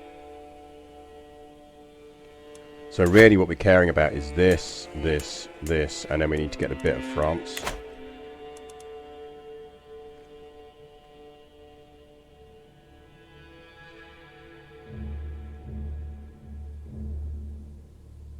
So how much DLC does this game have? Yeah, not much at the moment, because it's relatively new, so it's literally just got the one DLC. And you can absolutely play it without, but the benefit you get from the DLC is you get all the Norse content, so the Viking content, and that is a lot of fun.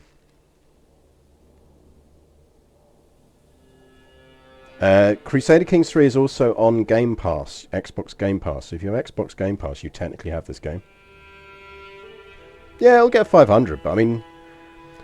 people moan about Paradox like DLCs, but then like, I've got 4,000 hours in EU4. I must be nearly over 1,000 hours if I'm not already with this. It's like when you actually do the maths on value for money, it's easily value for money. 941.6 hours in this game.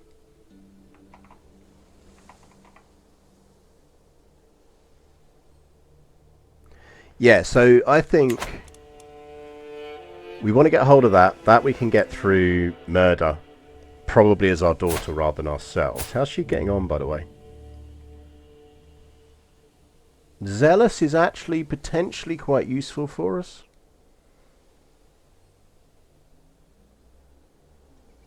Because of the piety boost. We'll see.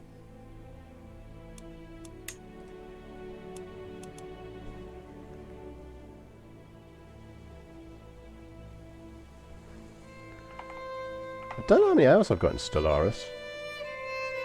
Probably not that high. It's one of my lesser played of the Paradox ones. I love it. I'm playing it on Monday. Like Monday's stream will be a Stellaris stream. Oh no, 1,300 hours. So not bad. Hoi 4 must be my lowest then. Yeah, so I reckon Iraq will be able to get that for inheritance. France, I'm not that fussed about. We'll engineer that. Because at the end of the day, we have an empire title and he only has a kingdom title. So frankly, one of the easiest things to do might actually just be to get hold of the title of King of France, which is totally doable. These are our last bits of kind of Islamic holdout. And I think the only thing that screwed us there slightly is our abduction plots failing. But we did have a good run of them, so I'm not that fast. So yeah, I'd say we're in a very good position. We've already done part 1 of the challenge, which was just forming Hispania. So now we're into the converting everything. So we've done well.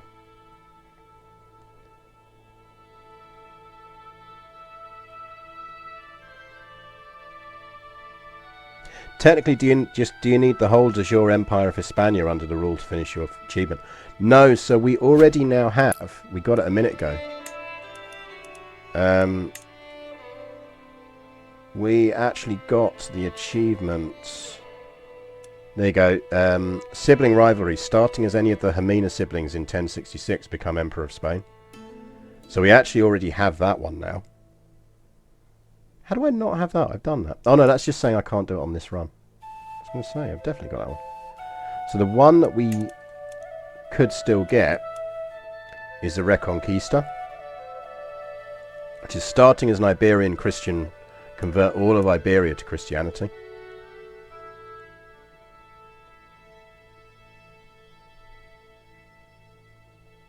Totally doable.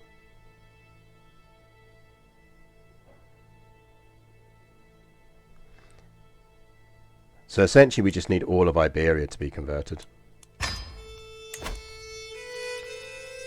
And because there isn't a frickin' region map, because that would be too easy, it's not going to show you, but that is basically all of Iberia.